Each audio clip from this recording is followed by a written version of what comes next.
Pelle the Conqueror, Volume 04. By Martin Andersen. Nexø. Pelle the Conqueror. 4. Daybreak.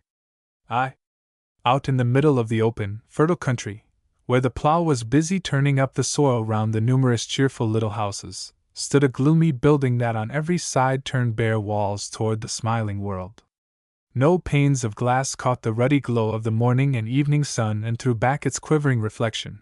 3 rows of barred apertures drank in all the light of day with insatiable avidity. They were always gaping greedily, and seen against the background of blue spring sky, looked like holes leading into the everlasting darkness. In its heavy gloom the mass of masonry towered above the many smiling homes, but their peaceable inhabitants did not seem to feel oppressed. They plowed their fields right up to the bare walls, and wherever the building was visible, eyes were turned toward it with an expression that told of the feeling of security that its strong walls gave. Like a landmark, the huge building towered above everything else. It might very well have been a temple raised to God's glory by a grateful humanity, so imposing was it. But if so, it must have been in bygone ages, for no dwellings, even for the Almighty, are built nowadays in so barbaric a style, as if the one object were to keep out light and air. The massive walls were saturated with the dank darkness within, and the centuries had weathered their surface and made on it luxuriant cultures of fungus and mold, and yet they still seemed as if they could stand for an eternity. The building was no fortress, however, nor yet a temple whose dim recesses were the abode of the unknown God. If you went up to the great, heavy door, which was always closed, you could read above the arch the one word prison in large letters, and below it a simple Latin verse that with no little pretentiousness proclaimed. One day in the middle of spring, the little door in the prison gate opened, and a tall man stepped out and looked about him with eyes blinking at the light which fell upon his ashen-white face. His step faltered and he had to lean for support against the wall. He looked as if he were about to go back again, but he drew a deep breath and went out on to the open ground. The spring breeze made a playful assault upon him, tried to ruffle his prison-clipped, slightly gray hair, which had been curly and fair when last it had done so, and penetrated gently to his bare body like a soft, cool hand. "Welcome, Pelle," said the sun, as it peeped into his distended pupils in which the darkness of the prison cell still lay brooding. Not a muscle of his face moved, however. It was as though hewn out of stone. Only the pupils of his eyes contracted so violently as to be almost painful, but he continued to look earnestly before him. Whenever he saw anyone, he stopped and gazed eagerly, perhaps in the hope that it was someone coming to meet him. As he turned into the King's Road, someone called to him. He turned round in sudden, intense joy, but then his head dropped and he went on without answering. It was only a tramp, who was standing half out of a ditch in a field a little way off, beckoning to him. He came running over the plowed field, crying hoarsely, "Wait a little, can't you? Here have I been waiting for company all day, so you might as well wait a little." He was a broad-shouldered, rather puffy-looking fellow, with a flat back and the nape of his neck broad and straight, and running right up into his cap without forming any projection for the back of his head, making one involuntarily think of the scaffold. The bone of his nose had sunk into his purple face, giving a bulldog mixture of brutality and stupid curiosity to its expression. "How long have you been in?" he asked, as he joined him, breathless. There was a malicious look in his eyes. "I went in when Pontius Pilate was a little boy, so you can reckon it out for yourself," said Pelle shortly. "My goodness! That was a good spell! And what were you copped for?" "Oh, there happened to be an empty place, so they took me and put me in, so that it shouldn't stand empty, you know." The tramp scowled at him. "You're laying it on a little too thick. You won't get anyone to believe that," he said uncertainly. Suddenly he put himself in front of Pelle, and pushed his bull-like forehead close to the other's face. "Now I'll just tell you something, my boy," he said. "I don't want to touch anyone the first day I'm out, but you'd better take yourself and your confounded uppishness somewhere else, for I've been lying here waiting for company all day." "I didn't mean to offend anyone," said Pelle absently. He looked as if he had not come back to earth, and appeared to have no intention of doing anything. "Oh, didn't you? That's fortunate for you, or I might have taken a color print of your doleful face, however unwillingly." By the way, Mother said I was to give you her love. Are you Ferdinand? Asked Pelle, raising his head. Oh, don't pretend, said Ferdinand. Being in jail seems to have made a swell of you.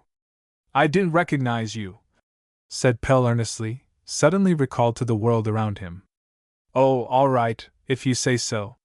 It must be the fault of my nose. I got it bashed in the evening after I'd buried Mother. I was to give you her love, by the way.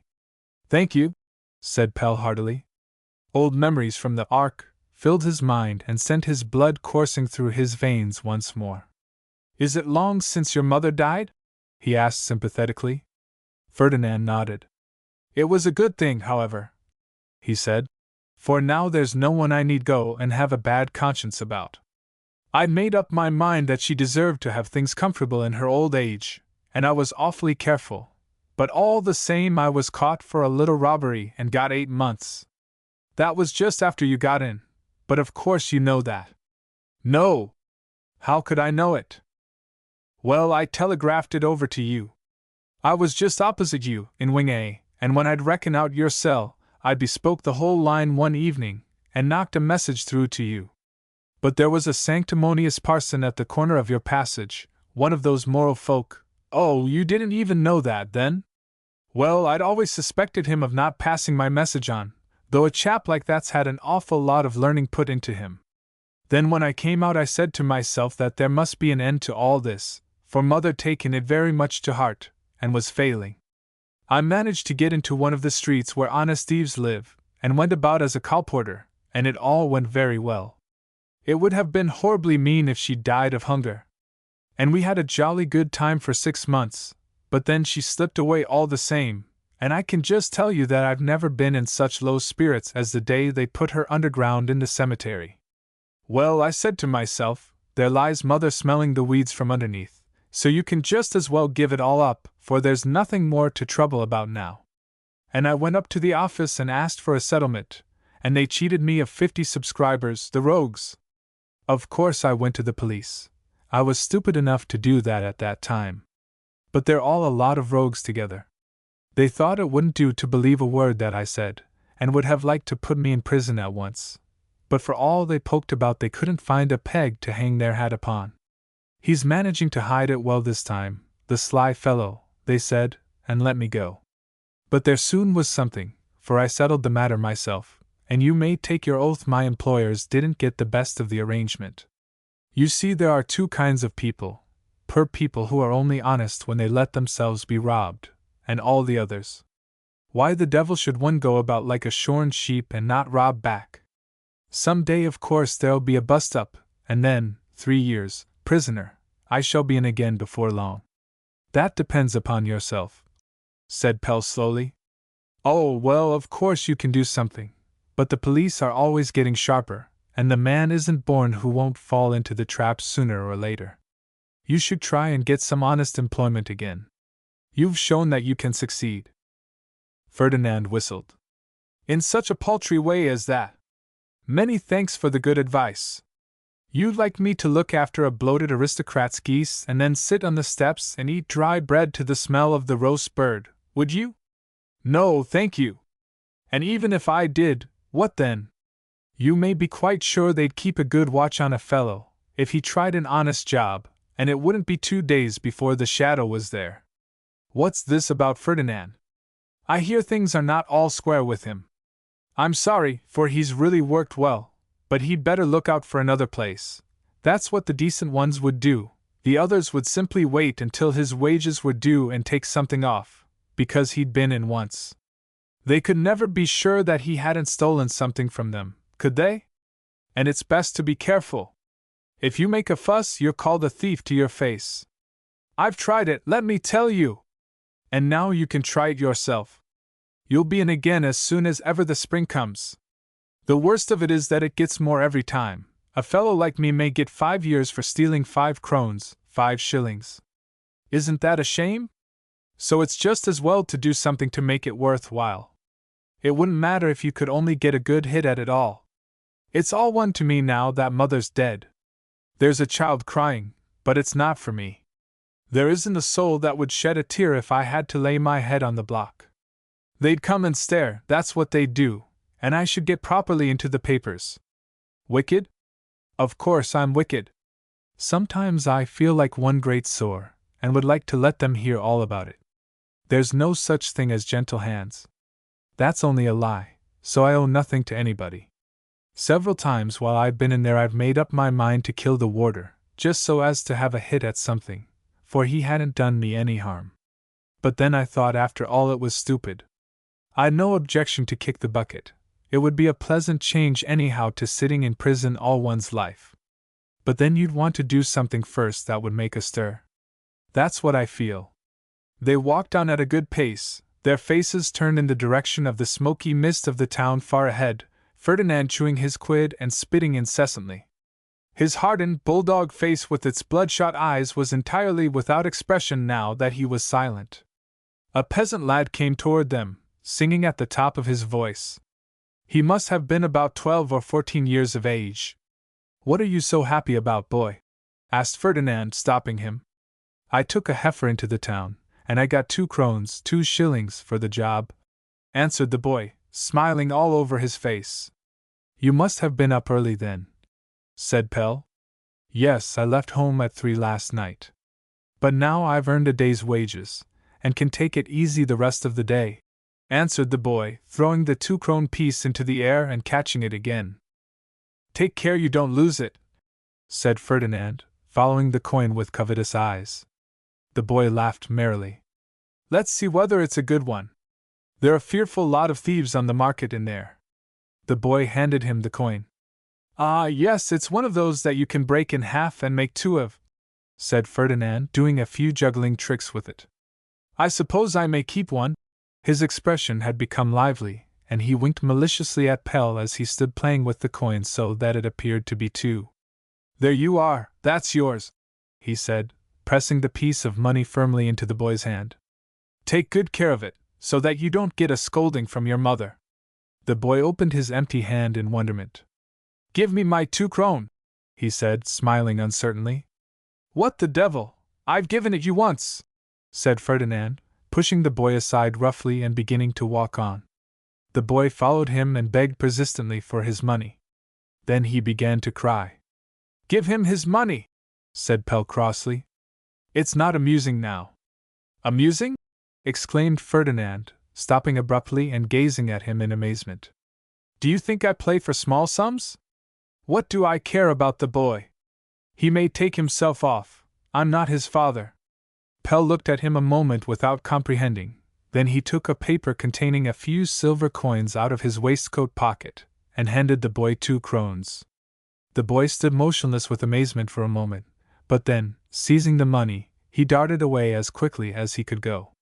Ferdinand went on, growling to himself and blinking his eyes. Suddenly he stopped and exclaimed, "I'll just tell you as a warning that if it wasn't you, and because I don't want to have this day spoiled, I'd have cracked your skull for you, for no one else would have played me that trick. Do you understand?" And he stood still again and pushed his heavy brow close to Pelle's face. Quick as thought, Pelle seized him by his collar and trousers and threw him forcibly onto a heap of stones.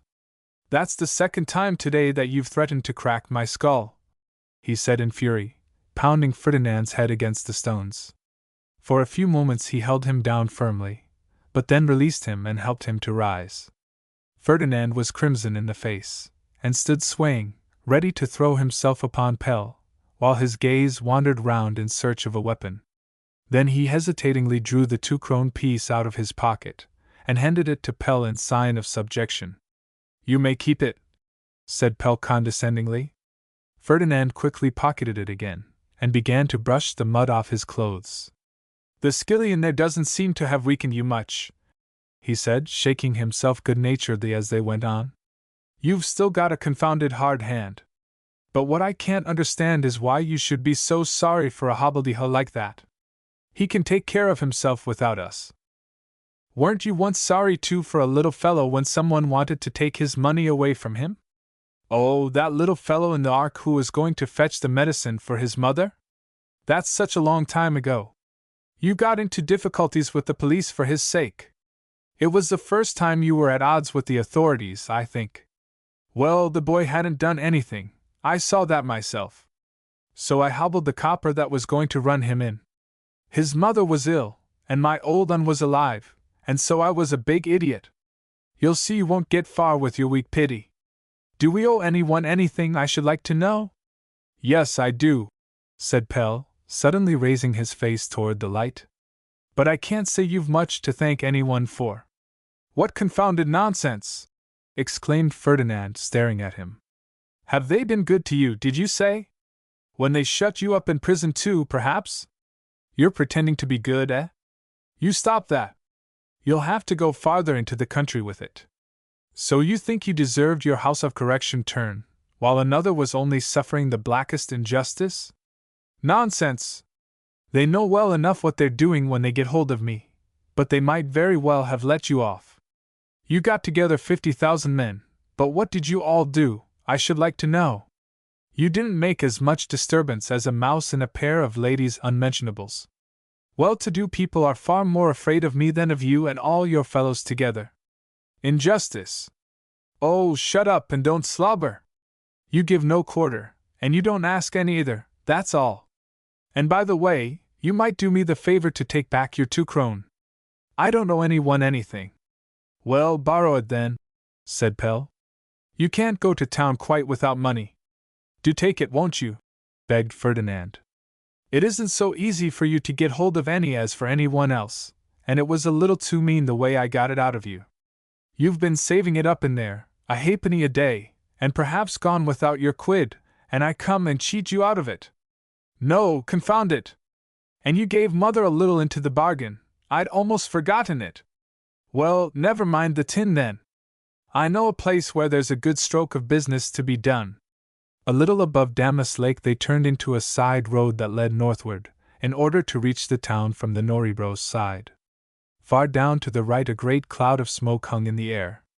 It was the atmosphere of the city. As the east wind tore off fragments of it, and carried them out, Ferdinand lifted his bulldog nose and sniffed the air. Wouldn't I like to be sitting in the cupping glass before a horse steak with onions? He said. By this time the afternoon was well advanced. They broke sticks out of a hedge and went unsteadily, following ditches and dikes as best they could. The plough was being driven over the fields, backward and forward, turning up the black earth, while crows and seabirds fought in the fresh furrows. The ploughman put the reins round their waist each time they came to the end of their line, threw the plough over and brought it into position for a new furrow, and while they let their horses take breath, gazed afar at the 2 strange spring wayfarers.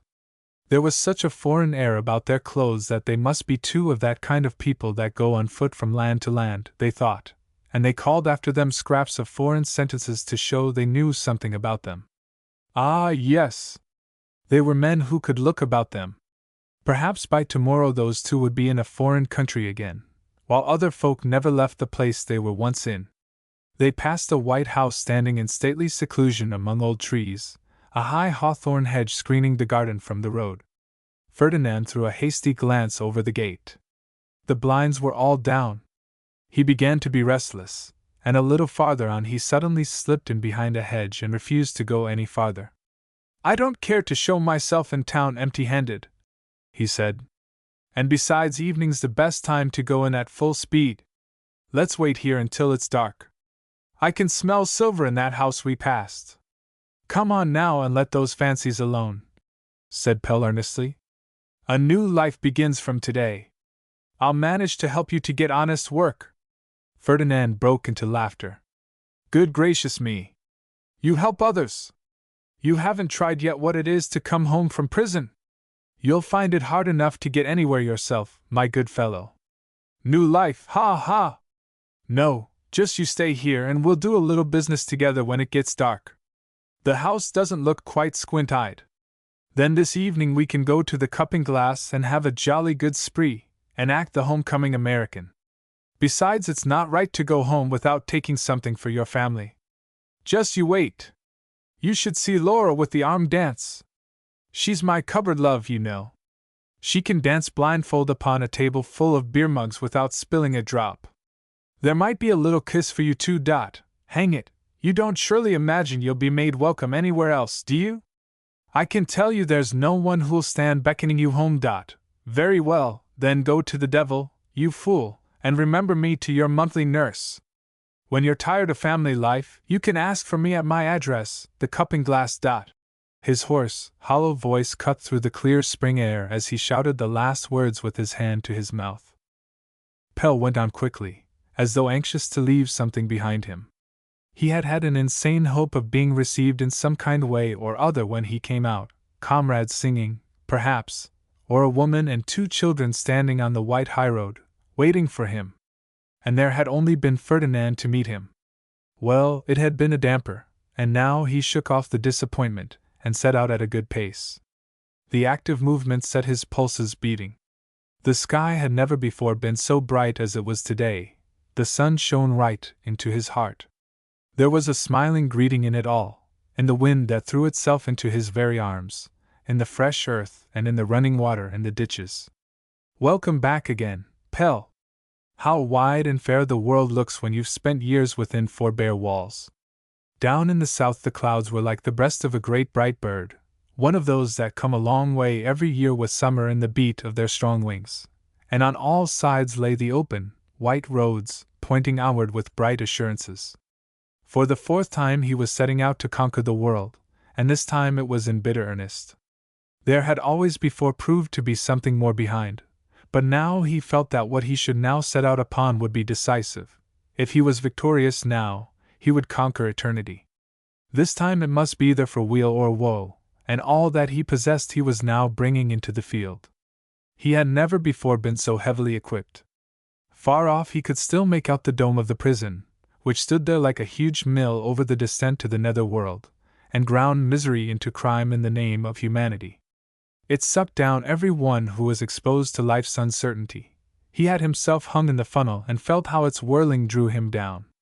But Pelle had been too well equipped. Hitherto he had successfully converted everything into means of rising, and he took this in the same way. His hair was no longer fair, but on the other hand, his mind was magically filled with a secret knowledge of the inner nature of things, for he had sat at the root of all things, and by listening had drawn it out of the solitude. He had been sitting moping in the dark mountain like Prince Fortune, while eternity sang to him of the great wonder. The spirits of evil had carried him away into the mountains, that was all. And now they had set him free again, believing that he had become a troll like all his predecessors. But Pelle was not bewitched. He had already consumed many things in his growth, and this was added to the rest.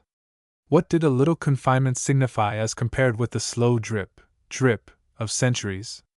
Had he not been born with a call, upon which neither steel nor poison made any impression?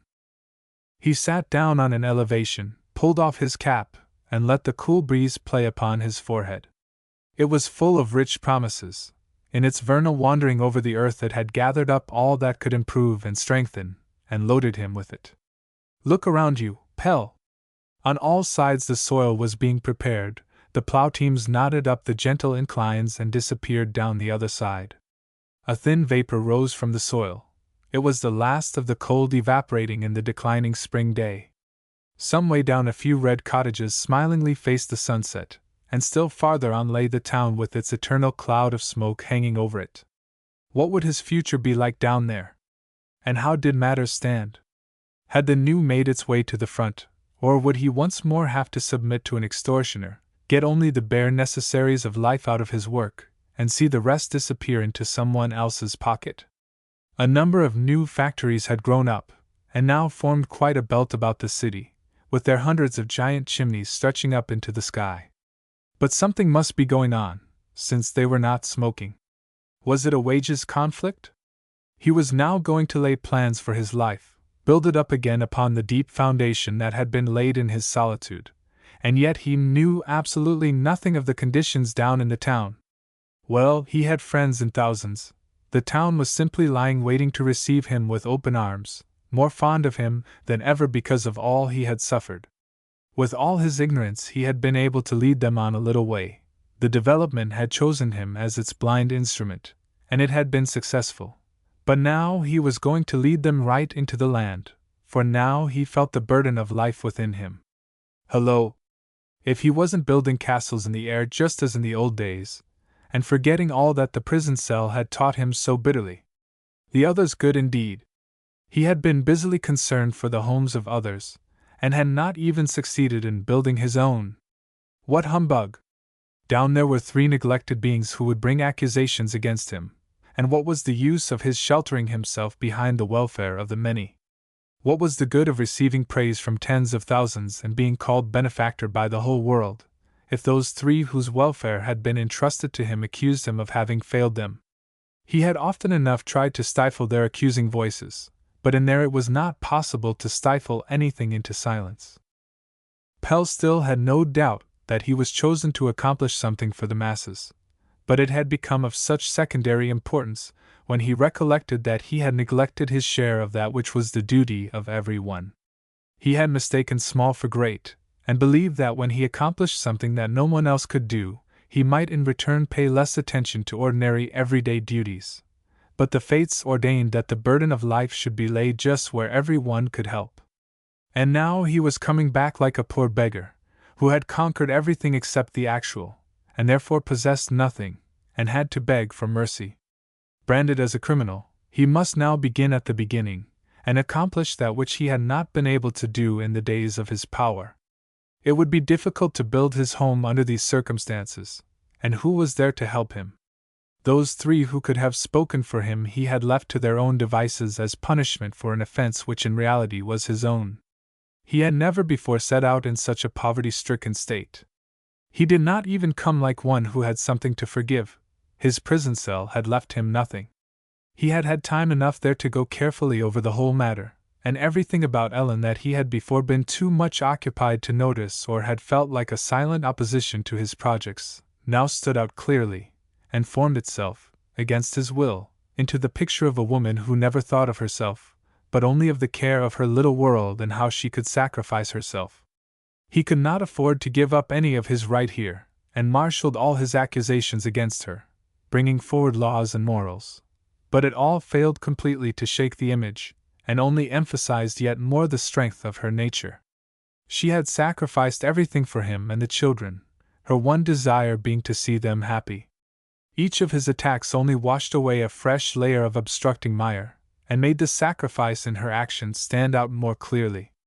It was because she was so unsensual and chaste that she could act as she had done. Alas! She had had to pay dearly for his remissness. It was the mother who, in their extreme want, gave her own body to nourish her offspring. Pelle would not yield, but fought fiercely against conviction. He had been robbed of freedom and the right to be a human being like others, and now solitude was about to take from him all that remained to sustain him. Even if everything joined together against him, he was not wrong, he would not be wrong. It was he who had brought the great conflict to an end at the cost of his own, and he had found Ellen to be a prostitute. His thoughts clung to this word, and shouted it hoarsely, unceasingly, prostitute. Prostitute. He did not connect it with anything, but only wanted to drown the clamor of accusations on all sides which were making him still more naked and miserable. At first letters now and then came to him, probably from old companions in arms, perhaps too from Ellen. He did not know, for he refused to take them. He hated Ellen because she was the stronger, hated in impotent defiance everything and everybody.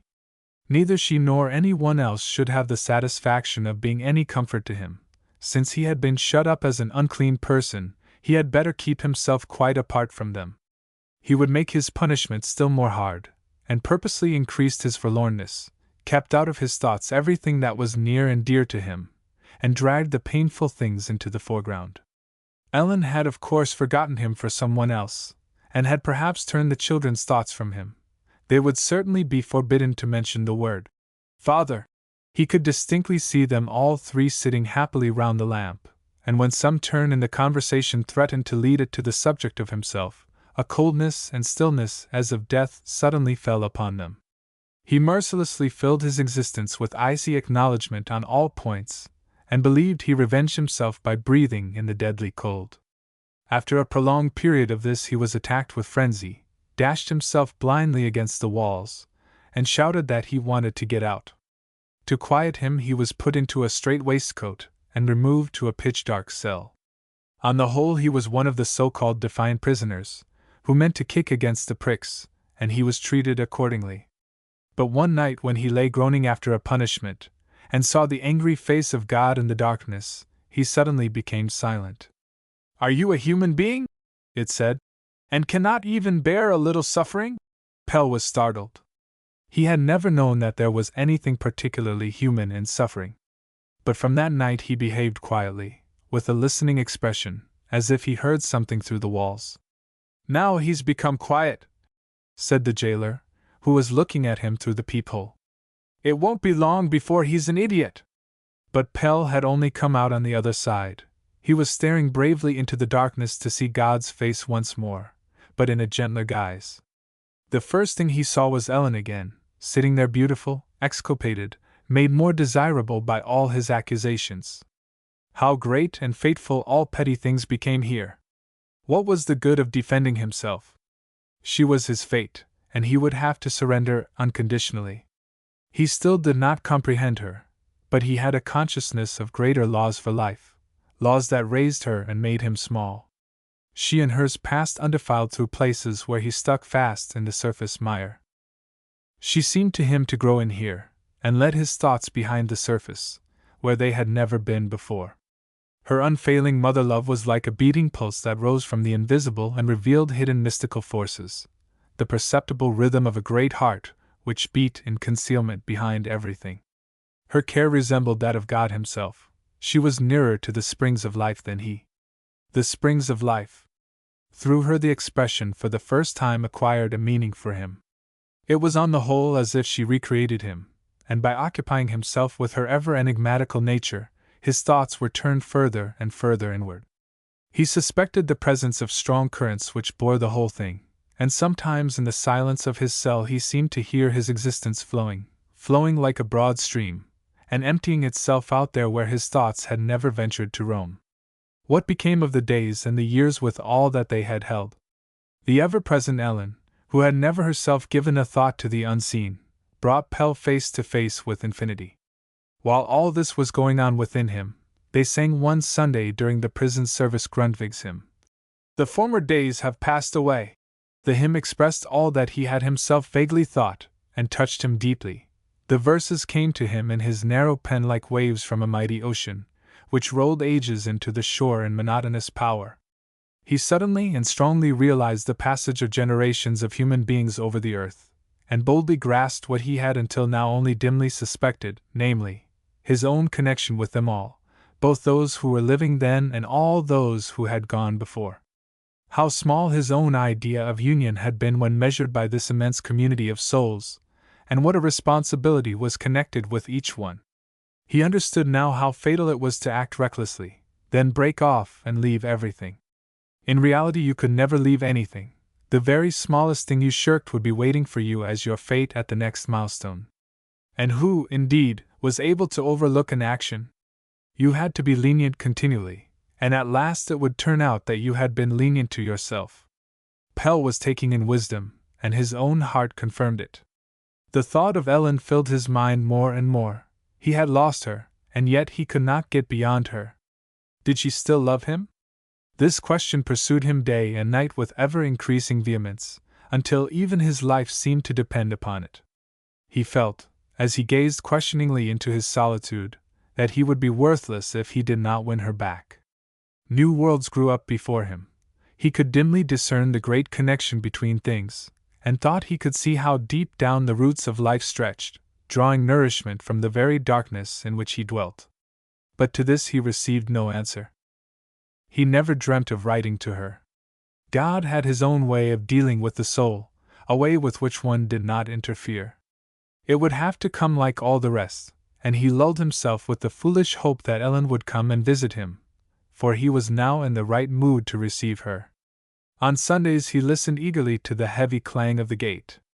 It meant visitors to the prisoners, and when the jailer came along the corridor rattling his keys, Pelle's heart beat suffocatingly. This repeated itself Sunday after Sunday, and then he gave up hope and resigned himself to his fate. After a long time, however, fortune favored him and brought him a greeting. Pelle took no personal part in the knocking that every evening after the lights were out sounded through the immense building as if 1,000 death ticks were at work. He had enough of his own to think about, and only knocked those messages on that had to pass through his cell. One day, however, a new prisoner was placed in the cell next to his, and woke him. He was a regular frequenter of the establishment, and immediately set about proclaiming his arrival in all directions. It was Drukvald, widow, Rasmussen's idler of a sweetheart, who used to stand all the winter through in the gateway in Chapel Road, and spit over the toes of his well-polished shoes. Yes, Vald knew Pelle's family well. His sweetheart had looked after the children when Ellen, during the great conflict, began to go out to work. Ellen had been very successful, and still held her head high. She sewed uppers and had a couple of apprentices to help her, and she was really doing pretty well. She did not associate with anyone, not even with her relatives, for she never left her children. Drukvald had to go to the wall every evening. The most insignificant detail was of the greatest importance. Pelle could see Ellen as if she were standing in the darkness before him, pale, always clad in black, always serious. She had broken with her parents. She had sacrificed everything for his sake. She even talked about him so that the children should not have forgotten him by the time he came back. "The little beggars think you're traveling," said Vald. So everything was all right. It was like sunshine in his heart to know that she was waiting faithfully for him, although he had cast her off. All the ice must melt and disappear. He was a rich man in spite of everything. Did she bear his name? He asked eagerly. It would be like her, intrepid as she was, defiantly to write Pelle in large letters on the door plate. Yes, of course. There was no such thing as hiding there. Lasse Frederick and his sister were big now, and little boy Comfort was a huge fellow for his age, a regular little fatty. To see him sitting in his perambulator, when they wheeled him out on Sundays, was a sight for gods. Pelle stood in the darkness as though stunned. Boy Comfort, a little fellow sitting in a perambulator. And it was not an adopted child either. Drukvald so evidently took it to be his. Ellen! Ellen! He went no more to the wall. Drukvald knocked in vain, and his 6 months came to an end without Pelle noticing it. This time he made no disturbance, but shrank under a feeling of being accursed. Providence must be hostile to him, since the same blow had been aimed at him twice. In the daytime he sought relief in hard work and reading. At night he lay on his dirty, moldy-smelling mattress and wept. He no longer tried to overthrow his conception of Ellen, for he knew it was hopeless. She still tragically overshadowed everything. She was his fate and still filled his thoughts, but not brightly. There was indeed nothing bright or great about it now, only imperative necessity. And then his work. For a man there was always work to fall back upon, when happiness failed him. Pelle set to work in earnest, and the man who was at the head of the prison shoemaking department liked to have him, for he did much more than was required of him. In his leisure hours he read diligently, and entered with zest into the prison schoolwork, taking up especially history and languages. The prison chaplain and the teachers took an interest in him, and procured books for him which were generally unobtainable by the prisoners. When he was thoroughly tired out, he allowed his mind to seek rest in thoughts of his home. His weariness cast a conciliatory light over everything, and he would lie upon his pallet and in imagination spend happy hours with his children, including that young cuckoo who always looked at him with such a strangely mocking expression. To Ellen alone he did not get near. She had never been so beautiful as now in her unapproachableness, but she received all his assurances in mysterious silence, only gazing at him with her unfathomable eyes. He had forsaken her in the home, he knew that, but had he not also made reparation? It was her child he held on his knee, and he meant to build the home up again. He had had enough of an outlaw's life, and needed a heart upon which to rest his weary head. All this was dreaming, but now he was on his way down to begin from the beginning. He did not feel very courageous. The uncertainty held so many possibilities. Were the children and Ellen well, and was she still waiting for him? And his comrades? How would his fate shape itself? Pelle was so little accustomed to being in the fresh air that it affected him powerfully, and much against his will, he fell asleep as he leaned back upon the bank. The longing to reach the end of his journey made him dream that he was still walking on and making his entry into the city. But he did not recognize it, everything was so changed. People were walking about in their best clothes, either going to the wood or to hear lectures. "Who is doing the work, then?" he asked of a man whom he met. "Work?" exclaimed the man in surprise. "Why, the machines, of course. We each have 3 hours at them in the day, but it'll soon be changed to 2, for the machines are getting more and more clever. It's splendid to live and to know that there are no slaves but those inanimate machines, and for that we have to thank a man called Pelle." "Why, that's me!" exclaimed Pelle, laughing with pleasure. "You! What absurdity! Why, you're a young man, and all this happened many years ago." "It is me, all the same. Don't you see that my hair is gray and my forehead lined? I got like that in fighting for you. Don't you recognize me?" But people only laughed at him, and he had to go on. "I'll go to Ellen," he thought, disheartened. "She'll speak up for me." And while the thought was in his mind, he found himself in her parlor. "Sit down," she said kindly. "My husband'll be here directly." "Why, I'm your husband!" he exclaimed, hardly able to keep back his tears. But she looked at him coldly and without recognition, and moved toward the door. "I'm Pelle," he said, holding out his hand beseechingly. "Don't you know me?" Ellen opened her lips to cry out, and at that moment the husband appeared threateningly in the doorway. From behind him Lasse Frederick and sister peeped out in alarm, and Pelle saw with a certain amount of satisfaction that there were only the two.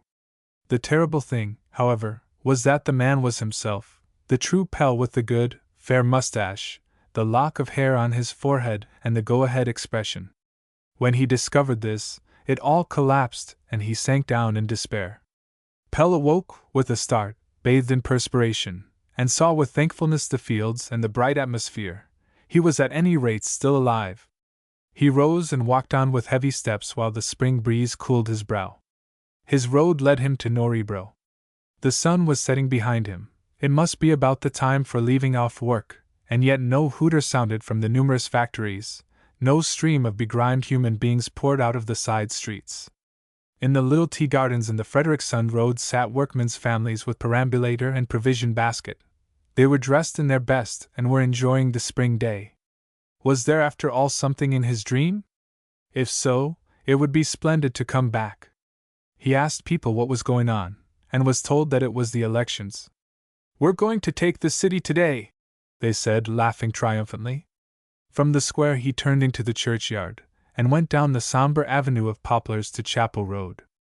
Opposite the end of the avenue he saw the 2 little windows in the second floor, and in his passionate longing he seemed to see Ellen standing there and beckoning.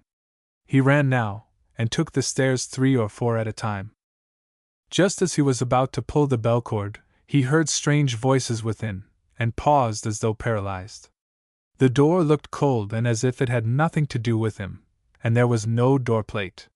He went slowly down the stairs and asked in the greengrocer's cellar below whether a woman who sewed uppers did not live on the second floor to the left.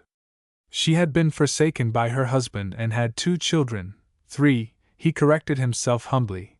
What had become of them? The deputy landlord was a new man and could give him no information, so he went up into the house again, and asked from door to door but without any result. Poor people do not generally live long in one place. Pelle wandered about the streets at haphazard. He could think of no way of getting Ellen's address, and gave it up disheartened. In his forlorn condition he had the impression that people avoided him, and it discouraged him. His soul was sick with longing for a kind word and a caress, and there was no one to give them. No eyes brightened at seeing him out again, and he hunted in vain in house after house for someone who would sympathize with him. A sudden feeling of hatred arose in him, an evil desire to hit out at everything and go recklessly on. Twilight was coming on. Below the churchyard wall some newspaper boys were playing touch last on their bicycles. They managed their machines like circus riders, and resembled little gauchos, throwing them back and running upon the back wheel only, and bounding over obstacles. They had strapped their bags on their backs, and their blue cap bands flapped about their ears like pennants. Pelle seated himself upon a bench, and absently followed their reckless play, while his thoughts went back to his own careless boyhood. A boy of 10 or 12 took the lead in breakneck tricks, shouting and commanding. He was the chief of the band, and maintained the leadership with a high hand. His face, with its snub nose, beamed with lively impudence, and his cap rested upon two exceptionally prominent ears. The boys began to make of the stranger a target for their exuberant spirits. In dashing past him, they pretended to lose control of their machine, so that it almost went over his foot, and at last the leader suddenly snatched off his cap. Pelle quietly picked it up, but when the boy came circling back with measured strokes as though pondering some fresh piece of mischief, he sprang up and seized him by the collar. "Now you shall have a thrashing, you scamp!" he said, lifting him off his bicycle. "But it'll be just as well if you get it from your parents. What's your father's name?" "He hasn't got a father!" cried the other boys, flocking round them threateningly. "Let him go!" The boy opened his lips to give vent to a torrent of bad language, but stopped suddenly and gazed in terror at Pelle, struggling like a mad thing to get away. Pelle let him go in surprise, and saw him mount his bicycle and disappear howling. His companions dashed after him like a flight of swallows. "Wait a little, Lasse Frederick!" they cried. Pelle stood a little while gazing after them, and then with bent head walked slowly into Norrebro Street. It was strange to be walking again in this street, which had played so great a part in his life. The traffic was heavier here than in other places, and the stone paving made it more so. A peculiar adamant self-dependence was characteristic of this district, where every step was weighted with the weight of labor. The shops were the same, and he also recognized several of the shopkeepers. He tried to feel at home in the crowd, and looked into people's faces, wondering whether any one would recognize him. He both wished and feared it, but they hurried past. Only now and then one of them would wonder a little at his strange appearance. He himself knew most of them as well as if it had been yesterday he had had to do with those thousands, for the intermediate years had not thrust new faces in between him and the old ones. Now and again he met one of his men walking on the pavement with his wife on his arm, while others were standing on the electric tramcars as drivers and conductors. Weaklings and steady fellows, they were his army. He could name them by name and was acquainted with their family circumstances. Well, a good deal of water had run under the bridge since then. He went into a little inn for traveling artisans, and engaged a room. "It's easy to see that you've been away from this country for a day or two," said the landlord. "Have you been far?" Oh yes, Pelle had seen something of the world.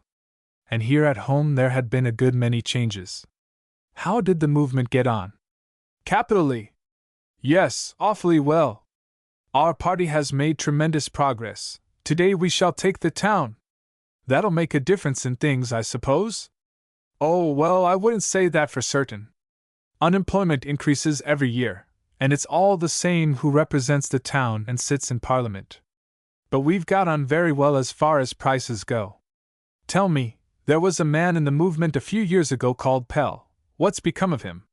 The landlord scratched his parting. "Pelle! Pelle!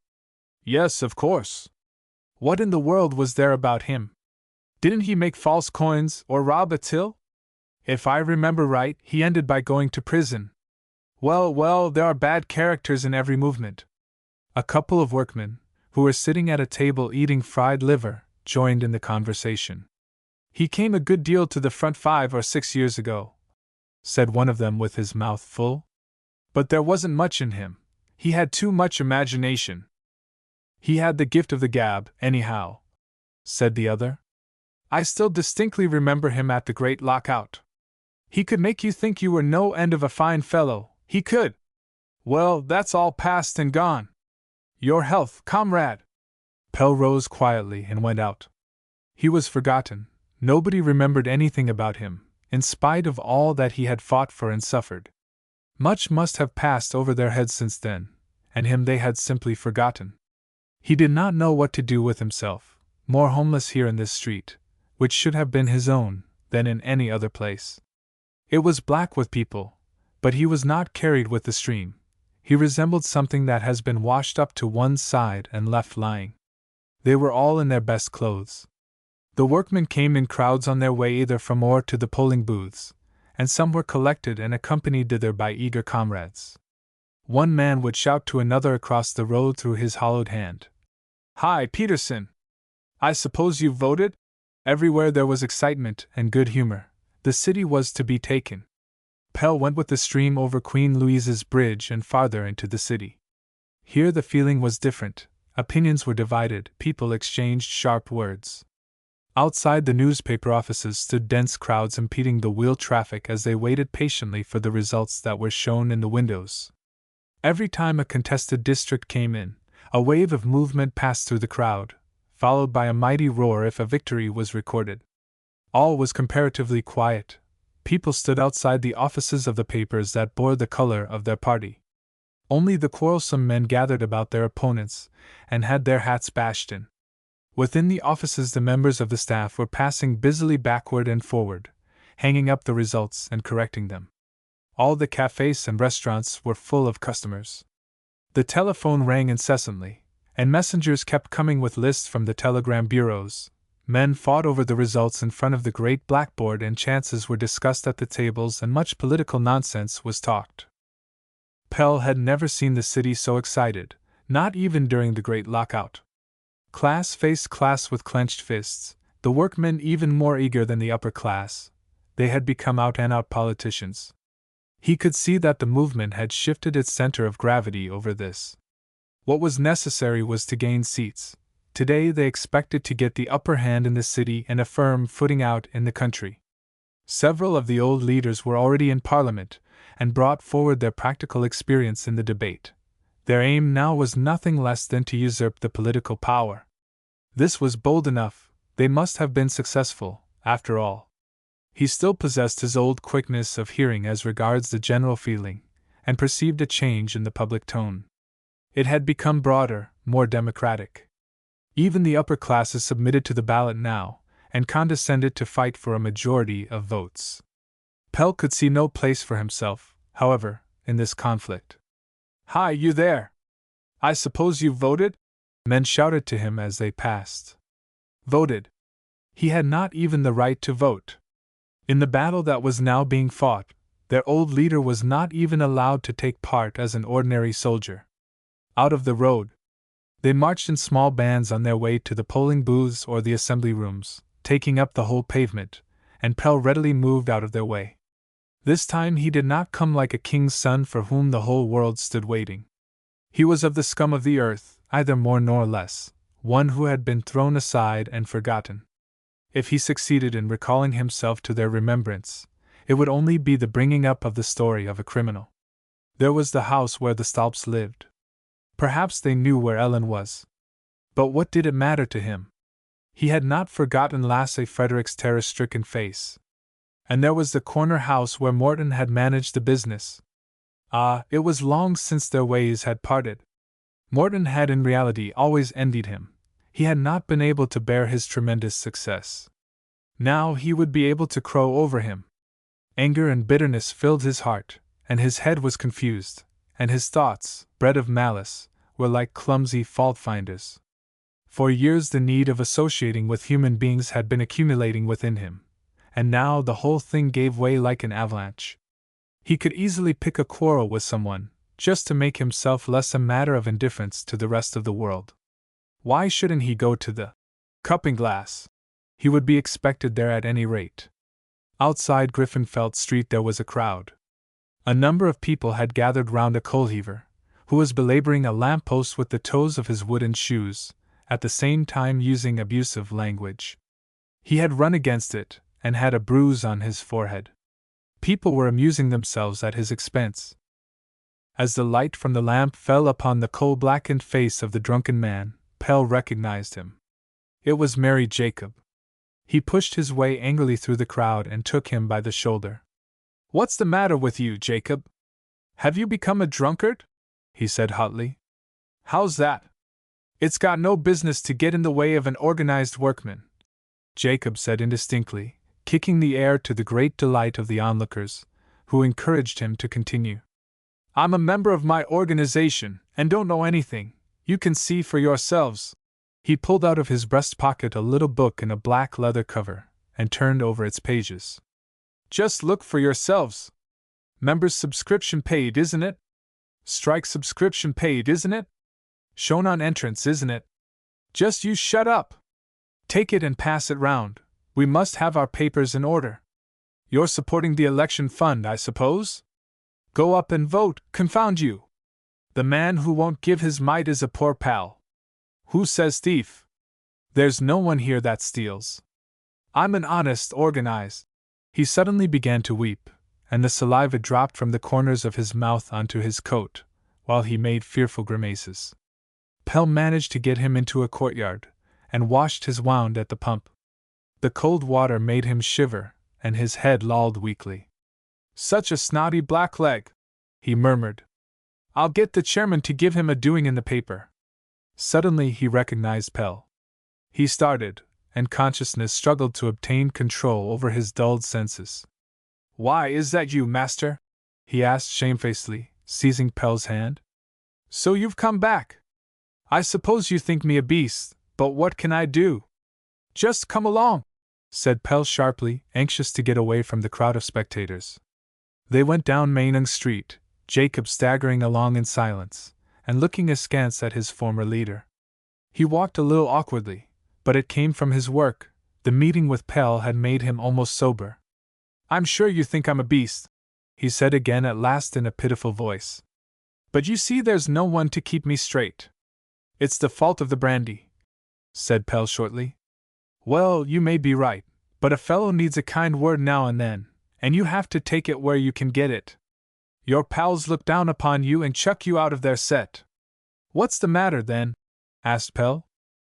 What's the matter? 6 times 5's the matter, because I wouldn't let my old father starve during the lockout. We had a jolly good time then. I was a good son. Didn't mind the fat purses of the bigwigs and a little bread and water, and the devil and his standpipe. But now they're singing another tune, that man. Why, he's been punished for theft. End of him. No one asks why. They've become big men, you see. In olden days I was always called Merry Jacob, and the fellows liked to be in my shift. Do you know what they call me now? Thieving Jacob. Well, they don't say it right out, for if they did, someone you'd crack their heads for them. But that is my name. Well, I say to myself, perhaps you saw everything topsy-turvy in those days. Perhaps, after all, you're nothing but a thief. And then I have to drink to become an honest man again. And get in rages with the lamp-posts. Don't you think you'd do better to hit out at those who wrong you? Jacob was silent and hung his head. The once strong, bold fellow had become like a dog that any one might kick. If it were so dreadful to bear 6 times 5 among one's own people, what could Pelle say? How is your brother? He asked, in order to divert Jacob's thoughts to something brighter. He was a splendid fellow. He hung himself, answered Jacob gloomily. He couldn't stand it any longer. We broke into a house together, so as to be equal about it, and the grocer owed the old man money. He'd worked for it, and they meant to cheat him out of it. So the 2 old things were starving, and had no fire either, and we got them what they'd a right to, and it was so splendidly done too. But afterward, when there was a row at the works, agitation and election fuss and all that kind of thing, they just went and left him and me out. We weren't the right sort, you see. We hadn't the right to vote. He couldn't get even with the business in any other way than by putting a rope over the lamp hook in the ceiling. I've looked at the matter myself all round, you see, but I can't make anything of it. He walked on a little without speaking, and then said, Would you hit out properly now? There's need of a kind word. Pelle did not answer. It was all too sad. He did not even hear the question. It was chiefly what you said that made me believe in a better time coming, Jacob continued persistently. Or perhaps my brother and me would have done differently, and things might have gone better with both of us. Well, I suppose you believed it yourself, but what do you think now? Do you still believe in that about the better time? For I should like to be an honest man again. Of course Pelle still believed in it. For there aren't many who'd give a brass farthing for that story now, but if you say so, I've got faith in you all the same. Others wouldn't have the brains to think of anything for themselves, and it was like the cork going off, so to speak, for us poor people when you went away. Everything went flat. If anything happens, it doesn't do for a poor devil to look on, and every time anyone wants to complain, he gets a voting paper pushed into his hand and they say, "Go and vote and things will be altered." But confound it, that can't rouse a fellow who's not learnt anything from the time he was small. They'd taken a lot of trouble about me now, whitewashing me so that I could use my right to vote, but they can't make me so that no one looks down on me. And so I say, thank you for nothing. But if you still believe in it, so will I, for I've got faith in you. Here's my hand on it. Jacob was the same simple, good-hearted fellow that he had been in former days when he lived in the attic in the Ark. There might very well have been a little more evil in him. But his words warmed Pelle's heart. Here was someone who needed him, and who still believed in him although he had been maimed in the fight. He was the first of the disabled ones, and Pelle was prepared to meet with more and to hear their accusations. Many of them would turn against him now that he was powerless, but he would have to put up with that. He felt as though he had the strength for it now. Pelle went into the street again, letting his feet carry him where they would, while he thought of the past and the future. They had been so certain that a new age would dawn upon them at once. The new, great truth had been so self-evident that it seemed as if all the old conditions must fall before it as at a magic word, and now the everyday reality had worn the gloss off it. As far as he could see, nothing particular had happened, and what was there to happen? That was not the way to overturn systems. From Mary Jacob's opinion he could draw his own, but he was no longer despondent. He did not mind what happened. He would have had no objection to challenge the opinion of his old comrades at once, and find out how he stood. He had passed through several side streets when he suddenly found himself in front of a large, well-lighted building with a broad flight of steps, up which people were flocking. It was one of the working men's halls, and festivities were being held in it to celebrate the elections.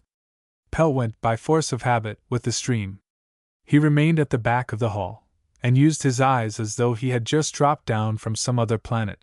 Strange feelings welled up within him when he found himself once more among the people. For a moment he felt a vehement desire to cry, "Here I am!" and stretch out his arms to them all, but he quickly controlled it, and his face regained its stony composure. This then was his army from the conflict. They were decidedly better clothed than on the day when he led them in triumph into the city as its true citizens. They carried their heads higher too, did not get behind one another, but claimed room for themselves.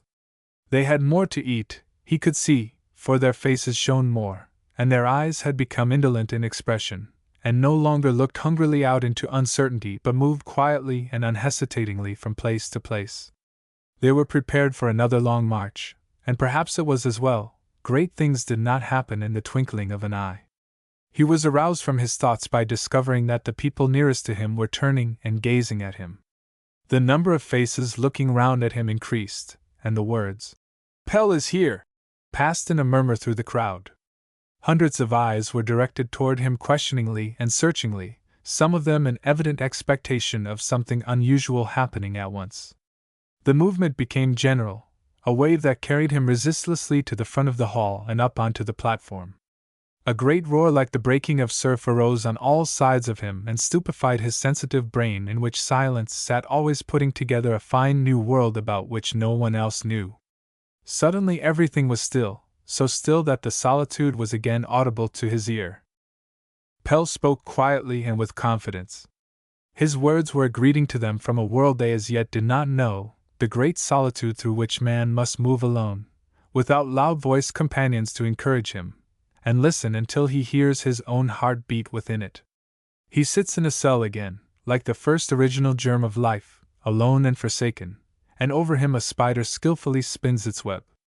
At first he is angry with the busy insect, and tears down the web, but the insect begins again patiently. And this suddenly becomes a consolatory lesson to him never to give up. He becomes fond of the little vigilant creature that makes its web as skillfully as if it had a great responsibility, and he asks himself whether it is at all conscious of his existence. Is it sorry for him in his forsaken condition, since it does not move to another place, but patiently builds its web up again, finer and finer, as if it had only been torn down because it was not made well enough? He bitterly regrets his conduct, and would give much for a sign that the little insect is not angry with him, for no one can afford to offend another. The smallest creature is of vital importance to you.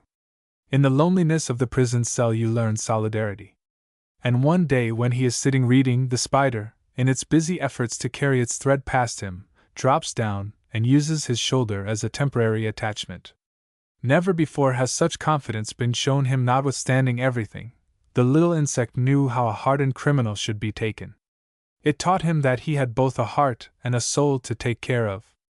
A greeting to his comrades from the great silence that was waiting to speak to them one by one. He spoke from the depths of his soul, and saw surprise in their faces. What in the world did he want? Did he want them all to go to prison only because he himself had been there? Was that all that was left of the old Pelle, Lightning, as he was then called? He was certainly rather weak in the legs. There wasn't much of his eloquence left. They quickly lost interest and began to talk together in undertones. There came only a little desultory applause here and there from the corners. Pelle felt the disappointment and indifference and smiled. He no longer had need of storms of approbation. He listened for it now within himself.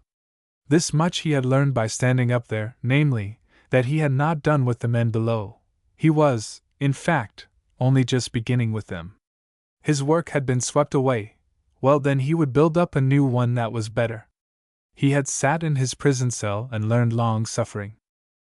He took a seat below the platform among the leaders of the meeting, and felt that he was really a stranger there.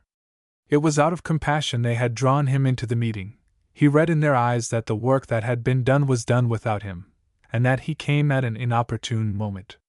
Would they have to reckon with him, the harebrained fellow, now again, or did he mean to emigrate?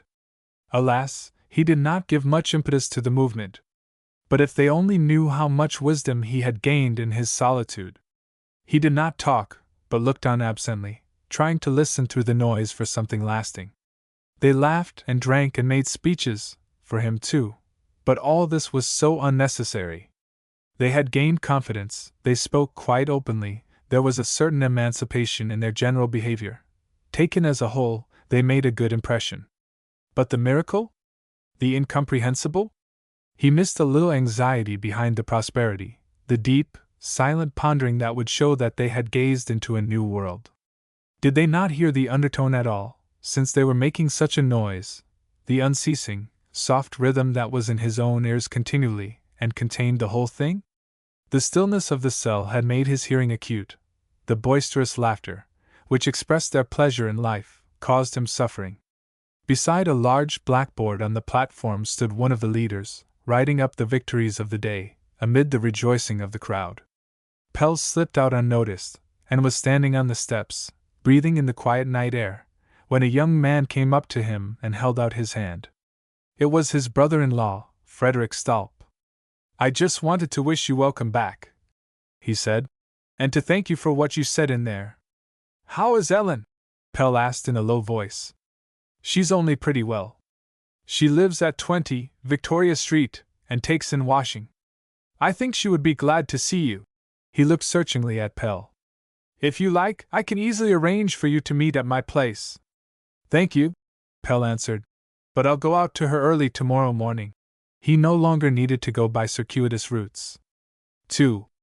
Pelle was awakened by a distant sound resembling thunder, that came nearer and nearer out of the night, and kept close to the prison. He lay still and listened shudderingly in the hope of hearing the reassuring step of the watchman passing his door, while fancies chased one another in his heavy head like riderless horses. The hollow, threatening sound grew ever louder and clearer, until it suddenly shattered the stillness of the night with a thunderous roar, which seemed to bring everything crashing down. It was as though a great gulf had opened and swallowed everything. In one panic-stricken bound he was at the window, his heart beating tumultuously, but the next moment he was ashamed of his mistake.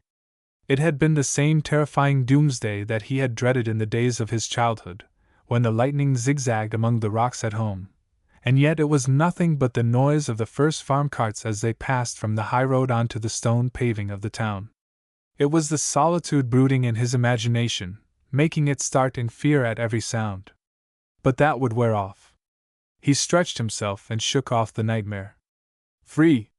No jailer was coming like a bad spirit to shatter the knight's happy dream of freedom. He was free! His pallet had not to be hooked up to the wall at a certain hour. He could lie as long as he wanted to, the whole day, if he liked. But now he had more important things to do. Life was waiting. He hastily put on his clothes. In the street the lamplighter was lighting every other lamp. An endless procession of carts was pouring in from the country to supply the town. Pelle threw open the window and looked out over the wakening city while he dressed himself. He was accustomed to sleep in a silence that was only broken by the soft squeaking of the mice under the heat grating, and the night noises of the city, the rumble of the electric trams, the shouts of night wanderers. All these unwanted sounds that pierced the darkness so startlingly had filled his sleep with feverish dreams and caused a series of ugly, deformed visions to pass through his brain. He now felt quite rested, however, and greeted the city with awakened pleasure. Yes, he had slept more than sufficiently. The noise called him, and he must go down and give a helping hand to keep it going. For years he had done nothing but hoard. Now he would set to work again with strength and courage. As soon as he was dressed he went out. It was too early to visit Ellen, but he could not bear to stay in any longer. It was early morning. The first tramcar came in, filled with workmen, some even hanging on to the steps both of the motor wagon and the two cars following it. And there was the first peasant with milk. They were not even up yet in the ice dairy. Every quarter of an hour trams came in with workmen, and the market carts continued to drive in from the country laden with vegetables, corn or pigs' carcasses. The street was like a feeding tube through which nourishment was continually being drawn into the city. On the top of swaying loads of straw sat Zealand peasants nodding. They had come all the way from the Frederiksund quarter, and had been driving all night. Here and there came a drover with a few animals intended for the cattle market. The animals did not like the town, and constantly became restive, hitching themselves round lampposts or getting across the tram lines. The newspaper women trudged from street door to street door with their aprons laden with morning papers, and he heard them toiling up the stairs as though their feet were weighted with lead. And beneath all this could be heard the endless tramp-tramp of workmen hastening to their work. There was a peculiarly familiar sound in those footsteps, which suddenly reminded him that he no longer belonged to their party, but had marked out his own way for good and evil. Why was he not still a small and personal fraction of this great stream which day after day mechanically followed the same round in the mill?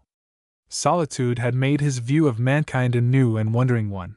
He now, in every strange face he met, involuntarily sought for a little of that which makes each individual a world in himself.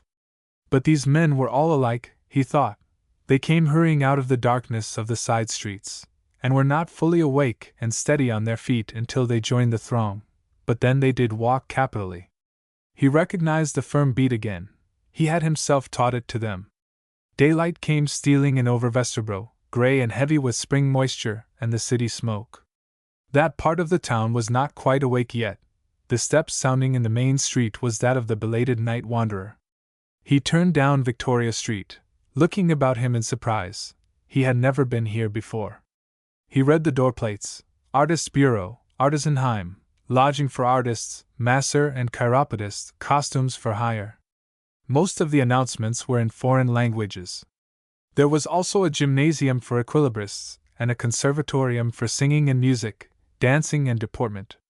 Nor did there seem to be a scarcity of pawnbrokers and dealers in second-hand goods. How had Ellen drifted into this strange atmosphere of perfumes and old clothes and foreign countries? Behind the windows in the low rooms he saw wonderful dresses thrown over chair backs, burnouses and red fezzes, and a little dark figure with a long pigtail and bare feet in yellow slippers glided noiselessly past him in the old-fashioned, palatial doorway of number 20. He mounted the stairs with a beating heart. The steps were worn and groaned ominously when trodden on. The door of the flat stood ajar, and he heard the sound of sweeping in the front room, while farther in a child was talking to itself, or its doll. He had to stand a little while on the landing to take breath and to regain his composure. Ellen was sweeping under the sofa with quick movements. She rose and gazed at him in bewilderment. The broom fell from her hand and she swayed to and fro. Pell caught her, and she leaned inert and helpless against him, and remained thus for a considerable time, pale and with closed eyes. When at last he turned her inanimate face toward him and kissed it, she burst into tears. He spoke gently and reassuringly to her as to a child. She kept her eyes closed, as she had always done when anything overwhelmed her. She lay back on his arm, and he felt her body tremble at the sound of his voice. Her tears seemed to soften her, and from the yielding of her body now he could see how stiffly she must have held herself, and was filled with joy. It had all been for his sake, and with a tremendous effort of her will she had defied fate until he came. She now placed it all at his feet and lay prostrate. How tired she must be! But now she and the children should have a good time. He would live for her now. He had laid her on the sofa and sat bending over her, and telling her quietly how he had repented and longed for her. She made no answer, but held his hand in a convulsive grasp, now and then opening her eyes and stealing a glance at him. Suddenly she discovered how worn and lined his face was, and as she passed her hand over it as if to soften the features, she broke into a storm of weeping. "You have suffered so, Pell!" she exclaimed vehemently, passing her trembling fingers through his iron-gray hair. "I can feel by your poor head how badly they've treated you. And I wasn't even with you. If I could only do something really nice to make you look happy!" She drew his head down onto her bosom and stroked it as a mother might her child's, and Pell's face changed as would a child's when taken to its mother's breast. It was as though the well of life flowed through him, the hardness of his expression disappeared, and life and warmth took its place. "I didn't think you'd come back to us," said Ellen. "Ever since Lasse Frederick met you yesterday I've been expecting you to come." Pell suddenly noticed how exhausted she looked. "Haven't you been to bed all night?" he asked. She smilingly shook her head. "I had to take care that the street door wasn't locked. Whenever anyone came home, I ran down and unlocked it again. You mustn't be angry with the boy for being afraid of you just at first. He was sorry for it afterward, and ran about the town all the evening trying to find you." A clear child's voice was calling from the bedroom more and more persistently. "Man! Good morning, man!" It was Sister, sitting up in Ellen's bed and playing with a feather that she had pulled out of the corner of the down quilt. She readily allowed herself to be kissed, and sat there with pouting mouth and the funniest little wrinkled nose. "Your man!" she said insinuatingly. "Yes, that's true enough," answered Pell, laughing. "But what man?" "Man!" she repeated, nodding gravely. Sister shared Ellen's bed now. At the foot of the big bed stood her own little cot, which had also been Lasse Frederick's, and in it lay. Well, Pell turned to the other side of the room, where Lasse Frederick lay snoring in a small bed, with one arm beneath his head. He had kicked off the quilt, and lay on his stomach in a deep sleep, with his limbs extended carelessly. The little fellow was well built, thought Pell. "Now, lazy bones, you'd better be thinking of getting up," cried Pell, pulling him by the leg. The boy turned slowly. When he saw his father, he instantly became wide awake, and raised his arm above his head as though to ward off a blow. "There's no box on the ears in the air, my boy," said Pell, laughing. "The game only begins today." Lasse Frederick continued to hold his arm in the same position, and lay gazing indifferently out into the front room, as if he had no idea to what his father was referring, but his face was scarlet. "Don't you even say good morning to your father?" said Ellen, whereupon he sullenly extended his hand and then turned his face to the wall. He was vexed at his behavior of the day before, and perhaps expected a blowing up. On a nail above his head hung his blouse and cap. "Is Lasse Frederick a milk boy?" asked Pell. "Yes," said Ellen. "And he's very good at it. The drivers praise him." "Isn't he going to get up then and go?" "I've met several milk carts."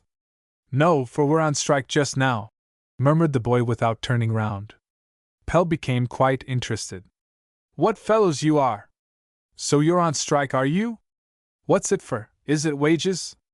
The boy had to explain, and gradually turned his face round, but did not look at his father. Ellen stood in the doorway and listened to them smilingly. She looked frail. "Lasse Frederick's the leader," she said gently.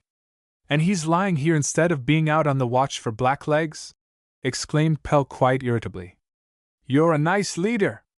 Do you suppose any boy would be so mean as to be a blackleg? Said Lasse Frederick. No, indeed. But people fetch their own milk from the carts. Then you must get the drivers to join you.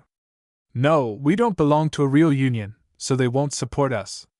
Well then, make a union. Get up, boy, and don't lie there snoring when there's anything of this sort on. Do you imagine that anything in this world is to be got by sleeping? The boy did not move. He did not seem to think there was any reason for taking his father very seriously, but he met a reproachful look from Ellen, and he was out of bed and dressed in a trice. While they sat in the front room, drinking their coffee, Pelle gave him a few hints as to how he should proceed in the matter. He was greatly interested, and went thoroughly into the subject. It seemed to him as though it were only yesterday that he had occupied himself with the people. How many pleasant memories of the fight crowded into his mind! And now every child knew that the meanest thing on earth was to become a blackleg. How he had fought to make even intelligent fellow workmen understand this! It was quite comical to think that the strike, which filled the workmen with horror the first time he had employed it, was now a thing that children made use of. Time passed with a fleet foot out here in the day, and if you wanted to keep pace you must look sharp. When the boy had gone, Ellen came to Pelle and stroked his hair. Welcome home, she said softly, and kissed his furrowed brow. He pressed her hand. Thank you for having a home for me, he answered, looking into her eyes. For if you hadn't, I think I should have gone to the dogs. The boy has had his share in that, you know. He's worked well, or it might have gone badly with me many a time. You mustn't be angry with him, Pelle, even if he is a little sullen to you. You must remember how much he's gone through with the other boys. Sometimes he's come home quite disheartened. Because of me? Asked Pelle in a low voice. Yes, for he couldn't bear them to say anything about you. At one time he was always fighting, but now I think he's taught them to leave him alone, for he never gave in. But it may have left its marks on him. She lingered by him. There was something she wanted to say to him, but she had a difficulty in beginning. What is it? He asked, in order to help her, his heart beating rapidly. He would have liked to get over this without speech. She drew him gently into the bedroom and up to the little cot. You haven't looked at Boy Comfort, she said. He bent in embarrassment over the little boy who lay and gazed at him with large, serious eyes. You must give me a little time, he said. It's little Marie's boy, said Ellen, with a peculiar intonation. He stood up quickly, and looked in bewilderment at her. It was a little while before he comprehended. Where is Marie? He asked with difficulty. She's dead, Pelle, answered Ellen, and came to his aid by holding out her hand to him. She died when the child was born. A gray shadow passed across Pelle's face. 3. The house in which Pelle and his wife lived, the palace, the inhabitants of the street called it, was an old, tumble-down, 3-storied building with a mansard roof. Up the middle of the facade ran the remains of some fluted pilasters through the 2 upper stories, making a handsome frame to the small windows. The name, palace, had not been given to the house entirely without reason. The old woman who kept the ironmonger's shop in the back building could remember that in her childhood it had been a general's country house, and stood quite by itself. At that time the shore reached to where East Street now runs, and the fruit gardens went right into Council House Square. 2 ancient, worm-eaten apple trees, relics of that period, were still standing squeezed in among the back buildings. Since then the town had pushed the fruit gardens a couple of miles farther back, and in the course of time side streets had been added to the bright neighborhood of Vesterbro, narrow, permanent streets, which sprang up round the scattered country houses, and shut out the light, and poor people, artistes, and street girls ousted the owners and turned the luxuriant summer resort into a motley district where booted poverty and shoeless intelligence met. The palace was the last relic of a vanished age. The remains of its former grandeur were still to be seen in the smoke-blackened stucco and deep windows of the attics, but the large rooms had been broken up into sets of 1 or 2 rooms for people of small means, half the wide landing being boarded off for coal cellars. From Pelle's little 2-roomed flat, A door and a couple of steps led down into a large room which occupied the entire upper floor of the side building, and was not unlike the ruins of a former banqueting hall. The heavy, smoke-blackened ceiling went right up under the span roof and had once been decorated, but most of the plaster had now fallen down, and the beams threatened to follow it. The huge room had been utilized, in the course of time, both as a brewery and as a warehouse, but it still bore the stamp of its former splendor. The children of the property at any rate thought it was grand, and picked out the last remains of paneling for kindling wood, and would sit calling to one another for hours from the high ledges above the brick pillars, upon which there had once stood busts of famous men. Now and again a party of Russian or Polish emigrants hired the room and took possession of it for a few nights. They slept side by side upon the bare floor, each using his bundle for a pillow, and in the morning they would knock at the door of Ellen's room, and ask by gestures to be allowed to come to the water tap. At first she was afraid of them and barricaded the door with her wardrobe cupboard, but the thought of Pelle in prison made her sympathetic and helpful. They were poor, needy beings, whom misery and misfortune had driven from their homes. They could not speak the language and knew nothing about the world, but they seemed, like birds of passage, to find their way by instinct. In their blind flight it was at the palace that they happened to alight for rest. With this exception the great room lay unused. It went up through 2 stories, and could have been made into several small flats, but the owner of the property, an old peasant from Glostrup, was so miserly that he could not find it in his heart to spend money on it, notwithstanding the great advantage it would be to him. Ellen had no objection to this. She dried her customers' washing there, and escaped all the coal dust and dirt of the yard.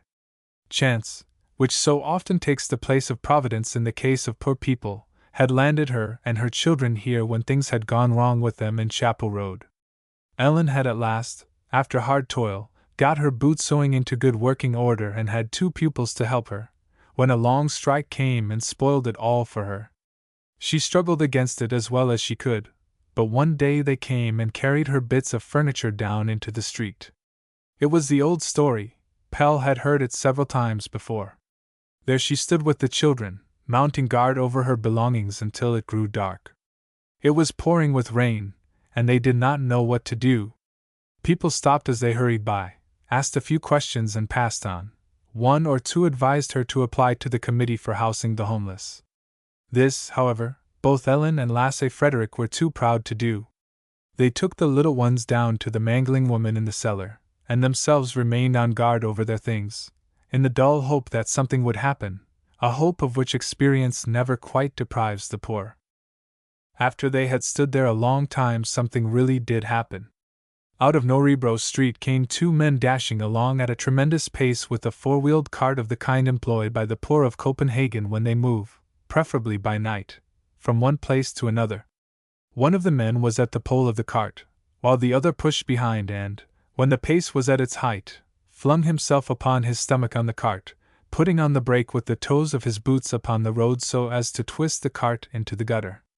Upon the empty cart sat a middle-aged woman, singing, with her feet dangling over the side. She was big and wore an enormous hat with large nodding flowers, of the kind designed to attract the male sex.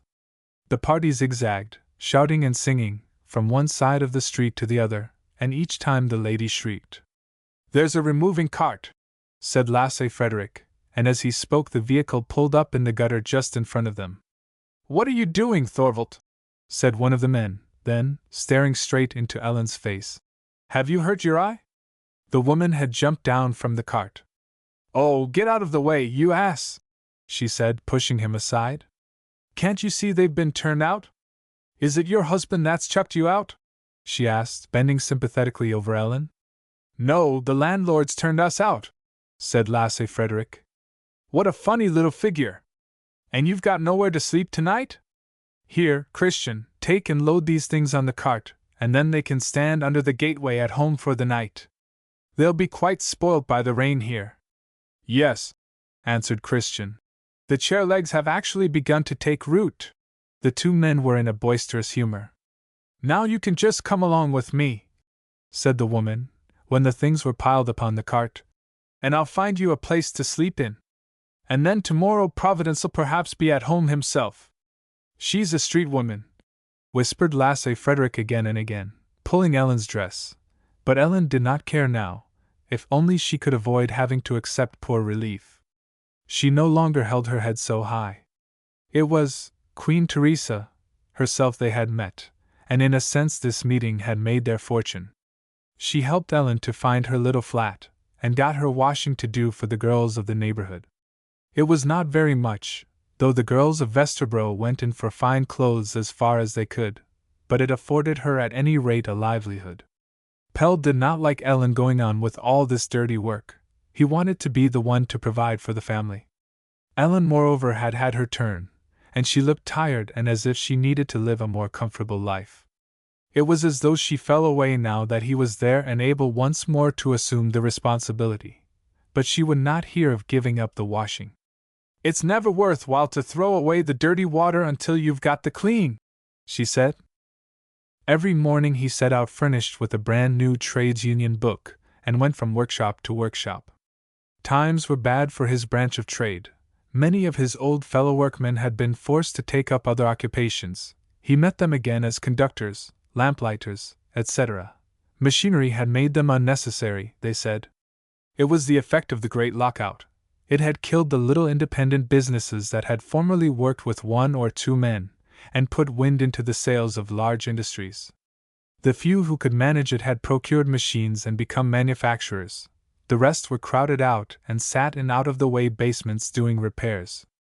To set to work again, on the old conditions, was what had been farthest from Pelle's thoughts, and he now went about and offered to become an apprentice again in order to serve his new master, the machinery, and was ready to be utilized to the utmost. But the manufacturers had no use for him. They still remembered him too well. "You've been too long away from the work," said one and another of them meaningly. Well, that was only tit for tat, but he felt bitterly how even his past rose up against him. He had fought and sacrificed everything to improve the conditions in his branch, and the machines were the discouraging answer that the development gave to him and his fellows. He was not alone in his vain search in this bright springtime. A number of other branches had had the same fate as his own. Every new day that dawned brought him into a stream of men who seemed to be condemned to wear out the pavement in their hopeless search for work, people who had been pushed out by the machines and could not get in again. There must be something wrong with them, Pelle thought while he stood and listened to always the same story of how they had suddenly been dropped, and saw the rest of the train steaming away. It must have been their own fault that they were not coupled on to a new one. Perhaps they were lazy or drunkards. But after a time he saw good, tried men standing in the row, and offering their powers morning after morning without result, and he began to realize with a chill fear that times were changing. He would certainly have managed to make both ends meet if there had been anything to be got. The prices were all right, their only defect was that they were not eatable. Altogether it seemed as if a change for the worse had overtaken the artisan, and to make it still more serious, the large businesses stood in the way of his establishing himself and becoming independent. There was not even a back door left open now. Pelle might just as well put that out of his head first as last. To become a master now required capital and credit. The best thing that the future held was an endless and aimless tramp to and from the factory. At one stroke he was planted in the middle of the old question again. All the circumstances passed before him, and it was useless to close his eyes. He was willing enough to mind his own affairs and did not seek for anything, but the one thing was a consequence of the other, and whether he wished it or not, it united in a general view of the conditions. The union had stood the test outwardly. The workmen were well organized and had vindicated their right to negotiate. Their corporations could no longer be disregarded. Wages were also to some extent higher, and the feeling for the home had grown in the workmen themselves, many of them having removed from their basements into new 2- or 3-roomed flats, and bought good furniture. They demanded more from life, but everything had become dearer, and they still lived from hand to mouth. He could see that the social development had not kept pace with the mechanical. The machines wedged themselves quietly but inexorably in between the workmen and the work, and threw more and more men out of employment. The hours of labor were not greatly shortened. Society did not seem to care to protect the workers, but it interested itself more in disabled workmen than before, and provision for the poor was well organized. Pelle could not discover any law that had a regulating effect, but found a whole number of laws that plastered up the existing conditions. A great deal of help was given, always just on the borders of starvation, and more men had to apply for it. It did not rob them of their rights as citizens, but made them a kind of politically kept proletariat. It was thus that the world of adventure which Pelle had helped to conquer appeared now when he returned and looked at it with new eyes. The world had not been created anew, and the movement did not seem to have produced anything strong and humanly supporting. It seemed as if the workmen would quietly allow themselves to be left out of the game, if only they received money for doing nothing. What had become of their former pride? They must have acquired the morals of citizens, since they willingly agreed to accept a pension for rights surrendered. They were not deficient in power; they could make the whole world wither and die without shedding a drop of blood, only by holding together. It was a sense of responsibility that they lacked. They had lost the fundamental idea of the movement. Pelle looked at the question from all sides while he trudged up and down in his vain search. The prospect obtruded itself upon him, and there were forces at work, both within and without, trying to push him into the movement and into the front rank among the leaders, but he repelled the idea. He was going to work for his home now. He managed to obtain some repairs for the neighbors, and also helped Ellen to hang up clothes and turn the mangle. One must pocket one's pride and be glad she had something. She was glad of his help, but did not want anyone to see him doing this woman's work. "It's not work for a man," she said, looking at him with eyes which said how pleased she was to have his company. They liked being together, enjoyed it in their own quiet way without many words. Much had happened, but neither Pelle nor Ellen were in a hurry. Neither of them had a facility in speaking, but they found their way to an understanding through the pauses, and drew nearer to one another in the silences. Each knew what the other had suffered without requiring to have it told. Time had been at work on them both. There was no storm in their new companionship. The days passed quietly, made sad by the years that had gone by. In Ellen's mind was neither jubilation nor reproach. She was cautious with regard to him, almost as shy as the first time they met. Behind all her goodness and care lay the same touch of maidenly reserve as at that time. She received his caresses silently, she herself giving chiefly by being something for him. He noticed how every little homely action she did for him grew out of her like a motherly caress, and took him into her heart. He was grateful for it, but it was not that of which he stood most in need. When they sat together in the twilight and the children played upon the floor, she was generally silent, stealing glances at him now and then. But as soon as he noticed these, the depth of her expression vanished. Was she again searching for his inner being as she had done in their earliest time together? It was as though she were calling to something within him, but would not reveal herself. It was thus that mother might sit and gaze searchingly into her child's future. Did she not love him then? She had given him all that she possessed, borne him children, and had faithfully waited for him when all the rest of the world had cast him off, and yet he was not sure that she had ever loved him. Pelle had never met with love in the form of something unmanageable. The movement had absorbed the surplus of his youth. But now he had been born anew together with the spring, and felt it suddenly as an inward power. He and Ellen would begin now, for now she was everything. Life had taught him seriousness, and it was well. He was horrified at the thoughtless way in which he had taken Ellen and made her a mother without first making her a bride. Her woman's heart must be immeasurably large since she had not gone to pieces in consequence, but still stood as unmoved as ever, waiting for him to win her. She had got through it by being a mother. Would he ever win her? Was she really waiting still, or was she contented with things as they were? His love for her was so strong that everything about her was transfigured, and he was happy in the knowledge that she was his fate. Merely a ribbon or a worn check cotton apron, any little thing that belonged to her, acquired a wonderfully warm hue, and filled his mind with sweetness. A glance or a touch made him dizzy with happiness, and his heart went out to her in waves of ardent longing. It awoke no response. She smiled gently and pressed his hand. She was fond of him, and refused him nothing, but he nevertheless felt that she kept her innermost self hidden from him. When he tried to see in, he found it closed by a barrier of kindness. 4. Pelle was like a man returning home after years of exile, and trying to bring himself into personal relations with everything. The act of oblivion was in force only up to the threshold. The real thing he had to see to himself. The land he had tilled was in other hands, he no longer had any right to it. But it was he who had planted, and he must know how it had been tended, and how it had thriven. The great advance had taken on a political character. The movement had in the meantime let the demand of the poorest of the people for bread drop, and thrown them over as one would throw over ballast in order to rise more quickly. The institutions themselves would be won, and then they would of course come back to the starting point and begin again quite differently. It might be rather convenient to turn out those who most hindered the advance, but would it lead to victory? It was upon them indeed that everything turned. Pelle had thoroughly learned the lesson that he who thinks he will outwit others is outwitted himself. He had no faith in those who would climb the fence where it was lowest.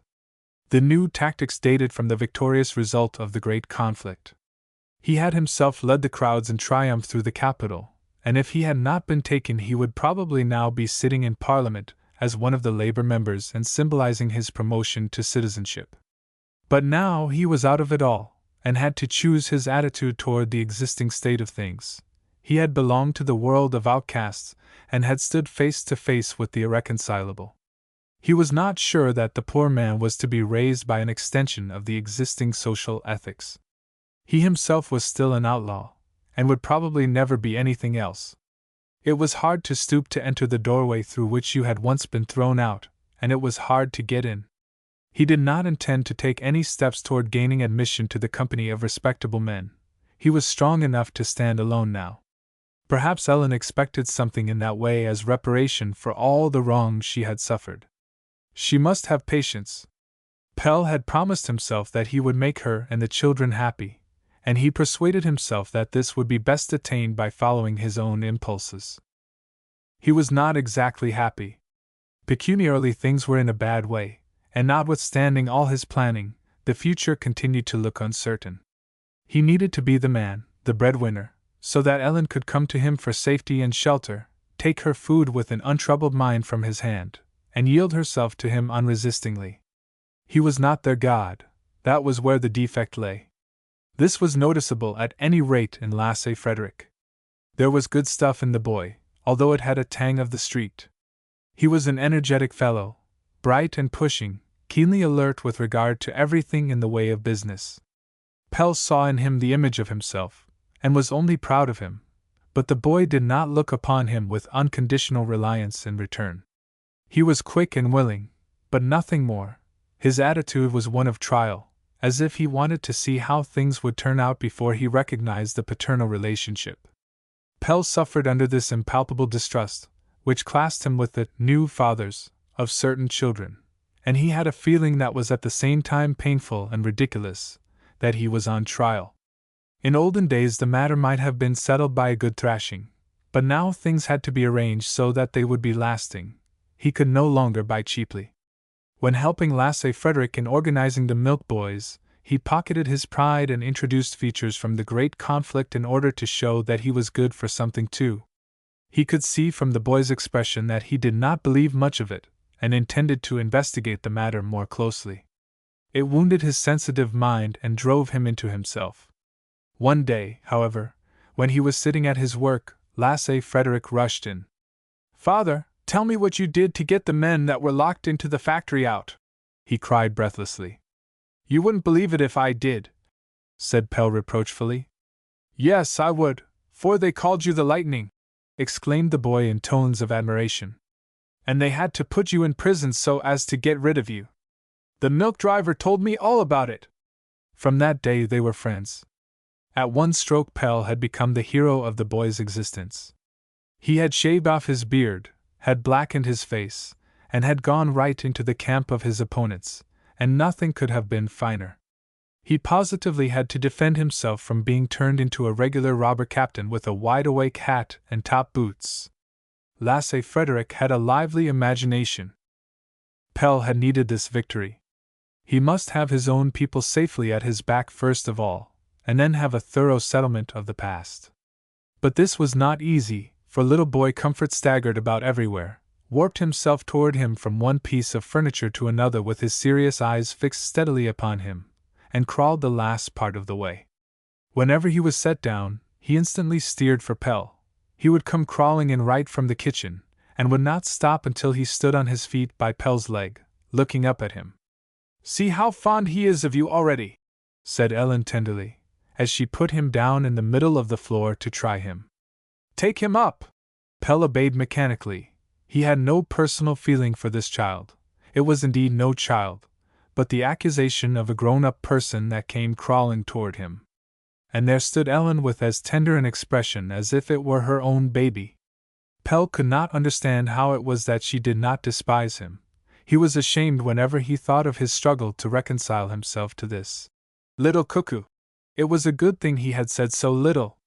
His inability to be as naturally kind to the child as she was tormented him, and when, on Saturday evening, she had bathed boy Comfort and then sat with him on her lap, putting on his clean clothes, Pelle was overwhelmed with self-accusation.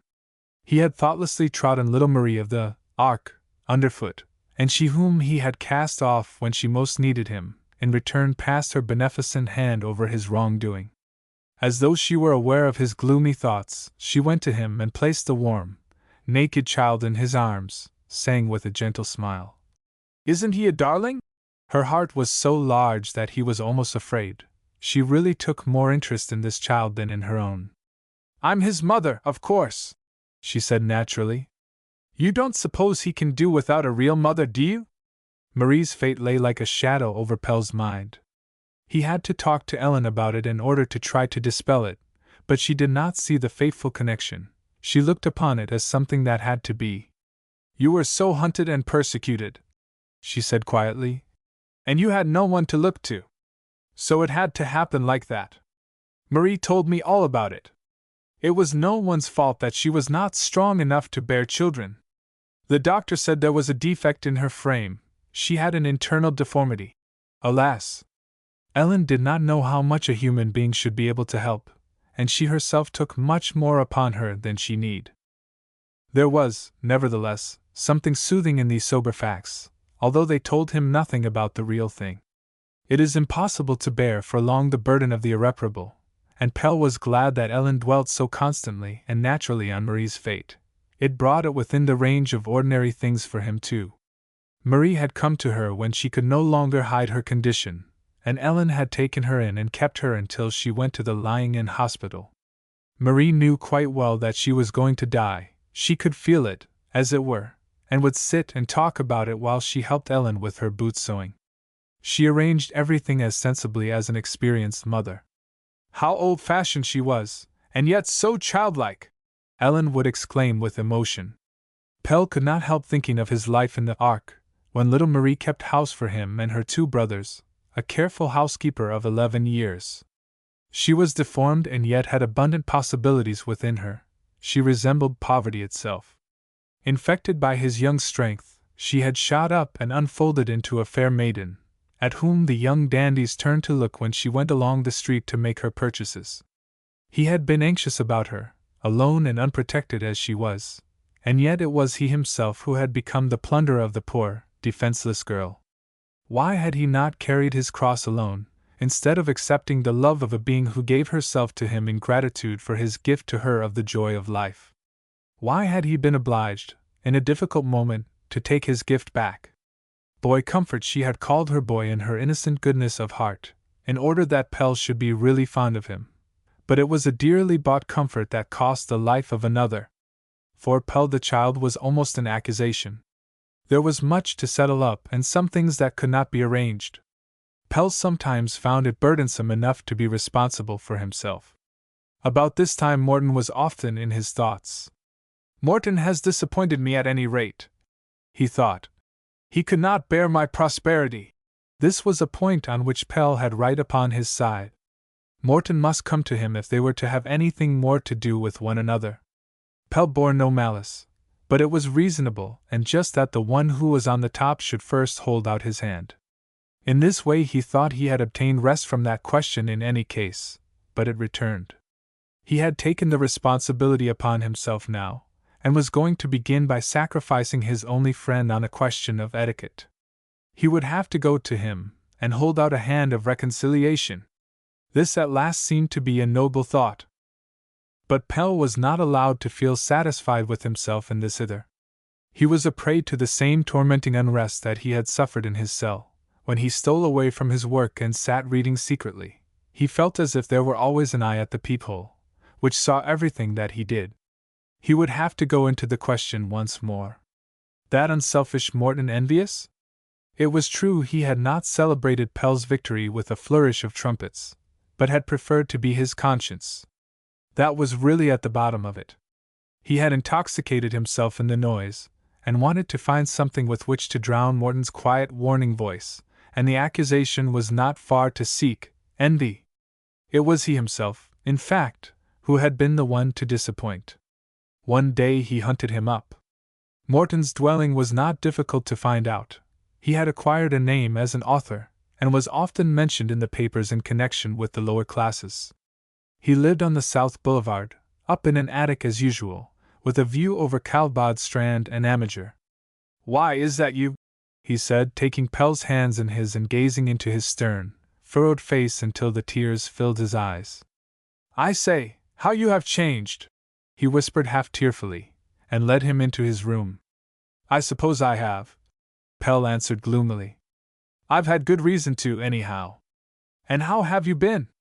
Are you married?" "No, I'm as solitary as ever. The one I want still doesn't care about me, and the others I don't want. I thought you'd thrown me over too, but you've come after all. I had too much prosperity, and that makes you self-important." "Oh, well, it does. But in prison, why did you send my letters back?" "It was almost too hard." Pelle looked up in astonishment. "It would never have occurred to the prisoner that he could hurt anybody, so you do me an injustice there," he said. "It was myself I wanted to punish." "You've been ill then, Pelle?" "Yes, ill. You should only know what one gets like when they stifle your right to be a human being and shut you in between four bare walls. At one time I hated blindly the whole world. My brain reeled with trying to find out a really crushing revenge, and when I couldn't hit others I helped to carry out the punishment upon myself. There was always a satisfaction in feeling that the more I suffered, the greater devils did it make the others appear. And I really did get a hit at them. They hated with all their hearts having to give me a transfer. Wasn't there anyone there who could speak a comforting word, the chaplain, the teachers?" Pelle smiled a bitter smile. "Oh, yes, the lash. The jailer couldn't keep me under discipline. I was what they call a difficult prisoner. It wasn't that I didn't want to, but I had quite lost my balance. You might just as well expect a man to walk steadily when everything is whirling round him. They saw, I suppose, that I couldn't come right by myself, so one day they tied me to a post, pulled my shirt up over my head and gave me a thrashing. It sounds strange, but that did it. The manner of procedure was so brutal that everything in me was struck dumb. When such a thing as that could happen, there was nothing more to protest against. They put a wet sheet round me and I was lifted onto my pallet, so that was all right. For a week I had to lie on my face and couldn't move for the pain. The slightest movement made me growl like an animal. The strokes had gone right through me and could be counted on my chest, and there I lay like a lump of lead, struck down to the earth in open-mouthed astonishment. "This is what they do to human beings," I groaned inwardly. "This is what they do to human beings." I could no longer comprehend anything. Pelle's face had become ashen gray. All the blood had left it, and the bones stood out sharply as in a dead face. He gulped 2 or 3 times to obtain control over his voice. "I wonder if you understand what it means to get a thrashing," he said hoarsely. "Fire's nothing. I'd rather be burned alive than have it again. The fellow doesn't beat. He's not the least angry. Nobody's angry with you. They're all so seriously grieved on your account. He places the strokes carefully down over your back as if he were weighing out food, almost as if he were fondling you. But your lungs gasp at each stroke and your heart beats wildly. It's as if 1,000 pincers were tearing all your fibers and nerves apart at once. My very entrails contracted in terror, and seemed ready to escape through my throat every time the lash fell. My lungs still burn when I think of it, and my heart will suddenly contract as if it would send the blood out through my throat. Do you know what the devilish part of corporal punishment is? It's not the bodily pain that they inflict upon the culprit, it's his inner man they thrash, his soul. While I lay there brooding over my mutilated spirit, left to lick my wounds like a wounded animal, I realized that I had been in an encounter with the evil conscience of society, the victim of their hatred of those who suffer. Do you remember what gave occasion to the punishment? Morton asked, as he wiped the perspiration from his forehead. It was some little thing or other, I think I called out. The solitude and the terrible silence got upon my nerves, and I suppose I shouted to make a little life in the horrible emptiness. I don't remember very clearly, but I think that was my crime. You'd have been the better anyhow for a kind word from a friend. Morton was still thinking of his despised letters. Yes, but the atmosphere of a cell is not suited for friendly relations with the outside world. You get to hate all who are at liberty, those who mean well by you too, and you chop off even the little bit of branch you're sitting on. Perhaps I should never have got into touch with life again if it hadn't been for the mice in my cell. I used to put crumbs of bread down the grating for them, and when I lay there half dead and brooding, they ran squeaking over my hand. It was a caress anyhow, even if it wasn't from fellowmen. Morton lived in a small two-roomed flat in the attics. While they sat talking, a sound came now and then from the other room, and each time a nervous look came into Morton's face, and he glanced in annoyance at the closed door. Gradually he became quite restless, and his attention was fixed on these sounds. Pelle wondered at it, but asked no questions. Suddenly there came the sound of a chair being overturned. Morton rose quickly and went in, shutting the door carefully behind him. Pelle heard low voices, Morton's admonishing, and a thin, refractory, girlish voice. "He's got a girl hidden in there," thought Pelle. "I'd better be off." He rose and looked out of the large attic window. How everything had changed since he first came to the capital and looked out over it from Morton's old lodging. In those days he had had dreams of conquering it, and had carried out his plan too, and now he could begin from the beginning. An entirely new city lay spread out beneath him. Where he had once run about among wharves and coal bunkers, there now stood a row of palatial buildings with a fine boulevard. And everything outside was new. A large working men's district had sprung up where there had once been timber yards or water. Below him engines were drawing rows of trucks filled with ballast across the site for the new goods station yard, and on the opposite side of the harbor a new residential and business quarter had grown up on the Iceland quay. And behind it all lay the water and the green land of Amager. Morton had had the sense to select a high branch for himself like the nightingales. He had got together a good number of books again, and on his writing table stood photographs of well-known men with autograph inscriptions. To all appearances he seemed to make his way in the world of books. Pelle took down some of Morton's own works, and turned over their leaves with interest. He seemed to hear Morton's earnest voice behind the printed words. He would begin to read him now. Morton came in. "You're not going, are you?" he asked, drawing his hand across his forehead. "Do stay a little while and we'll have a good talk. You can't think how I've missed you." He looked tired. "I'm looking forward tremendously to reading your books," said Pelle enthusiastically. "What a lot you've written! You haven't given that up. Perhaps solitude's taught you too to like books," said Morton, looking at him. "If so, you've made some good friends in there, Pelle. All that there isn't worth much, it's only preliminary work. It's a new world ours, you must remember. I don't think the working man cares much about you." "No, not much," answered Morton slowly. "They say you only write in the upper-class papers. If I didn't I should starve. They don't grudge me my food, at any rate. Our own press still has no use for skirmishers, but only for men who march to order. And it's very difficult for you to subordinate yourself to anyone," said Pelle, smiling. "I have a responsibility to those above me," answered Morton proudly. "If I give the blind man eyes to see into the future, I can't let myself be led by him. Now and then the working man gets hold of one of my contributions to the upper-class press, That's all the connection I have with my own side.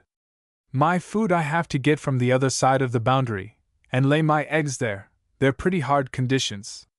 You can't think how often I've worried over not being able to speak to my own people except in roundabout ways. Well, it doesn't matter. I can afford to wait. There's no way of avoiding the son of my father, and in the meantime I'm doing work among the upper classes. I bring the misery into the life of the happily situated, and disturb their quiet enjoyment. The upper classes must be prepared for the revolution too. Can they stand your representations? Asked Pelle, in surprise. Yes, the upper classes are just as tolerant as the common people were before they rose. It's an outcome of culture. Sometimes they're almost too tolerant. You can't quite vouch for their words. When there's something they don't like, they always get out of it by looking at it from an artistic point of view. How do you mean? As a display, as if you were acting for their entertainment. It's splendidly done, they say, when you've laid bare a little of the boundless misery. It's quite Russian. Of course it's not real at all, at any rate not here at home, but you always make a mark on someone or other, and little by little the food after all becomes bitter to their taste, I think. Perhaps some day I shall be lucky enough to write in such a way about the poor that no one can leave them out. But you yourself, what's your attitude toward matters? Are you disappointed? Yes, to some extent. In prison, in my great need, I left the fulfillment of the time of prosperity to you others. All the same, a great change has taken place. And you're pleased with it? Everything has become dearer, said Pelle slowly. And unemployment seems on the way to become permanent. Morton nodded. That's the answer capital gives, he said.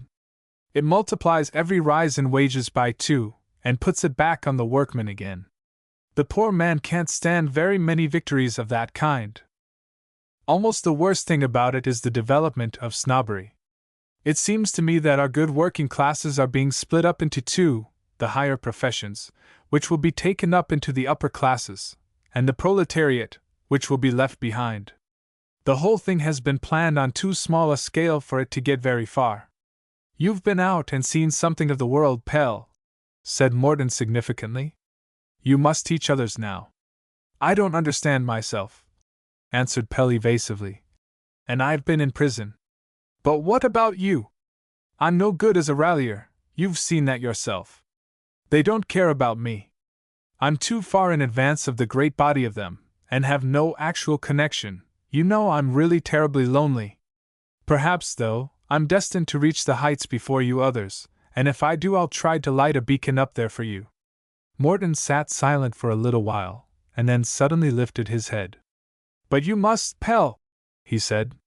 You say you're not the right man, but there's simply no one but you. Have you forgotten that you fired the movement, that you were its simple faith?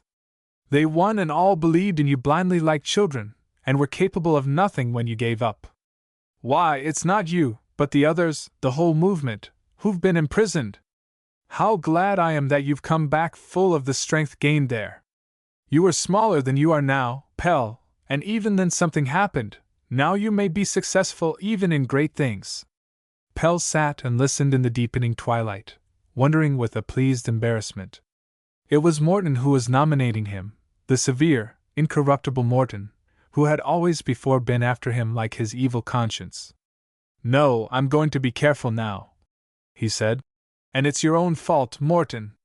You've gone and pricked my soul, and I'm awake now. I shan't go at anything blindly again. I have a feeling that what we two are joining in is the greatest thing the world has ever seen. It reaches further into the future than I can see, and so I'm working on myself. I study the books now.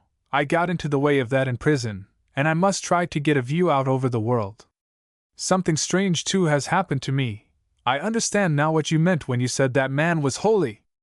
I'm no longer satisfied with being a small part of the whole, but think I must try to become a whole world by myself.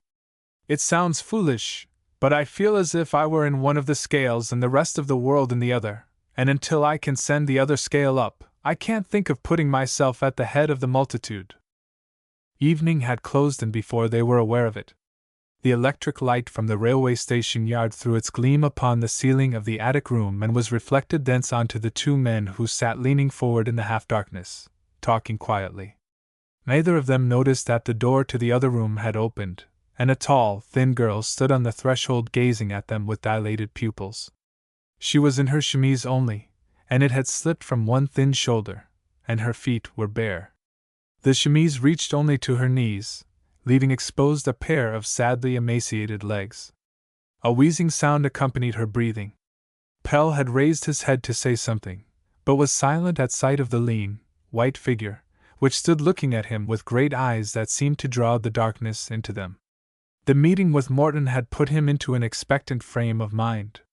He still had the call sounding in his ears, and gazed in amazement at the ghostly apparition. The delicate lines spoiled by want, the expression of childlike terror of the dark, all this twofold picture of oneness stamped with the stamp of death, and of an unfulfilled promise of beauty, was it not the ghost of poverty, of wrong and oppression, a tortured apparition sent to admonish him? Was his brain failing? Were the horrible visions of the darkness of his cell returning? "Morton!" he whispered, touching his arm.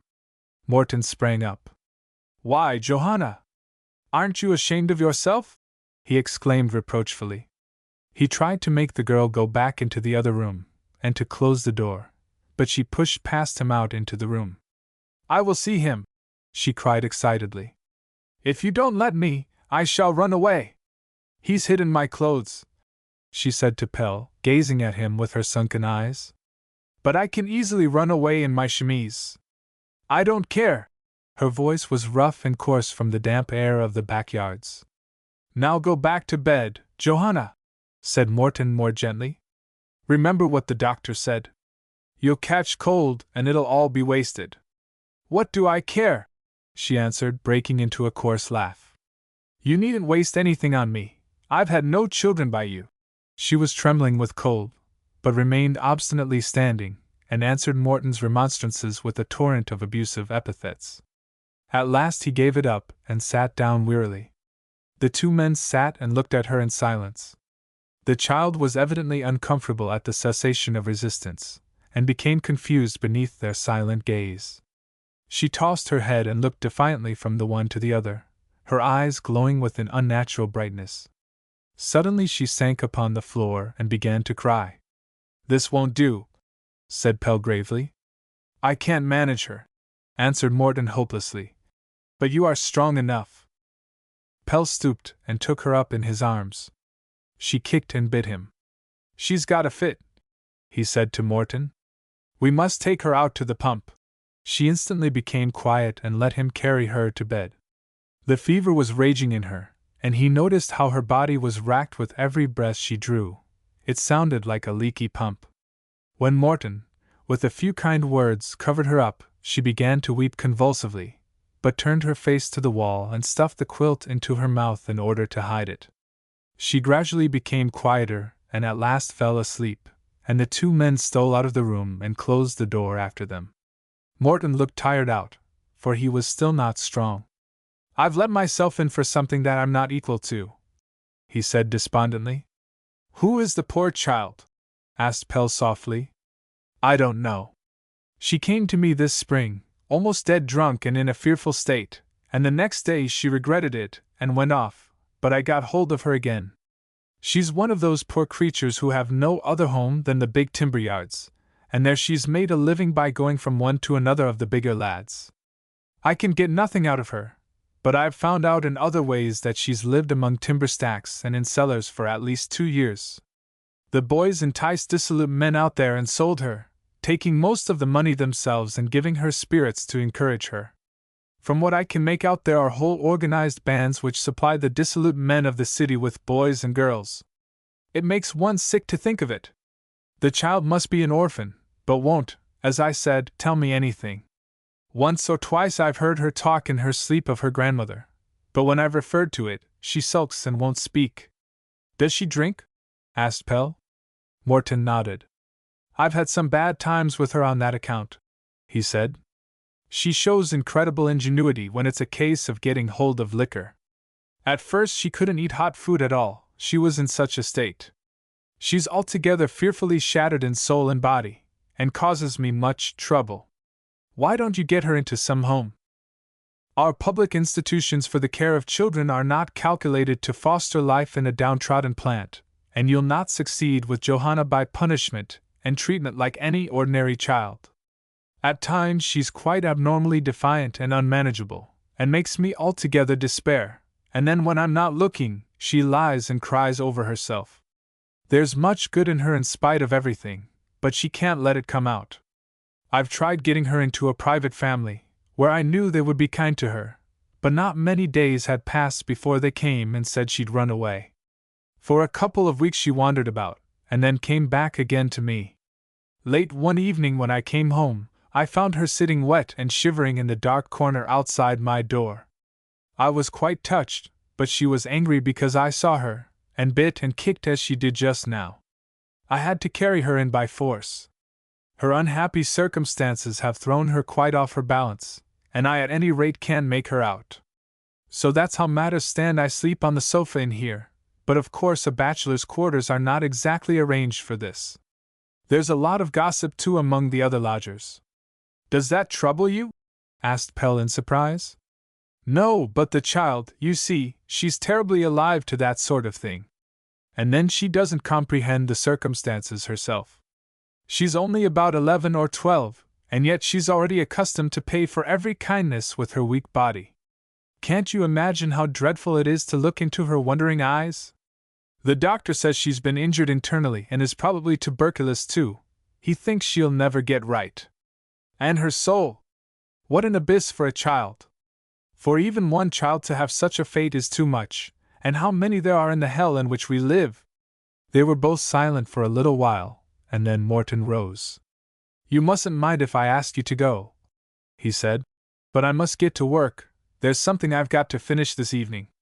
You won't mind, will you?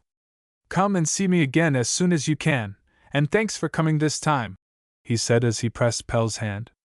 I'd like you to keep your eyes open, he said as he followed him to the door. Perhaps you could help me to find out the history of the poor thing. You know a lot of poor people, and must have come in some way or other into her life, for I can see it in her. Didn't you notice how eager she was to have a look at you? Try to find out about it, will you? Pelle promised, but it was more easily said than done.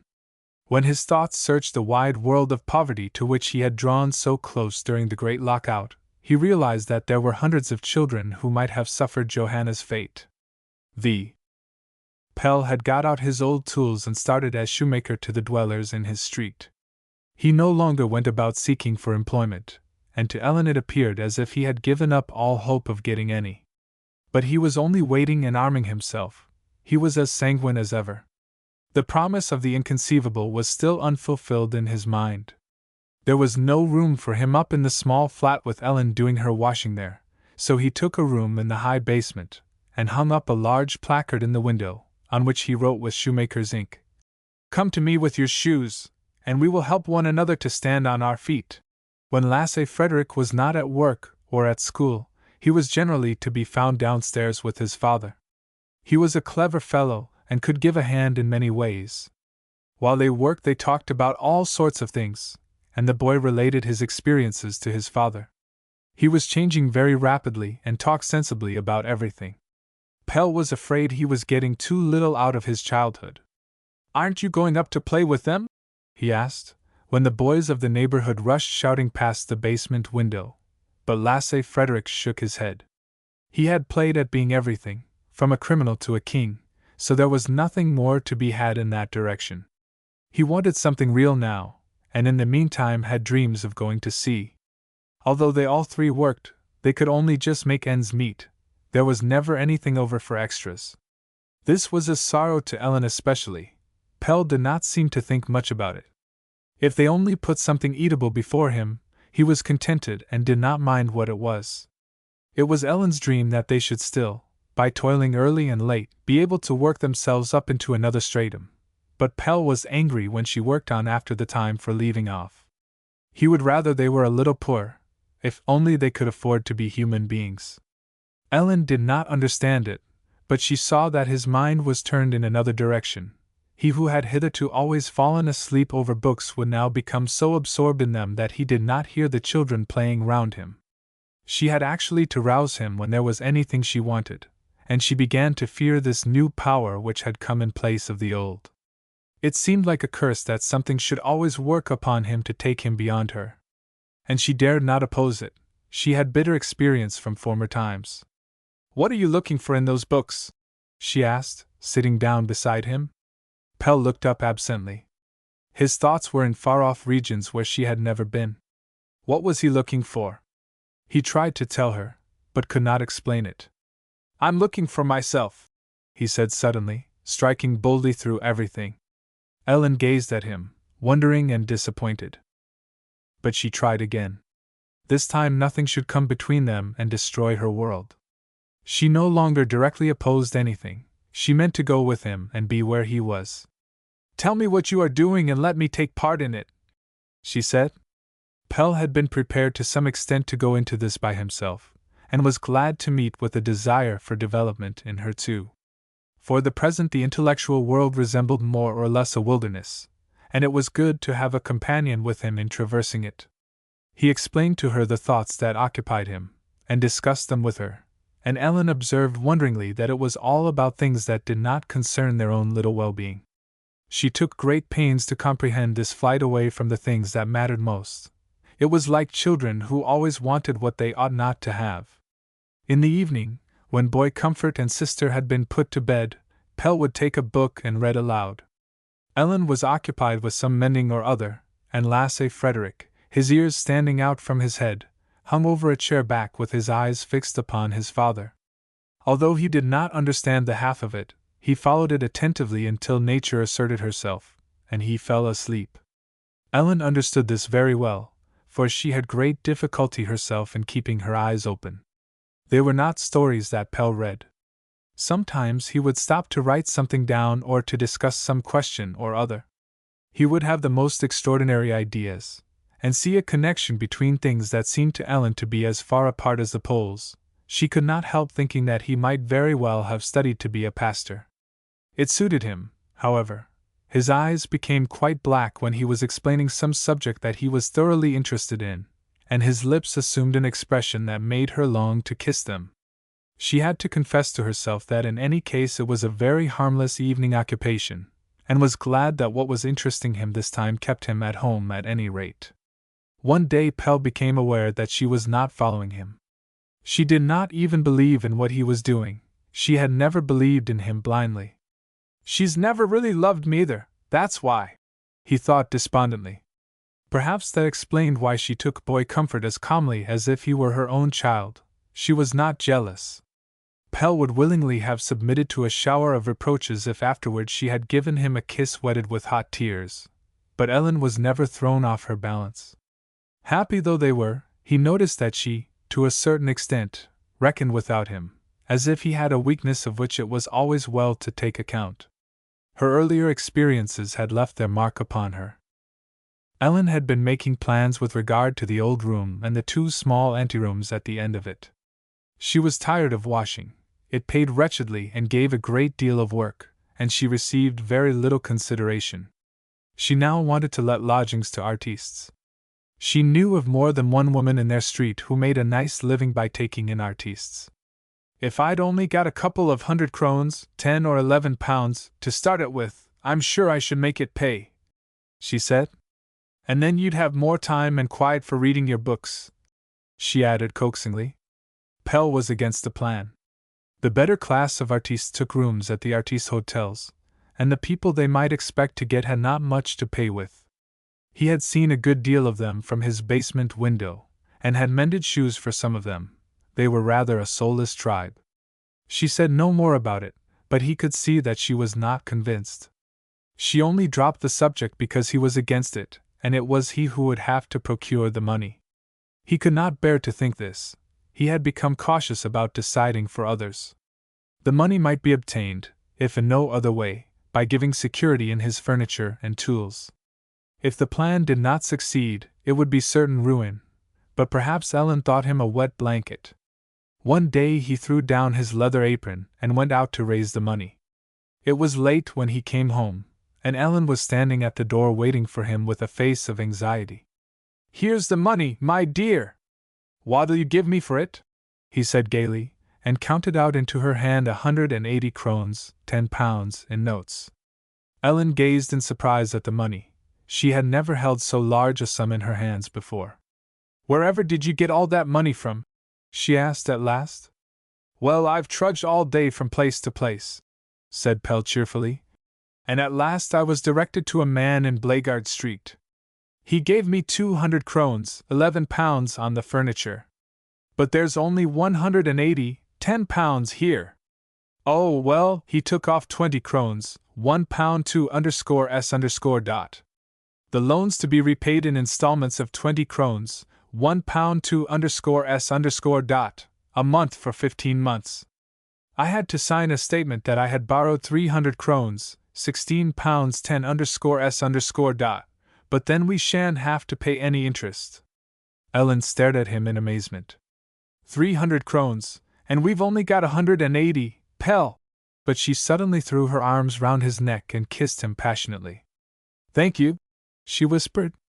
He felt quite dazed. It was not like her to be so vehement. She had plenty to do, after hiring the room, in putting it in order. The loose beams had to be fixed up, and the walls plastered and whitewashed a little.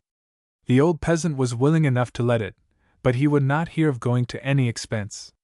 Ellen at last succeeded, however, in getting him to agree to pay half the repairs on condition that she took the room for a year and paid the rent in advance. We can get my brother Frederick to do some of the repairs on Sunday morning, she said to Pelle, and then perhaps we shall get it done for nothing. She was altogether very energetic. There was need for it too. The rent swallowed up the 100 krones, £5 10 _s_. And then there were all the things that had to be got. She bought a quantity of cheap print, and hung it up so as to divide one side of the room into a number of small compartments, each provided with a second-hand bed and hay mattress, and a washing stand. Artistes are not so particular, she said, and I'm sure they'll be glad to have the room to practice in. Finally there were the 2 little anterooms, which were to be furnished a little better for more particular artistes. There was not nearly enough money, and some of the things had to be taken on credit. At last it was all ready to receive the guests. It looked quite smart for the amount spent on it, and Pelle could not but admire her cleverness in making a little go a long way. The only thing now left to do was to catch the birds, but here Ellen's practical sense ceased to act. She had no idea how to proceed. We must advertise, she said, and counted up her remaining pence. Pelle laughed at her. A lot of good it would be to advertise for people who were goodness knows where on railways and steamers. What shall we do then? She said, looking anxiously to him for help. After all, he was the man for it all. Well, first of all there must be a German placard down on the street door, and then they must make the rooms known. Pelle had studied both German and English in the prison, and he made up the placard himself. He had cards printed, and left them in the Artistes' Tavern at the corner of Vesterbro Street, went there himself 2 or 3 times after midnight when the artistes gathered there when their work was finished, and stationed himself at the stage entrances of the music halls. He soon came to look upon it as a task to be performed, like everything with which he occupied himself, and this should succeed. Ellen looked on wondering and helpless. She had all at once grown frightened, and followed each of his movements with anxious attention. Soon, however, things began to move. The girls whose washing Ellen had done took an interest in the undertaking, and sent lodgers to her, and Lasse Frederick, who had the run of the circus stables, often returned with some Russian groom or other who did a turn as a rustic dancer or a Cossack horseman. Sometimes there lived with her people from the other side of the world where they walk with their heads down, fakirs and magicians from India and Japan, snake charmers from Tetouan, people with shaven heads or a long black pigtail, with oblique, sorrowful eyes, loose hips and skin that resembled the greenish leather that Pelle used for ladies' boots. Sister was afraid of them, but it was the time of his life to Lasse Frederick. There were fat Turley's girls, who came 3 by 3, they jodled at the music halls, and looked dreadful all day, much to Ellen's despair. Now and then a whole company would come, and then trapezes and rings creaked in the great room, Spanish dancers went through their steps, and jugglers practiced new feats. They were all people who should preferably not be seen off the stage. Ellen often went to the circus and music halls now, but could never quite believe that the performers were the same men and women who went about at home looking like scarecrows. Most of them required nothing except that the lodging should be cheap. They boarded themselves, and goodness knows what they lived on. Some of them simply lighted a fire on a sheet of iron on the floor and made a mixture of rice or something of the sort. They could not eat Danish food, Pelle said. Sometimes they went away without paying, and occasionally took something with them, and they often broke things. There was no fortune to be made out of them, but in the meantime Ellen was satisfied as long as she could keep it going, so that it paid the rent and installments on the loan and left her a little for her trouble. It was her intention to weed out the more worthless subjects, and raise the whole tone of the business when it had got into good order. "You really might refuse the worst work now, and save yourself a little," she said to Pelle when he was sitting over some worn-out factory shoes that had neither sole nor upper. Most boots and shoes had done service somewhere else before they reached this neighborhood, and when they came to Pelle there was not much left of them. "Say no to it," said Ellen. "It's far too hardly earned for you. And we shall get on now without having to take everything." In the kindness of her heart she wanted him to be able to read his books, since he had a weakness for them. Her intention was good, but Pelle had no thought of becoming an aesthetic idler, who let his wife keep him while he posed as a learned man. There were enough of them in the neighborhood, and the inhabitants looked up to them, but they were not interesting. They were more or less another form of drunkard. To Pelle books were a new power, grown slowly out of his sojourn in prison. He had sat there alone with his work thrown on himself for occupation, and he had examined himself in every detail. It was like having companionship when he brought to light anything new and strange in himself, and one day he chanced upon the mistiness of his own being, and discovered that it consisted of experience that others had gone through before him. The Bible, which always lay on the prisoner's table for company, helped him. Its words had the sound of a well-known voice that reminded him strongly of Father Lasse's in his childhood. From the Bible he went on further and discovered that the serious books were men who sat in solitude like himself, and spoke out. Was solitude so dreadful then when you had such company? Pelle was no longer able to comprehend his own fear of it. As a child he had been a creature in the widest sense, and found companionship in everything. He could converse with trees, animals, and stones. Those fibers had withered, and no longer conveyed nourishment, but then he became one with the masses, and thought and felt exactly as they did. That was crumbling away too now. He was being isolated distinctly, bit by bit, and he was interested in discovering a plan in it. He had made nature subject to him even as a child, and had afterward won the masses. It was solitude now that had to be taken, and he himself was going about in the midst of it, large and wonderful. It was already leaving indelible traces in his mind, although he had seen nothing of it yet. He felt strangely excited, very much as he had felt when, in his childhood, he arrived in Bornholm with his father and could see nothing, but heard the movement of thronging life behind the mist. A new and unknown world, full of wonders and throbbing with anticipation, would meet him in there. Pelle's action was not due to his own volition. He might as well try to lift himself up by his hair as determine that now he would be a human being by himself. It was an awakening of new powers. He no longer let sunshine and rain pass unnoticed over his head. A strange thing happened to him. He looked wonderingly at everything that he had formerly passed by as commonplace, and saw it all in a new, brilliant light. He had to go all over it from the beginning, look at every detail. How wonderfully everything was connected, sorrow and joy and apparent trifles, to make him, Pelle, who had ruled over hundreds of thousands and yet had to go to prison in order to feel himself rich.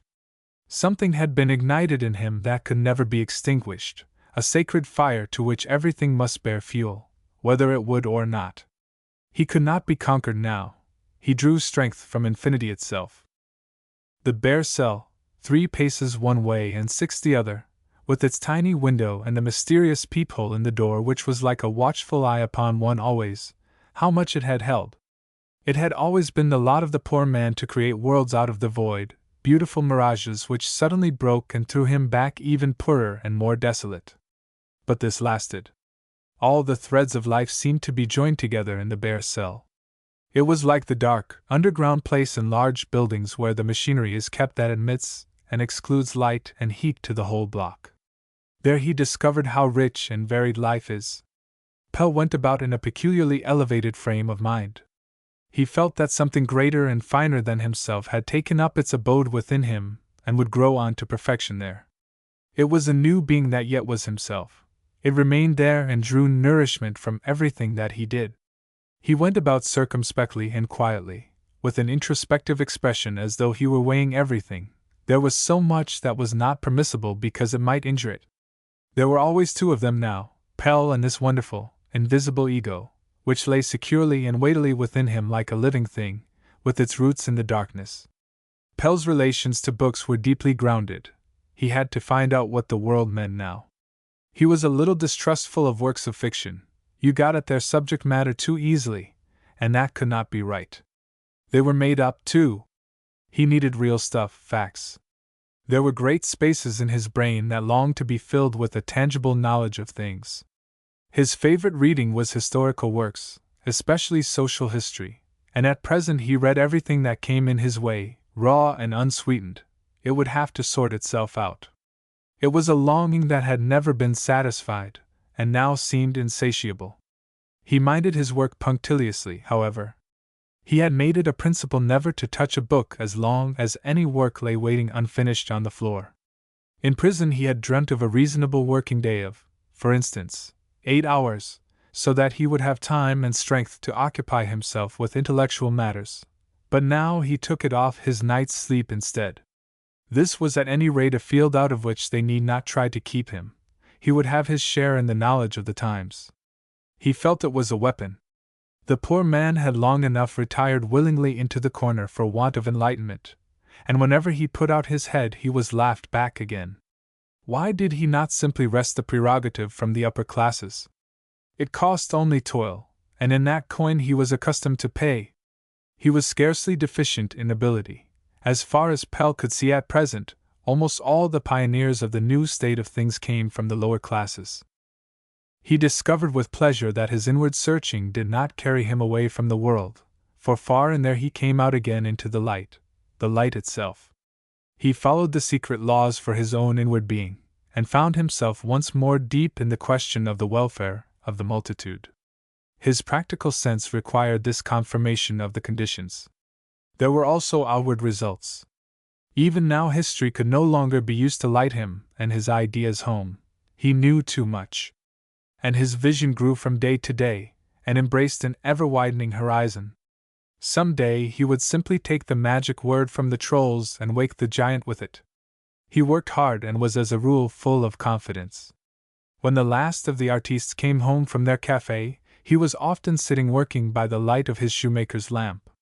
They would stop before the open basement window and have a chat with him in their broken Danish. His domestic circumstances were somewhat straitened. The installments in repayment of the loan, and the debt on the furniture still swallowed all that they were able to scrape together, and Pelle had no prospect of getting better work. But work is the bearer of faith, and he felt sure that a way would open out if only he kept on with it unweariedly. He took Ellen's unspoken mistrust of his projects quietly. He felt himself to be greater than she in this. She could not reach up to the level of his head. 6. Pelle was awake as early as 4 o'clock, although he had gone to bed late. He slept lightly at this time, when the summer night lay lightly upon his eyelids. He stole out into the kitchen and washed himself under the tap, and then went down to his work. The grey spirit of the night was still visible down in the street, but a tinge of red was appearing above the roofs. The sun's rising now over the country, he thought, recalling the mornings of his childhood, the fields with their sheen of silvery dew, and the sun suddenly coming and changing them into thousands of sparkling diamond drops. Ah, if one could once more run barefooted, if a little shrinkingly, out into the dewy grass, and shout a greeting to the dawning day. "Get up, son! Pelle is here already!" The night watchman came slowly past the open window on his way home. "Up already?" he exclaimed in a voice hoarse with the night air, as he nodded down to Pelle. "Well, it's the early bird that catches the worm. You'll be rich one of these days, shoemaker. Pelle laughed. He was rich. He thought of his wife and children while he worked. It was nice to think of them sleeping so securely while he sat here at work. It emphasized the fact that he was their breadwinner. With every blow of his hammer the home grew, so he hammered away cheerfully. They were poor, but that was nothing in comparison with the fact that if he were taken away now, things would go to pieces. He was the children's providence. It was always, "Father's going to," or "Father said so." In their eyes he was infallible. Ellen too began to come to him with her troubles. She no longer kept them to herself, but recognized that he had the broader back. It was all so undeserved, as if good spirits were working for him. Shameful though it was that the wife should work to help to keep the family, he had not been able to exempt her from it. And what had he done for the children? It was not easy to build everything up at once from a bare foundation, and he was sometimes tempted to leave something alone so as to accomplish the rest the more quickly. As it was now, he was really nothing. Neither the old Pelle nor the new, but something indeterminate, in process of formation, something that was greatly in need of indulgence. A removing van full of furniture on its way to a new dwelling. He often enough had occasion to feel this from outside. Both old enemies and old friends looked upon him as a man who had gone very much down in the world. Their look said, "Is that really all that remains of that stalwart fellow we once knew?" His own people, on the other hand, were lenient in their judgment.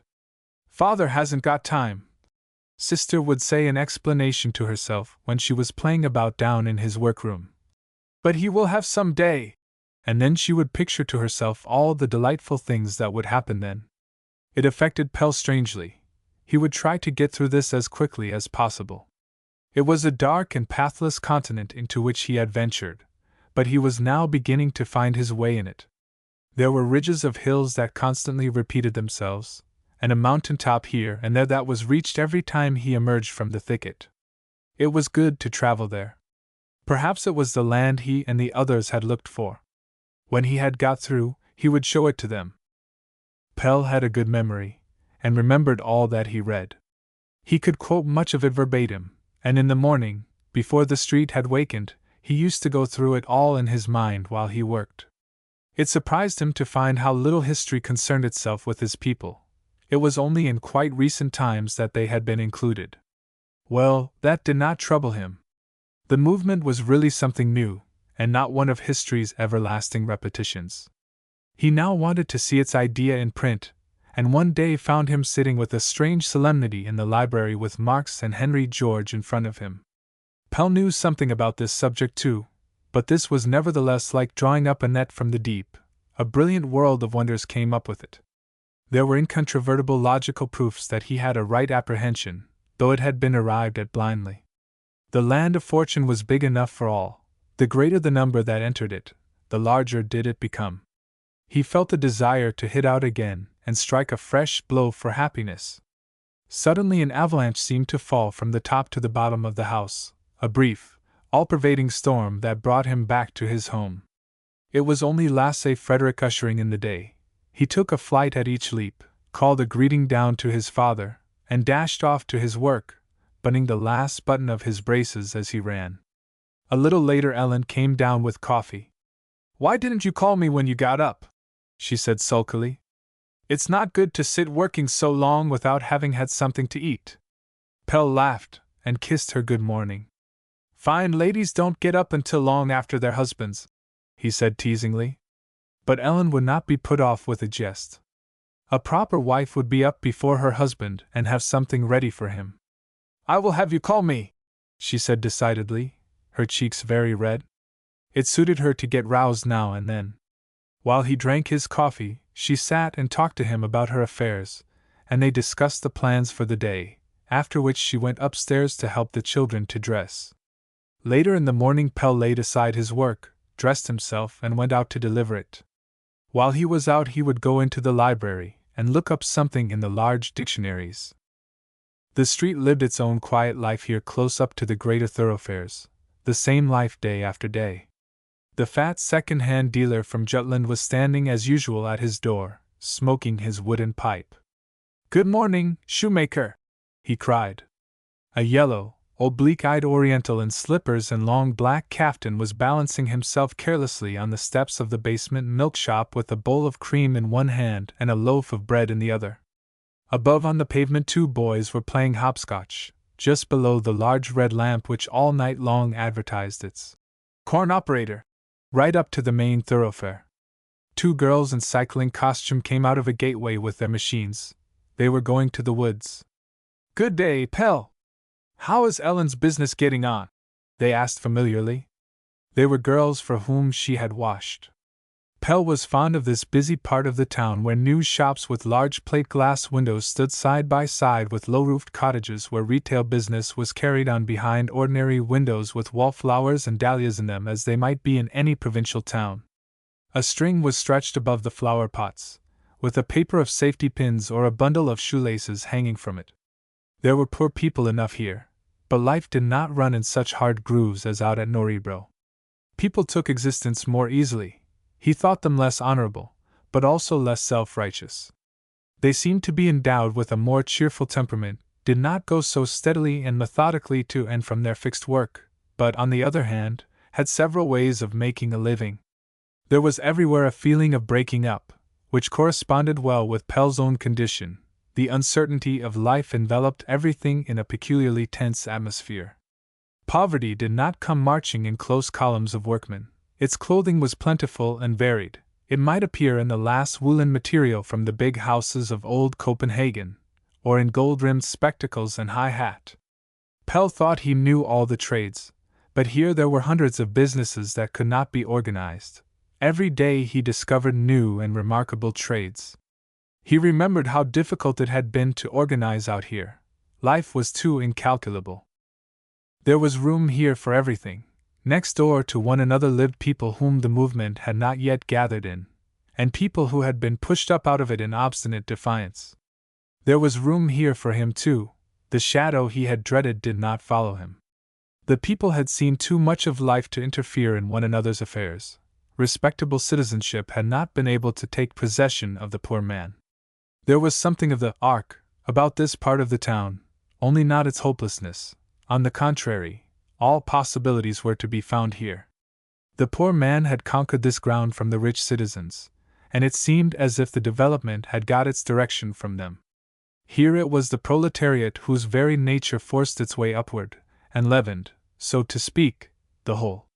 In the long side streets, which were full of second-hand dealers and pawnbrokers, existence had not resolved itself into its various constituents. Girls and gamblers were next-door neighbors to old, peaceable townsfolk, who lived soberly on the interest of their money, and went to church every Sunday with their hymn-books in their hands. The ironmonger had gold watches and antique articles among the lumber in his cellar. Pelle went along Vesterbro Street. The summer holidays were just over, and the pavement on the Figaro side was crowded with sunburnt people, businessmen, students and college girls, who were conspicuous in the throng by their high spirits.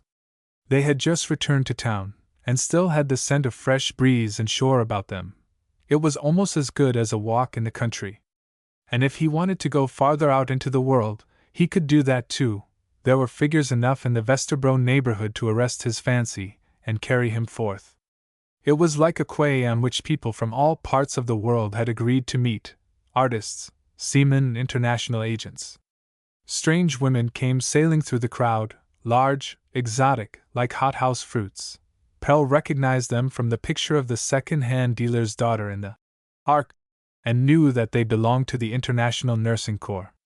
They wore striped costumes, and their thick, fair hair emitted a perfume of foreign lands, of many ports and routes, like the interior of steamers, and their strong, placid faces were big with massage. They floated majestically down the current like full-rigged vessels.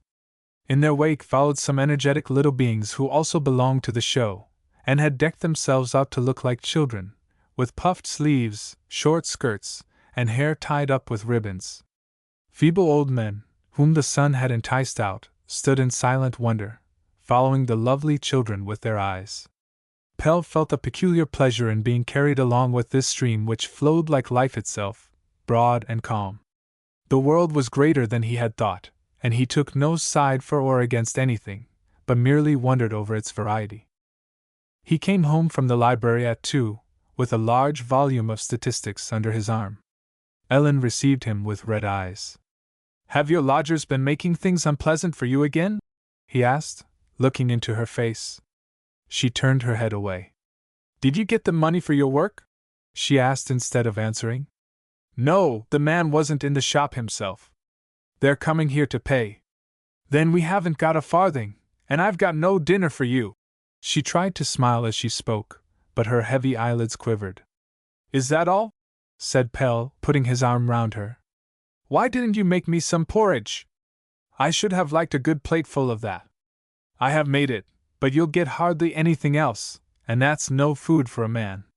He took her round the waist with both hands, lifted her up and put her carefully down upon the kitchen table. "That's porridge, my dear," he said merrily. "I can hardly walk, I'm so strong." But there was no smile to be coaxed out of Ellen.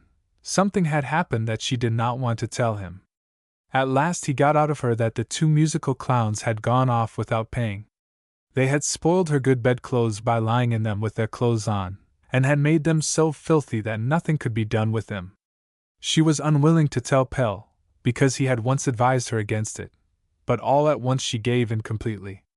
"You mustn't laugh at me," she sobbed, hiding her face on his shoulder. Pelle attempted to comfort her, but it was not so easily done. It was not the one misfortune but the whole fiasco that had upset her so. She had promised herself so much from her great plan. "It isn't all lost yet," he said to comfort her. "We'll just keep on and you'll see it'll be all right." Ellen was not to be hoodwinked, however. "You know you don't mean it," she said angrily. "You only say it because of me. And the second-hand dealer sent up word this morning that if he didn't soon get the rest of his money, he'd take all the furniture back again. Then let him take it, and that'll be an end of the matter." "But then we shall lose all that we've paid," she exclaimed quickly, drying her eyes. Pelle shrugged his shoulders. "That can't be helped. Wouldn't it be better to get the things sold little by little? We only owe 1/3 on them. We can't do that, it's punishable. We've got a contract for the hire of the furniture, and as long as we owe a farthing on it, it's his. But we're well and strong all of us, what does it matter?" "That's true enough," answered Ellen, trying to smile. "But the stronger we are, the more food we need." A girl came running up with a pair of boots that were to be sold as quickly as possible. They were Queen Teresa's, and she was going to wear them in the evening. "That'll bring us in a few pence," said Ellen, brightening. "I'll help you to get them done quickly." They seated themselves one on each side of the counter, and set to work. It reminded them of the early days of their married life. Now and then they stopped to laugh, when Ellen had forgotten some knack. In an hour and a half the boots were ready, and Pelle went himself with them to make sure of the money. "You'll most likely find her in the tavern," said Ellen. "The artistes generally have their dinner at this hour, and she's probably there." It was a busy time in the artistes' restaurant. At the small table sat bony, close-cropped men of a peculiar Rubicon type, having dinner with some girl or other from the neighborhood. They were acrobats, clowns, and wrestlers, people of a homogeneous type, dressed in loud checks, with enormous cuffs and boots with almost armor-plated toes. They chewed well and looked up stupidly at the call of the girls. They wore a hard, brutal mask for a face, and big diamond rings on their fingers. Some of them had such a powerful lower jaw that they looked as if they had developed it for the purpose of taking blows in a boxing match. In the adjoining room some elegant young men were playing billiards while they secretly kept an eye on what was going on at the tables. They had curls on their forehead, and patent leather shoes. Queen Teresa was not there, so Pelle went to Dannebrog Street, where she lived, but found she was not at home. He had to hand in the boots to a neighbor, and go back empty-handed. Well, it was no more than might have been expected. When you needed a thing most, chance played with you as a cat played with a mouse. Pelle was not nearly so cheerful as he appeared to be when he faced Ellen. The reality was beginning to affect him. He went out to Morton, but without any faith in the result. Morton had many uses for what he earned. "You've just come at the right moment," said Morton, waving 2 notes in the air. "I've just had 20 krones, a guinea, sent me from the working man, and we can divide them." It's the first money I've got from that quarter, so of course I've spat upon it 3 times. Then they've found their way to you, after all! Exclaimed Pelle joyfully. Morton laughed. I got tired of seeing my work repeated in their paper, he said, when they'll have nothing to do with me up there, and I went up to them and drew their attention to the paragraph about piracy. You should have seen their expression. Goodness knows it's not pleasant to have to earn your bread on wretchedness, so to speak, but it's still more painful when afterward you have to beg for your hard-earned pence. You mustn't think I should do it either under other circumstances. I'd sooner starve, but at any rate I won't be sweated by my own side. It's a long time since you were here. I've been so busy. How's Johanna? The last words were spoken in a whisper. Not well just now, she's keeping her bed. She's always asking after you. I've been very busy lately, and unfortunately I can't find out anything about her. Is she just as cross? When she's in a bad temper she lets me understand that she could easily help to put us on the right track if she wanted to. I think it amuses her to see us fooled. A child can't be so knowing. Don't be so sure of that. Remember, she's not a child. Her experiences have been too terrible. I have an idea that she hates me and only meditates on the mischief she can do me. You can't imagine how spiteful she can be. It's as though the exhalations from down there had turned to poison in her. If anyone comes here that she notices I like, she reviles them as soon as they're gone, says some poisonous thing about them in order to wound me. You're the only one she spares, so I think there must be some secret link between you. Try to press her on the subject once more. They went into her. As the door opened she slipped hastily down beneath the clothes. She had been listening at the door, and pretended to be asleep. Morton went back to his work and closed the door after him. Well, Johanna, said Pelle, seating himself on the edge of the bed.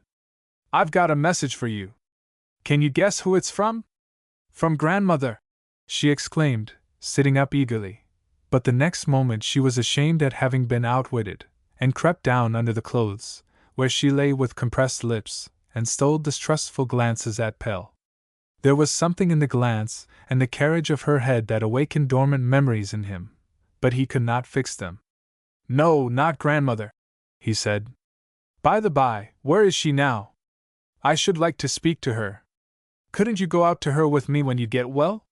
She looked at him with sparkling eyes and a mocking expression. Don't you wish you may get it? She answered. Tell me where she lives, Johanna, Pelle went on, taking her thin hand in his. There's a good girl. Oh, yes, at night. Pelle frowned. You must be very heartless, when you can leave your old grandmother and not even like others to help her. I'm certain she's in want somewhere or other. Johanna looked at him angrily. I whipped her too, she exclaimed malignantly, and then burst into a laugh at Pelle's expression. No, I didn't really, she said reassuringly.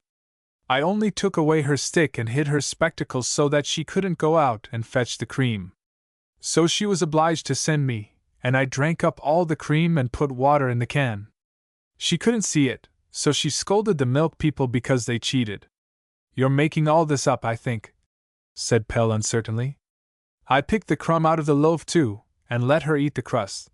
Johanna continued with a nod. Now stop that, said Pelle, stroking her damp forehead. I know quite well that I've offended you. She pushed away his hand angrily. Do you know what I wish? She said suddenly. I wish you were my father. Would you like me to be? Yes, for when you became quite poor and ill, I'd treat you just as well as I've treated grandmother. She laughed a harsh laugh. I'm certain you've only been kind to grandmother, said Pelle gravely. She looked hard at him to see whether he meant this too, and then turned her face to the wall. He could see from the curve of her body that she was struggling to keep back her tears, and he tried to turn her round to him, but she stiffened herself. I won't live with grandmother, she whispered emphatically. I won't. And yet you're fond of her.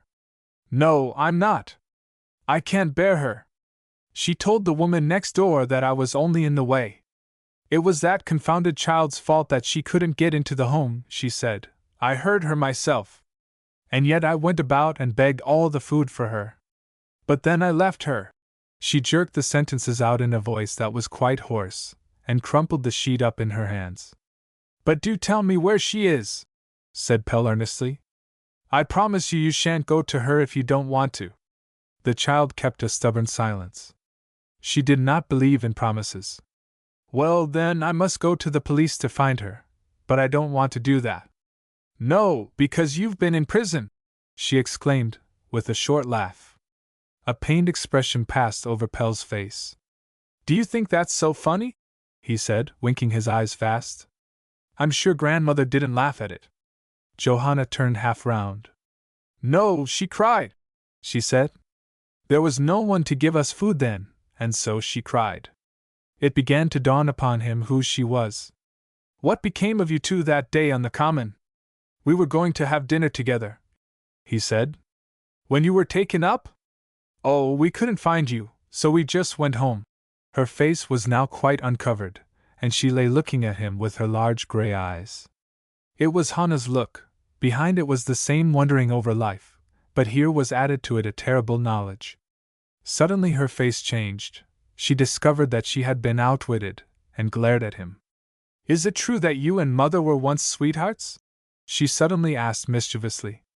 Pelle's face flushed. The question had taken him by surprise. "I'll tell you everything about your mother if you'll tell me what you know," he said, looking straight at her. "What is it you want to know?" she asked in a cross-questioning tone. "Are you going to write about me in the papers? My dear child, we must find your grandmother. She may be starving." "I think she's at the Generality," said the child quietly. "I went there on Thursday when the old things had leave to go out and beg for a little coffee, and one day I saw her." "Didn't you go up to her then?" "No, I was tired of listening to her lamentations." Johanna was no longer stiff and defiant. She lay with her face turned away and answered, a little sullenly, Pelle's questions, while she played nervously with his fingers. Her brief answers made up for him one connected, sad story. Widow Johnson was not worth much when once the Ark was burnt down. She felt old and helpless everywhere else, and when Pelle went to prison, she collapsed entirely. She and the little girl suffered want, and when Johanna felt herself in the way, she ran away to a place where she could be comfortable. Her grandmother had also been in her way. She had her mother's whimsical, dreamy nature, and now she gave up everything and ran away to meet the wonderful. An older playfellow seduced her and took her out to the boys of the timber yard. There she was left to take care of herself, often slept out in the open, and stole now and then, but soon learned to earn money for herself. When it became cold she went as scullery maid to the inns or maid of all work to the women in Dannebrog Street. Strange to say, she always eluded the police. At first there were 2 or 3 times when she started to return to her grandmother, but went no farther than the stairs. She was afraid of being punished, and could not endure the thought of having to listen to the old lady's complaints. Later on she became accustomed to her new way of living, and no longer felt any desire to leave it, probably because she had begun to take strong drink. Now and again, however, she stole into the home and caught a glimpse of her grandmother. She could not explain why she did it, and firmly maintained that she could not endure her. The old woman's unreasonable complaint that she was an encumbrance to her had eaten deeply into the child's mind. During the last year she had been a waitress for some time at a sailor's tavern down in Nijmegen with an innkeeper Ellaby, the confidence man who had fleeced Pelle on his first arrival in the city. It was Ellaby's custom to adopt young girls so as to evade the law and have women servants for his sailors, and they generally died in the course of a year or 2. He always wore a crape band round his sleeve. Johanna was also to have been adopted, but ran away in time. She slowly confessed it all to Pelle, coarse and horrible as it was, with the instinctive confidence that the inhabitants of the Ark had placed in him, and which had been inherited by her from her mother and grandmother. What an abyss of horrors! And he had been thinking that there was no hurry, that life was richer than that. But the children! Were they to wait too, while he surveyed the varied forms of existence, wait and go to ruin? Was there on the whole any need of knowledge and comprehensiveness of survey in order to fight for juster conditions? Was anything necessary beyond the state of being good? While he sat and read books, children were perhaps being trodden down by thousands. Did this also belong to life and require caution? For the first time he doubted himself. "Now you must lie down and go to sleep," he said gently, and stroked her forehead. It was burning hot and throbbed, and alarmed he felt her pulse. Her hand dropped into his, thin, worn, and her pulse was irregular. Alas, Hannah's fever was raging within her. She held his hand tight when he rose to go. "Were you and Mother sweethearts then?" she asked in a whisper, with a look of expectation in the bright eyes that she fixed upon him. And suddenly he understood the reiterated question and all her strange compliance with his wishes. For a moment he looked waveringly into her expectant eyes. Then he nodded slowly. "Yes, Johanna, you're my little daughter," he said, bending down over her. Her pale face was lighted with a faint smile, and she shyly touched his stubbly chin and then turned over to go to sleep. In a few words Pelle told Morton the child's previous history, Madame Johnson and her husband's vain fight to get on, his horrible death in the sewer, how Hannah had grown up as the beautiful princess of the Ark, Hannah who meant to have happiness, and had instead this poor child.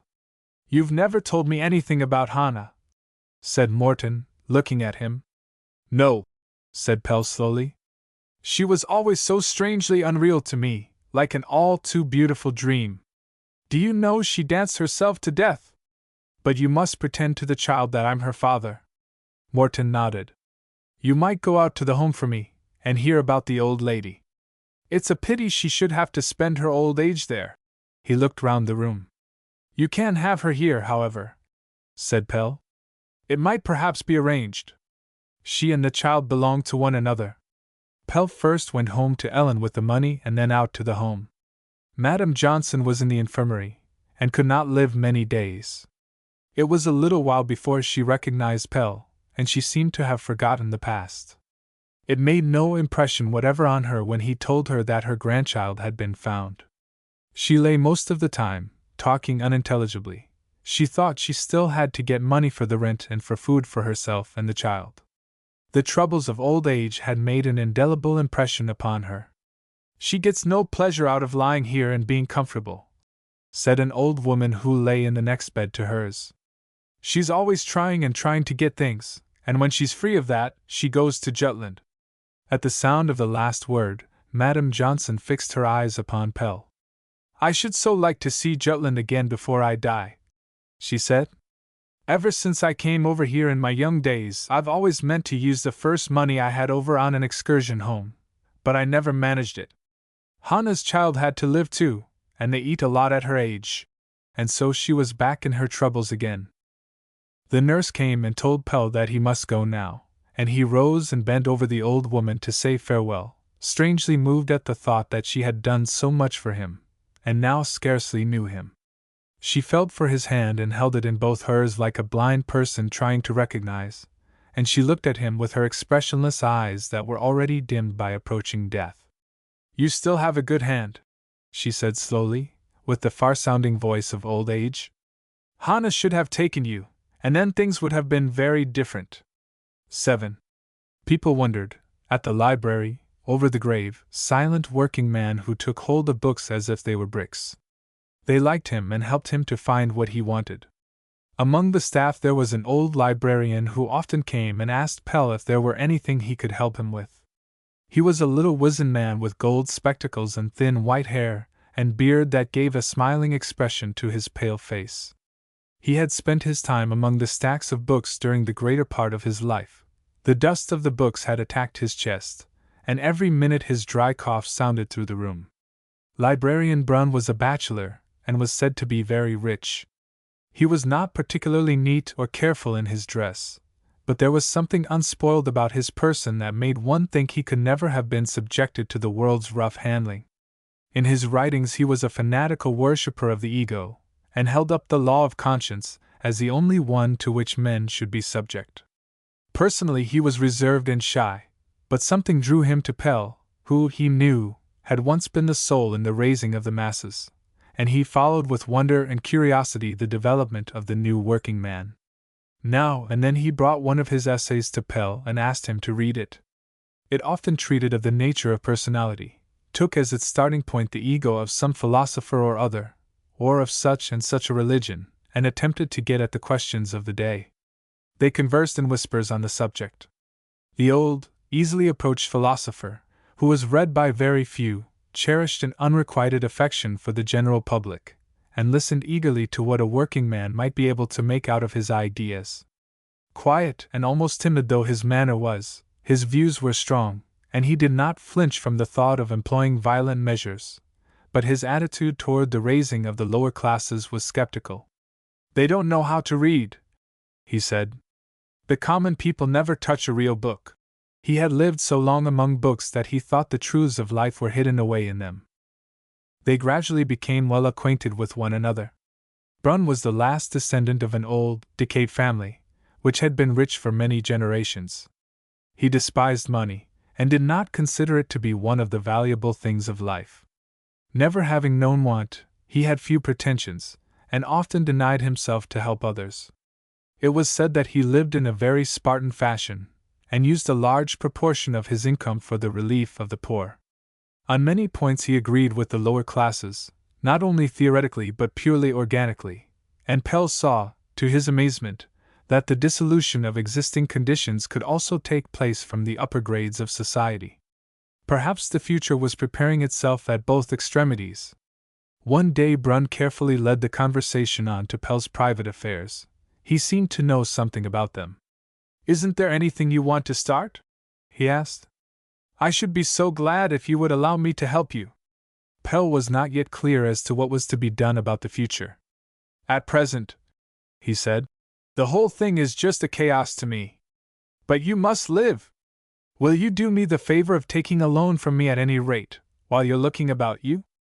Money is necessary to make one capable and free," he continued, when Pelle refused it. "It's a pity, but so it is. You don't take what you want anyhow, so you must either get the money in the way that offers, or do without." "Then I'll do without," said Pelle. "It seems to me that's what you and yours have always done, and have you ever succeeded in heaping coals of fire on the head of society by it? You set too high a value upon money. The common people have too great respect for the property of others.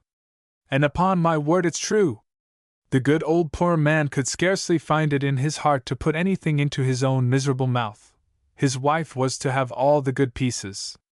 So he is mourned as lost to our side. He was so easy to get wealth by. His progeny still go about with a good deal of it." "Money makes you dependent," Pelle objected. "Not always," answered Brunn, laughing. "In my world people borrow and take on credit without a thought. The greater the debt, the better it is. They never treat a man worse than when they owe him money. On that point we are very much more emancipated than you are. Indeed, that's where the dividing line goes between the upper classes and the common people. This fear of becoming indebted to any one, and carefulness to do two services in return for one, is all very nice and profitable in your own world, but it's what you'll be run down by in your relations to us. We don't know it at all. How otherwise would those people get on who have to let themselves be helped from their cradle to their grave, and live exclusively upon services received?"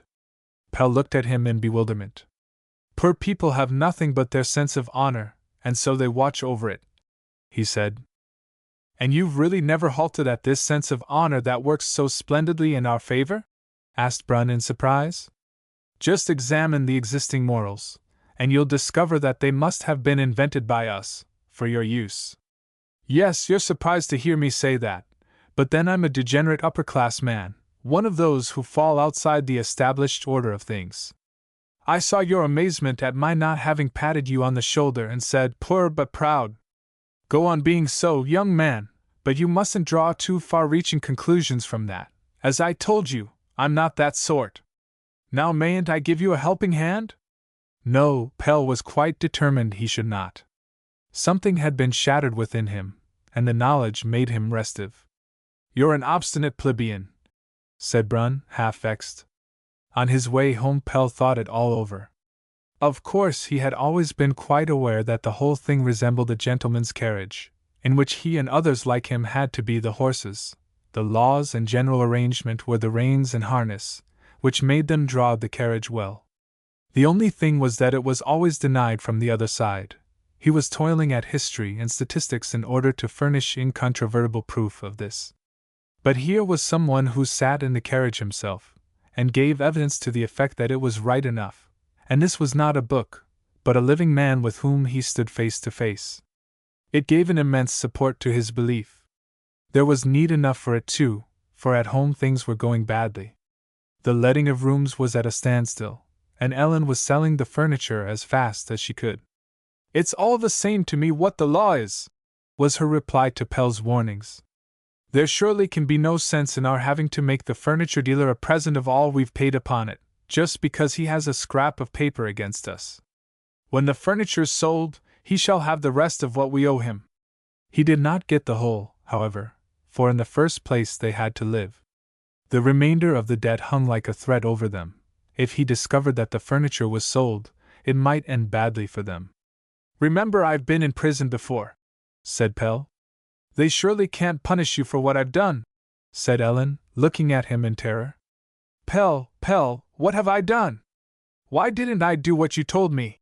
For a time she collapsed, but then suddenly rose energetically, saying, "Then we must get it paid at once. It's surely possible to find 20 krones, a guinea." And hastening up to their flat, she quickly returned in her hat and jacket. "What are you going to do?" asked Pelle in amazement. "What am I going to do? I'm going to Queen Teresa. She can get it. Don't be afraid," she said, bending down and kissing him. She soon returned with the money. "I may pay it back by washing," she said cheerfully. So that matter was settled, and they would have been glad if the loan had been the same. It scarcely moved, however. The installments ate themselves up in some wonderful way. 2 or 3 times they had to ask for a postponement, and each time the usurer added the amount of the installment to the sum still owing. He called it punishment interest. Pelle read seldom. He felt no wish to do so. He was out early and late looking for a job. He fetched and took back furniture in the town for the second-hand dealer, and did anything else that came to hand. One evening Ellen came up with a newspaper cutting that Queen Teresa had sent her an advertisement of a good, well-paid situation for a trustworthy man, who had been trained as a shoemaker.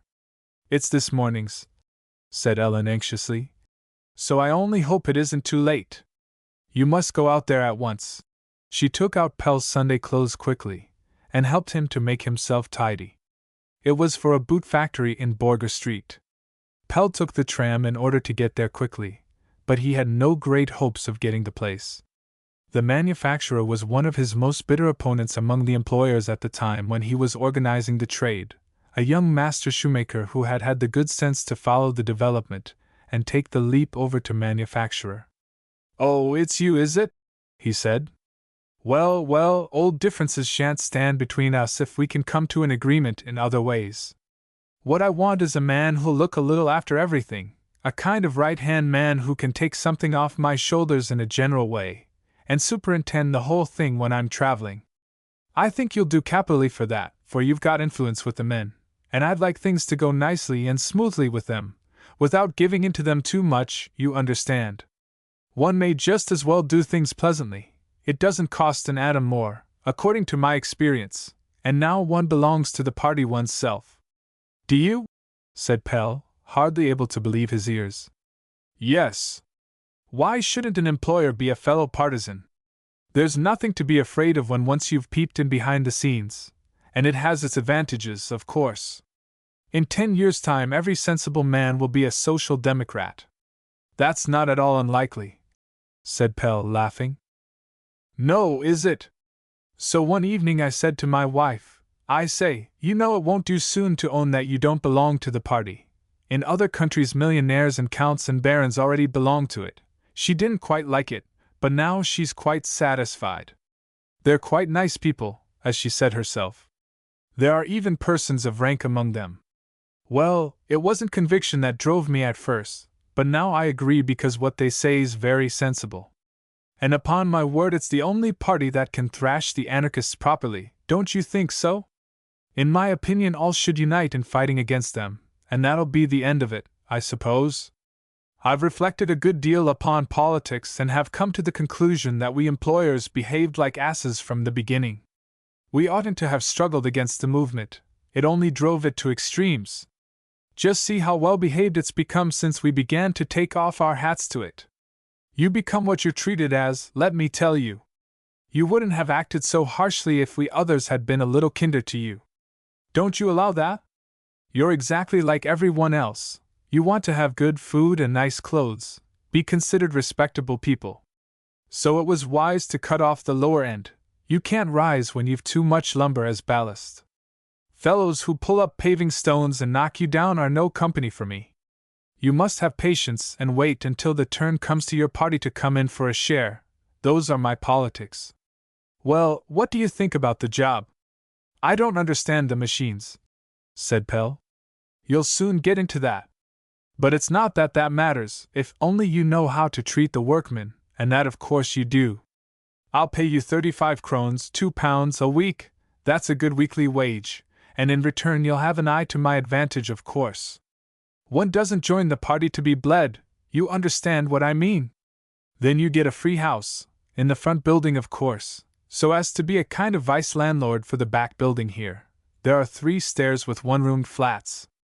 I can't be bothered having anything to do with that. There's so much nonsense about the mob. They do damage and don't pay if they can help it, and when you're a little firm with them they fly to the papers and write spiteful letters.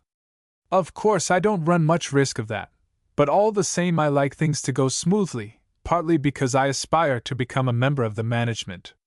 So you get 1,800 krones, £100 a year in a flat at 422 pounds, which makes 2,200 krones, pound L22, a good wage, though perhaps I oughtn't to say so myself, but good pay makes good work. Well, is it a bargain? Pelle wanted to have till the next day to think it over. What do you want to think over? One ought never to think over things too much. Our age requires action. As I said before, an expert knowledge is not the main thing, it's your authority that I chiefly want. In other words, you'll be my confidential man. Well, then you'll give me your answer tomorrow. Pelle went slowly homeward. He did not know why he had asked time to think it over. The matter was settled. If you wanted to make a home, you must take the consequences of it, and not sneak away the first time a prospect offered of making it a little comfortable for your wife and children. So now he was the dog set to watch his companions. He went down the King's New Market and into the fashionable quarter. It was bright and gay here, with the arc lamps hanging like a row of light birds above the asphalt, now and then beating their wings to keep themselves poised. They seemed to sweep down the darkness of night, and great shadows flickered through the street and disappeared.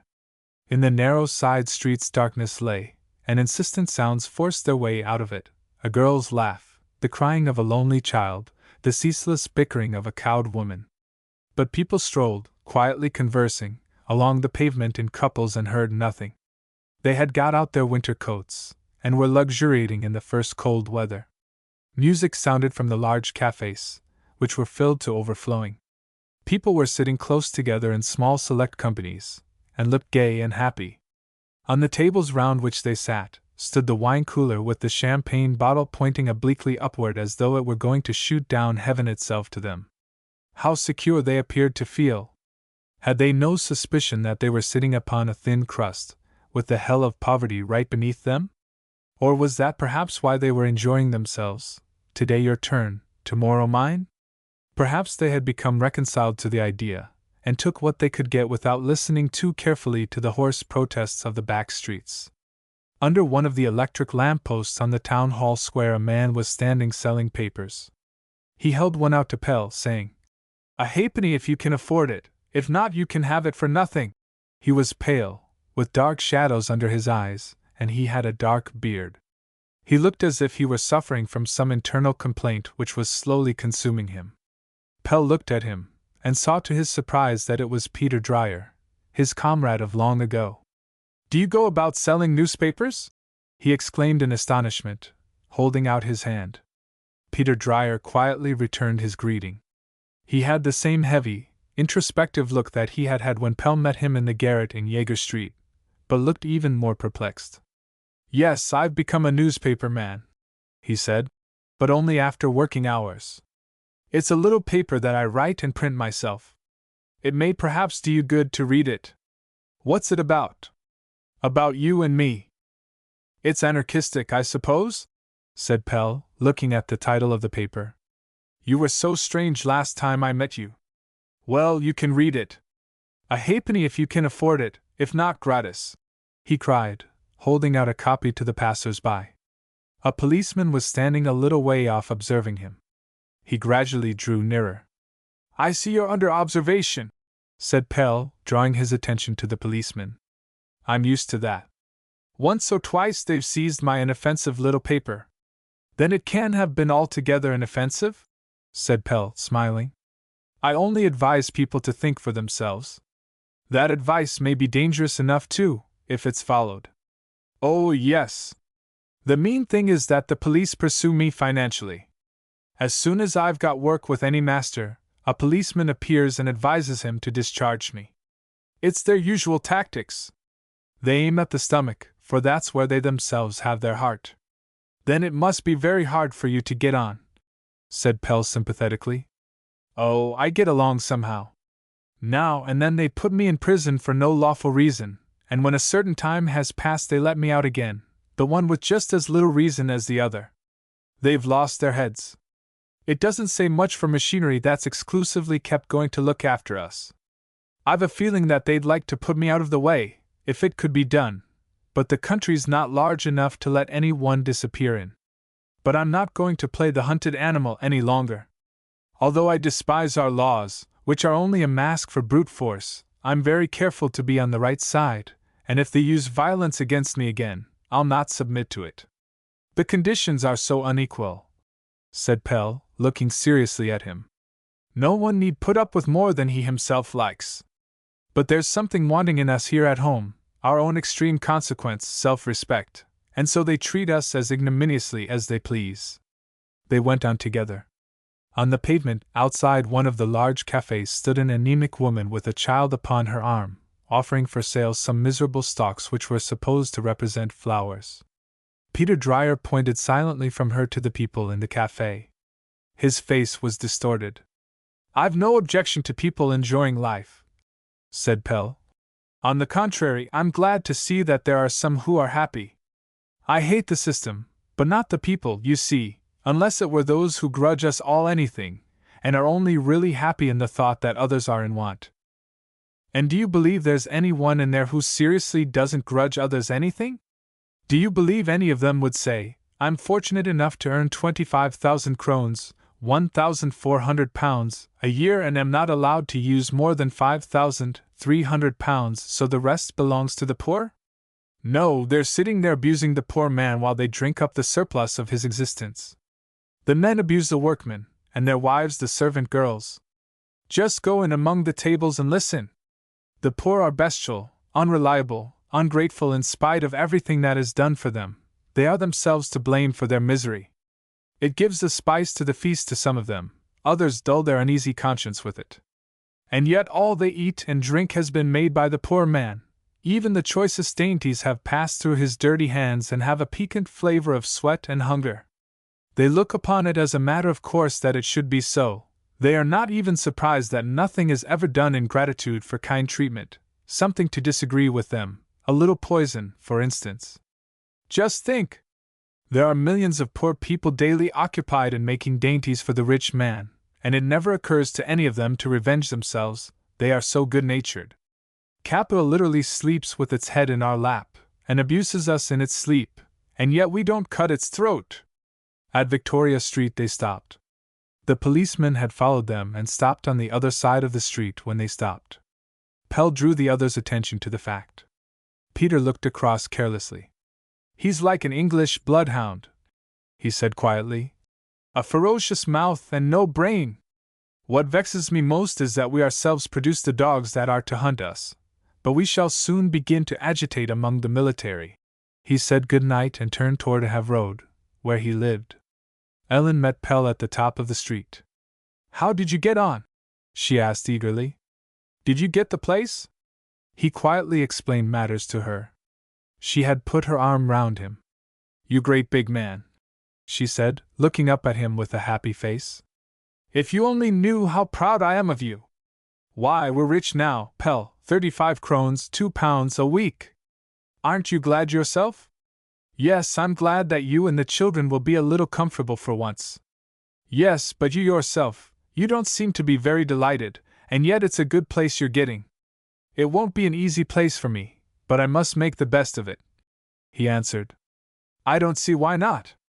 You're to be on the side of the manufacturer, but that's always the way with that kind of position, and he's got a right too to have his interests looked after.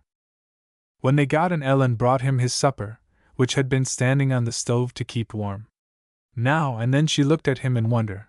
There was something about him today that she did not understand. He had on the whole become a little peculiar in his views about things in the prison, and it was not to be wondered at. She went to him and stroked his hair. You'll be satisfied on your own account too soon, she said. It's fortunate for us that he can't be bothered to look after things himself. He's taken up with politics, answered Pelle absently. At present he's thinking of getting into the town council by the help of the working men's votes. Then it's very wise of him to take you, Ellen exclaimed vivaciously. You understand these matters and can help him. If we save, we may perhaps have so much over that we could buy the business from him some day. She looked happy, and treated him to a little petting, now in one way and now in another. Her joy increased her beauty, and when he looked at her it was impossible for him to regret anything. She had sacrificed everything for him, and he could do nothing without considering her. He must see her perfectly happy once more, let it cost what it might, for he owed her everything. How beautiful she was in her unaffectedness! She still had a fondness for dressing in black, and with her dark hair about her pale face, she resembled one of those sisters who have suffered much and do everything out of compassion. It struck him that he had never heard her really laugh, she only smiled. He had not awakened the strongest feeling in her yet, he had not succeeded in making her happy, and therefore, though she had shared his bed and board, she had kept the most beautiful part to herself, like an unapproachable virgin. But now her cheeks glowed with happy expectation, and her eyes rested upon him eagerly. He no longer represented for her the everyday dullness, he was the fairy story that might take her by surprise when the need was greatest. He felt he could hardly pay too dearly for this change. Women were not made for adversity and solitude. They were flowers that only opened fully when happiness kissed them. Ellen might shift the responsibility over onto his shoulders. The next day he dressed himself carefully to go out and make the final agreement with the manufacturer. Ellen helped him to button his collar, and brushed his coat, talking, as she did so, with the light-heartedness of a bird of the future. What are we going to do now? We must try and get rid of this flat and move out to that end of the town, she said, or else you'll have too far to walk. I forgot to tell you that we shall live out there, said Pelle. He has 3 stairs with 1-room apartments, and we're to be the vice-landlord of them. He can't manage the tenants himself. Pelle had not forgotten it, but had not been able to bring himself to tell her that he was to be watchdog. Ellen looked at him in petrified astonishment. Does that go with the post? She gasped. Pelle nodded. You mustn't do it, she cried, suddenly seizing him by the arms. Do you hear, Pelle? You mustn't do it. She was greatly disturbed and gazed beseechingly at him. I don't understand you at all. He looked at her in bewilderment, and murmured something in self-defense. Don't you see that he only wants to make use of you? She continued excitedly. It's a Judas post he's offered you, but we won't earn our bread by turning poor people into the street. I've seen my own bits of furniture lying in the gutter. Oh, if you'd gone there!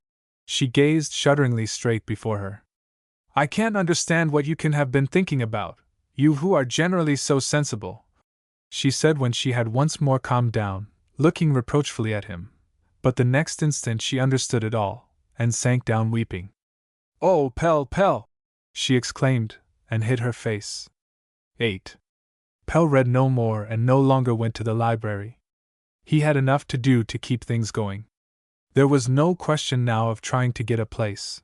Winter was at the door, and the army of the unemployed grew larger every day. He stayed at home, worked when there was anything to do, and for the rest minded the children for Ellen while she washed. He talked to Lasse Frederick as he would to a comrade, but it was nice to have to look after the little ones too. They were grateful for it, and he discovered that it gave him much pleasure. Boy comfort he was very fond of now, his only sorrow being that the boy could not talk yet. His dumbness was always a silent accusation. "Why don't you bring books home?" Ellen would say when she came up from the wash-house to look after them, with her arms bare and tiny drops in her hair from the steam down there. "You've plenty of time now." No, what did he want with books? They did perhaps widen his horizon a little, but what lay behind it became so very much greater again, and he himself only grew smaller by reading. It was impossible in any case to obtain any reassuring view of the whole. The world followed its own crooked course in defiance of all wisdom. There was little pleasure in absorbing knowledge about things that one could not remedy. Poor people had better be dull. He and Morton had just been to Madame Johnson's funeral. She had not succeeded in seeing Jutland. Out of a whole life of toil there had never been 10 krones, over for a ticket home, and the trains ran day after day with hundreds of empty places. With chilling punctuality they whirled away from station to station. Heaven knows how many thousand empty seats the trains had run with to Jutland during the years in which the old woman longed to see her home. And if she had trudged to the railway station and got into the train, remorseless hands would have removed her at the first station. What had she to do with Jutland?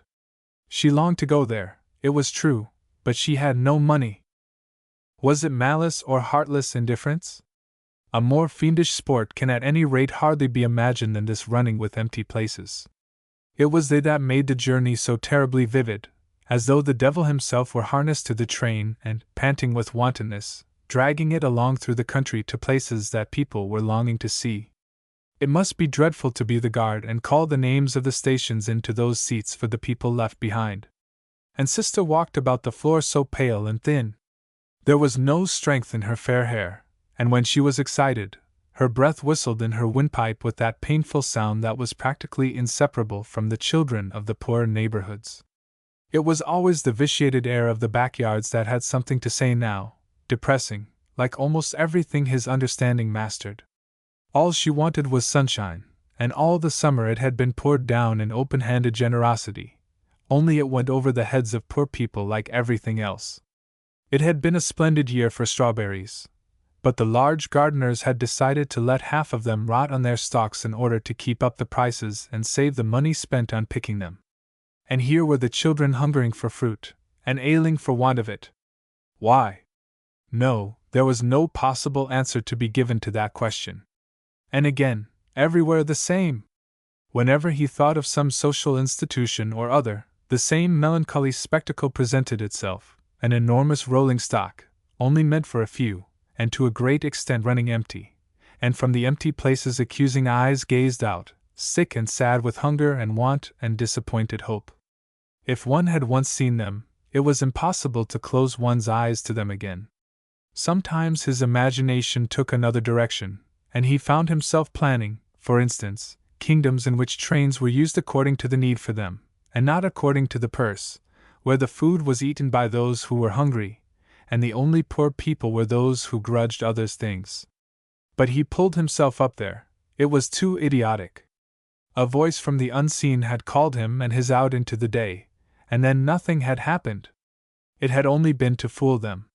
Brun often came down to see him. The old librarian missed his young friend. "Why do you never come in to us now?" he asked. "What should I do there?" answered Pelle shortly. "The poor man has no use for knowledge. He's everlastingly damned." He had broken with all that and did not care either about the librarian's visits. It was best for every one to look after himself. The great were no company for such as he. He made no attempt to conceal his ill humor, but Brun took no notice. The latter had moved out into Fredericksburg Avenue in October, and dropped in almost every afternoon on his way home from the library. The children took care to be down there at that time, for he always brought something for them. Neither Pelle nor Ellen demanded much of life now. They had settled down in resignation side by side like a pair of car horses that were accustomed to share manger and toil. It would have been a great thing now to have done with that confounded loan, so that they need not go about with their lives in their hands continually, but even that was requiring too much. All that could be scraped together went every month to the moneylender, and they were no nearer the end. On the 180 krones £10 that Pelle had received, they had now in all paid off £127, and yet they still owed 240, more than £13. It was the punishment interest that made it mount up whenever they came only a day or two too late with the installments, or whatever it might be. In any case, it was an endless screw that would go on all their life, pumping out whatever they could scrape together into the moneylender's pocket. But now Pelle meant to put an end to this. He had not paid the last installment, and meant to pay no more, but let things go as they liked. "You ought to borrow of her, Brun, and pay off that moneylender," said Ellen, "or else he'll only come down on us and take our furniture." But Pelle was obstinate, and would not listen to reason. The consciousness that a parasite had fastened upon him and sucked him dry in spite of all his resistance made him angry. He would like to see them touching his things. When the moneylender came to fetch his installment, Pelle shut the door in his face. For the rest, he took everything with the calmness of resignation, but when the subject cropped up, he fired up and did not know what he said. Ellen had to keep silence and let his mood work itself out. One afternoon he sat working at the basement window. The librarian was sitting on the chair by the door, with a child on each knee, feeding them with dates. Pelle was taking no notice, but bent over his work with the expression of a man who is afraid of being spoken to. His work did not interest him as it had formerly done, and progressed slowly. A disturbing element had entered, and whenever he could not instantly find a tool, he grew angry and threw the things about. Brun sat watching him anxiously, though apparently taken up with the children. A pitying expression would have made Pelle furious. Brun guessed that there was some money trouble, but dared not offer his assistance. Every time he tried to begin a conversation, Pelle repelled him with a cunning look which said, "You're seeking for an opportunity to come with your money, but you won't get it." Something or other had gone wrong with him, but it would all come right in the end. A cab stopped outside the door, and 3 men stepped out and went into the house. A little while after, Ellen burst into the workshop. "Pelle!" she cried, without noticing Brun. "They've come to take away our things!" She broke into a fit of weeping, and seeing their mother crying, the children began to cry too. Pelle rose and seized a hammer. "I'll soon get them out," he said between his teeth in a low tone as he moved toward the door. He did not hurry, but went with lowered head, not looking at anyone. Brun seized him by the arm and stopped him. "You forget that there's something called prison," he said with peculiar emphasis. Pelle gazed at him in astonishment, and for a moment it looked as if he were going to strike the old man. Then the hammer dropped from his hand and he broke down. 9. Now and then a comrade from the good old days would come up and want Pelle to go with him to a meeting. Old fighting memories wakened within him. Perhaps it was there the whole point lay. He threw off his leather apron and went. Ellen's eyes followed him to the door, wondering that he could still wish to have anything to do with that after what he had got out of it. But it was not there after all. He remembered the tremendous ferment in men's minds during the movement, and it seemed to him that the excitement had died down. People only came forward before the elections, otherwise they went about their own business as if there had never been any rallying idea. They were all organized, but there was nothing new and strong in that fact. They were born, so to speak, in organization, and connected nothing great and elevating with it. His old associates had cooled down remarkably. They must have discovered that success was neither so romantic nor so easy as they had thought. They had no longer simply to open the gate into the land of success and stream through it. There was a long and difficult road before that.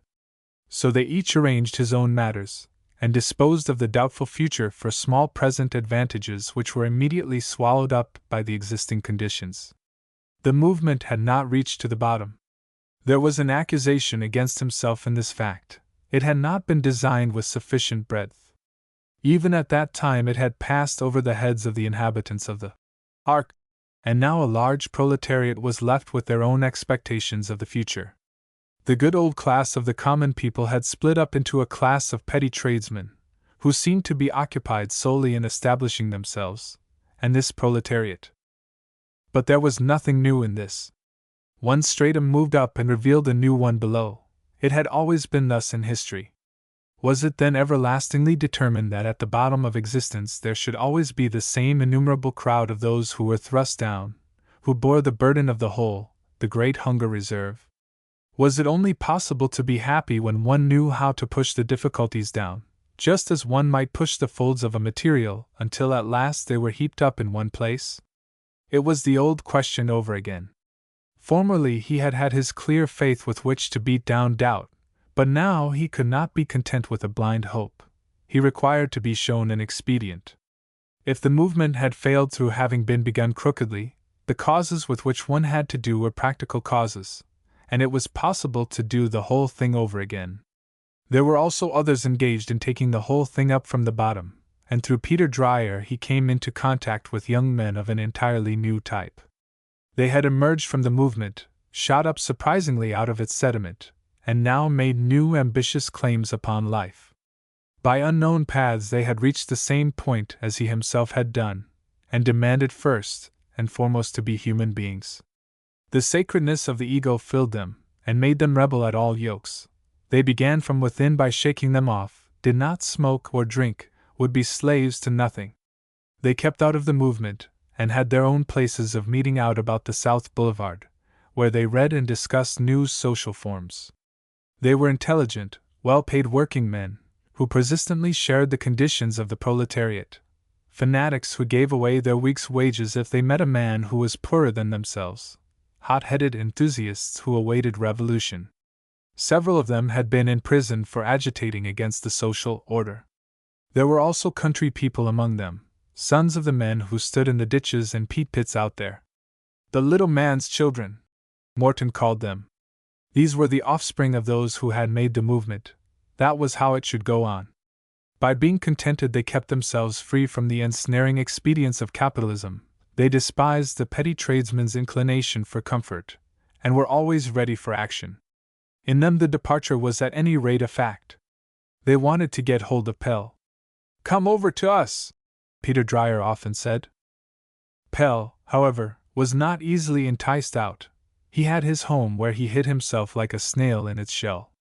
He had the responsibility for this little world of 5 people, and he had not even succeeded in securing it.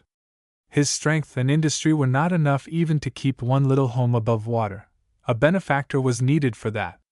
It was not the time to tend jealously one's own honor when wife and children would be the sufferers, and now that it was all arranged he felt deeply grateful to the old librarian. It was nevertheless a disgraceful fact which did not encourage him to have anything to do with the affairs of others. The violent language used by the young men frightened him too. He had rebelled against the old conditions just as they had done, but he met with different experiences. From the time he could crawl he had struggled to accommodate himself to the great connection of things. Even the life of the prison had not placed him outside it, but had only united him the more closely with the whole. He had no inclination to cut the knot, but demanded that it should be untied. "You're no good," said Morton and the others when they tried to rouse him.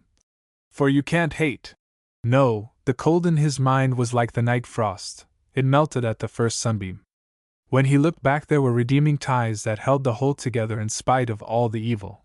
And now the old librarian had brought him close up to the good in the other side of the cleft too. He had settled down to his shoemaking again, and refused to be roused by the others' impatience. But he looked as if he had an eternity in which to unravel his affairs. Sister was often down with him and filled the workshop with her chatter. At about 8, when it began to grow light, he heard her staggering step on the stair, and she remained with him until Ellen took her up in the evening by main force to put her to bed. She dragged all the tools together and piled them up in front of Pelle on the bench so that he could hardly move, and called it helping. Then she rested, standing with her hands upon the edge of the bench and talking to him. "Sister's clever," she said appreciatively, pointing with satisfaction to her work. "Big girl!" And if he did not answer she repeated it, and did not leave off until he had praised her. "Yes, you're very clever," he said. "But can you put the things back in their places?" The child shook her head.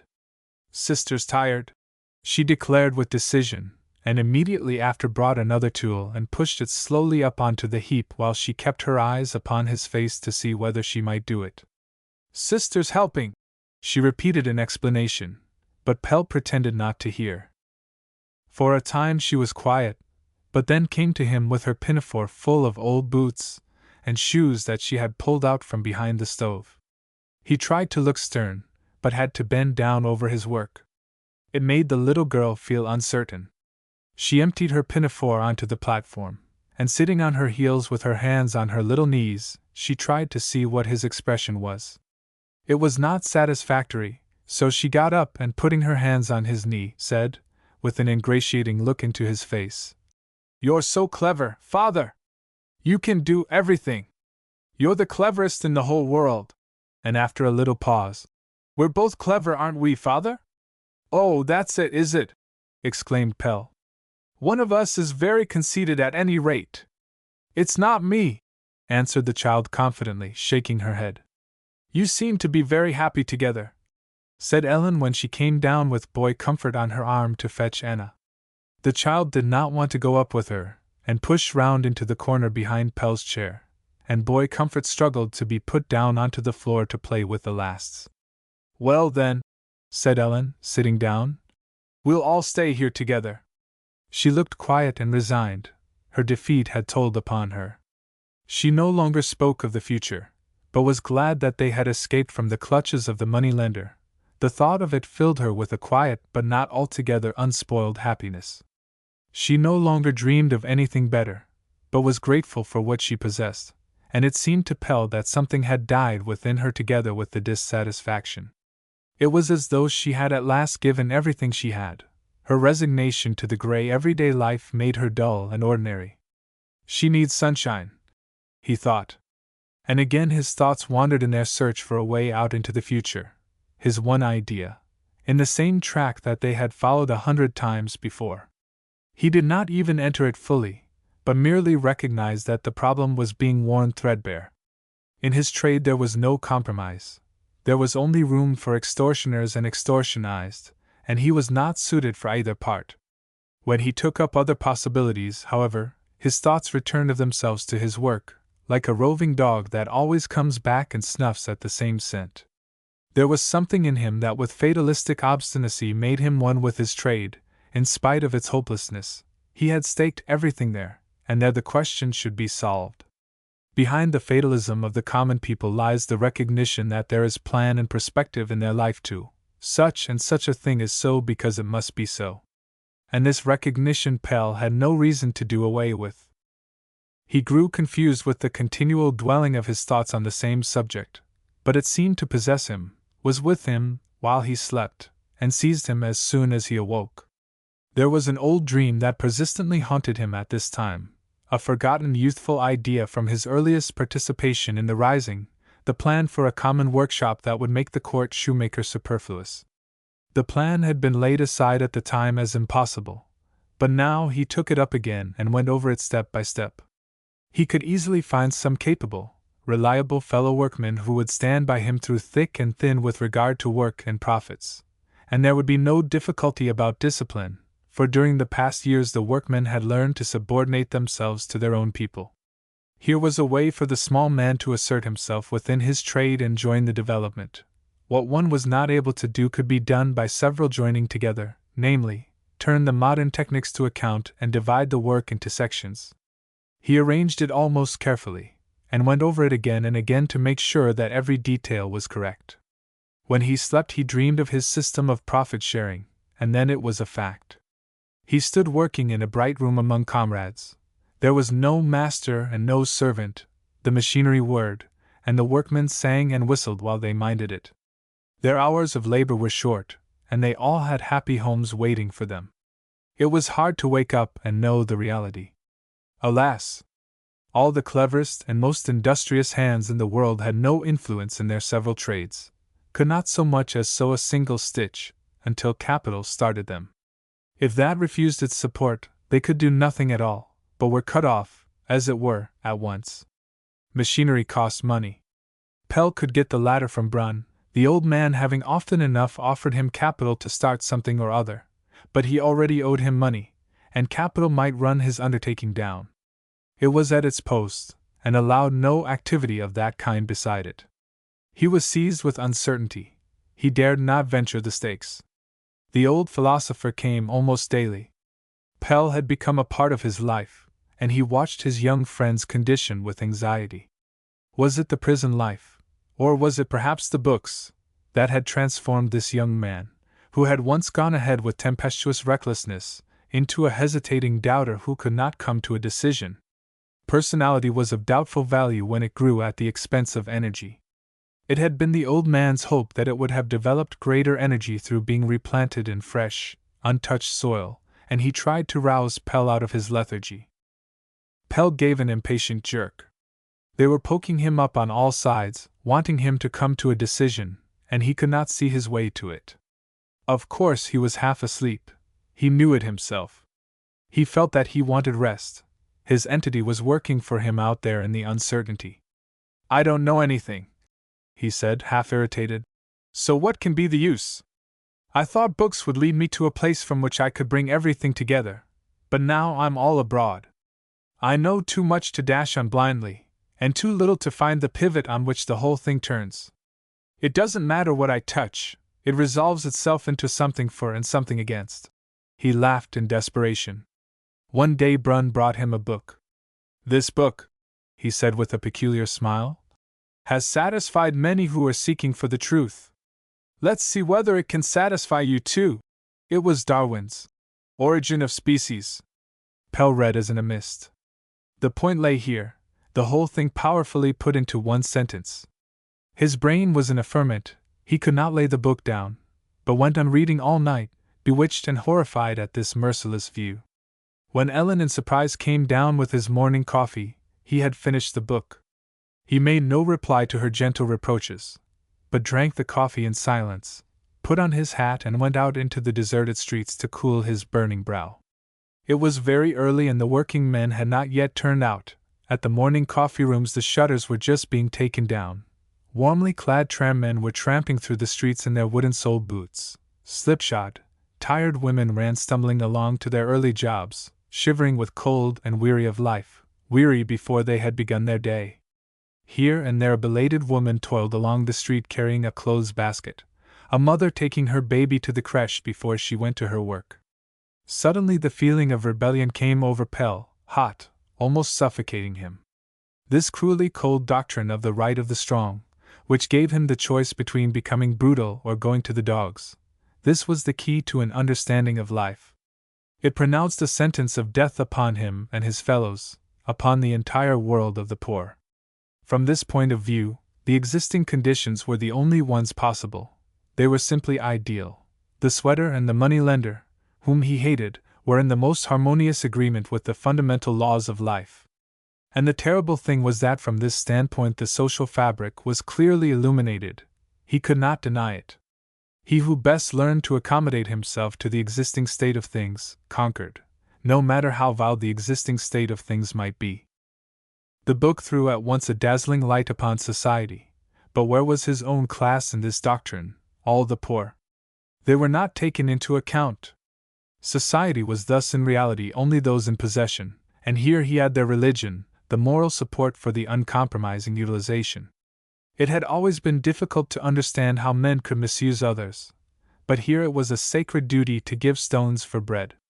The greatest oppressor was in reality nearest to life's holy, maternal heart, for he was appointed to carry on the development.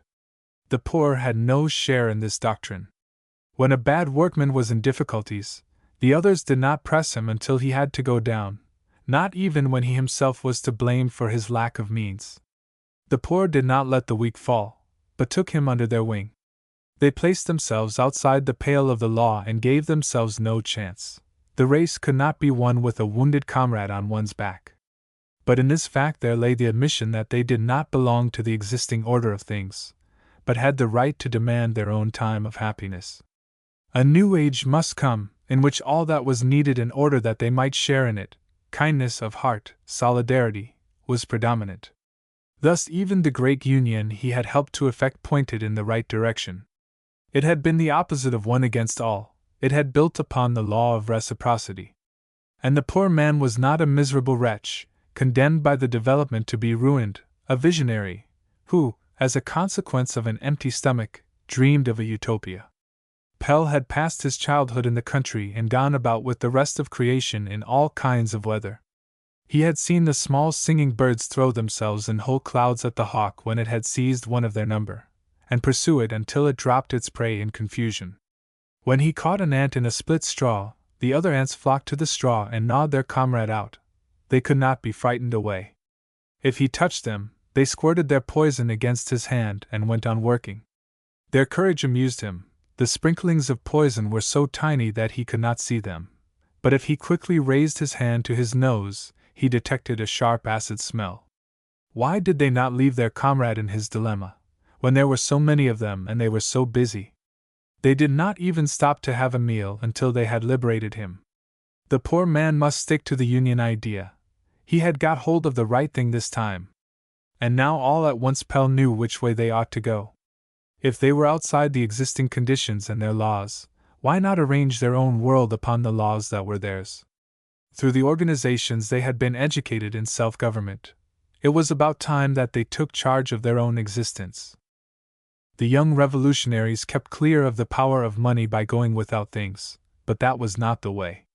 Capital always preached contentment to the poor. He would go the other way, and conquer production by a great flanking movement. He was not afraid now of using the librarian's money. All doubt had been chased away. He was perfectly clear and saw in broad outlines a worldwide, peaceful revolution which was to subvert all existing values. Pelle knew that poverty is not confined to any country. He had once before brought forward an invincible idea. His system of profit-sharing must be the starting point for a world fight between labor and capital. 2 days later Pelle and the librarian went to Fredericksburg Street to look at a business that was to be disposed of. It was a small matter of half a score of workmen, with an electrical workshop in the basement and a shop above. The whole could be had by taking over the stock and machinery at a valuation. The rent was rather high, but with that exception the conditions were favorable. "I think we'll arrange that the purchase and working capital shall bear interest and be sunk like a 4% credit association loan," said Brunn. "It's cheap money," answered Pelle. "A good result won't say much about the circumstances when we haven't got the same conditions as other businesses. Not so very cheap.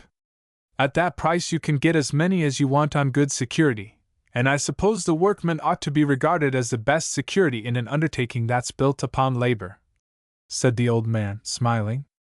"There'll be a big fall in discount when you come into power, Pelle. But the bare capital costs no more now either, when there are no parasites at it, and it's just parasites that we're going to fight." Pelle had no objection to the cheap money. There were still plenty of difficulties to overcome. If they got on, it would not be long before private speculation declared war on him. They agreed that they would have nothing to do with agents and branches. The business was to rest entirely upon itself and communicate directly with the consumers. What was made in the workshop should merely cover the expenses of the shop above, the rest of the surplus being divided among the workmen. "According to what rules?" asked Brunn, with a searching glance at Pelle. "Equal," he answered without hesitation. "We won't have anything to do with agreements. We made a great mistake, when we began the movement, in giving in to the agreement system instead of doing away with it altogether. It has increased the inequality. Everyone that works has a right to live. Do you think the capable workmen will submit to sharing equally with those that are less capable?" asked Brunn doubtfully.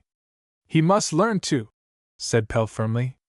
"How could he otherwise maintain that all work is of equal value? Is that your own opinion?" "Most decidedly.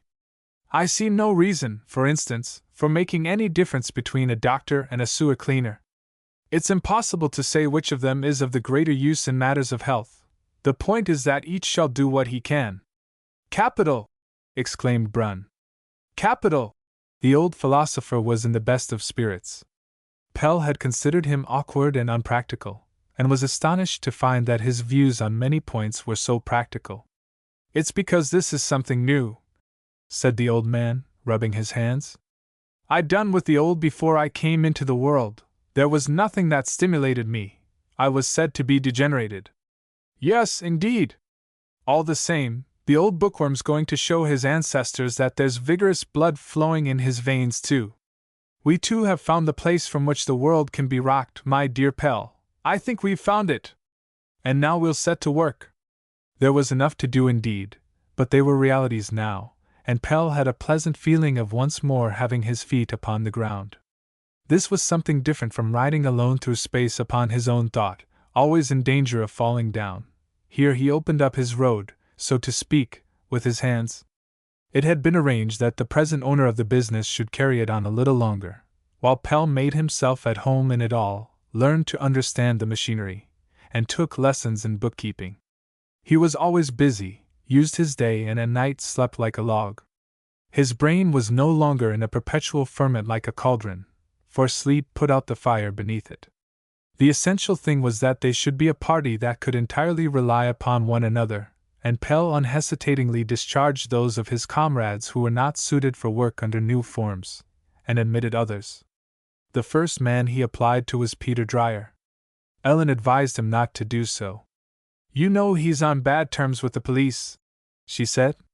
"You may have difficulties enough without that." But Pelle needed someone beside him who was able to look at things from a new point of view, and quite understood what was essential. Egoists were of no good, and this must be the very thing for a man who had grown restive at the old state of things. Pelle had come home from his bookkeeping course to have his dinner. Ellen was out with Boy Comfort, but she had left the meal ready for him. It was more convenient to eat it in the kitchen, so he sat upon the kitchen table, reading a book on the keeping of accounts while he ate. In the front room sat Lasse Frederick, learning his lessons with fingers in both ears in order to shut out the world completely. This was not so easy, however, for Sister had a loose tooth, and his fingers were itching to get at it. Every other minute he broke off his reading to offer her something or other for leave to pull it out, but the little girl always made the same answer. "No, Father's going to." He then gave up setting about it honorably, and tried to take her unawares, and at last he persuaded her to let him tie a piece of cotton round the tooth and fasten it to the door handle. "There! Now we've only got to burn through the cotton," he said, lighting a piece of candle, "or else Father'll never be able to get the tooth out. It loosens it tremendously." He talked on about all kinds of things to divert her attention, like a conjurer, and then suddenly brought the candle close to her nose, so that she quickly drew back.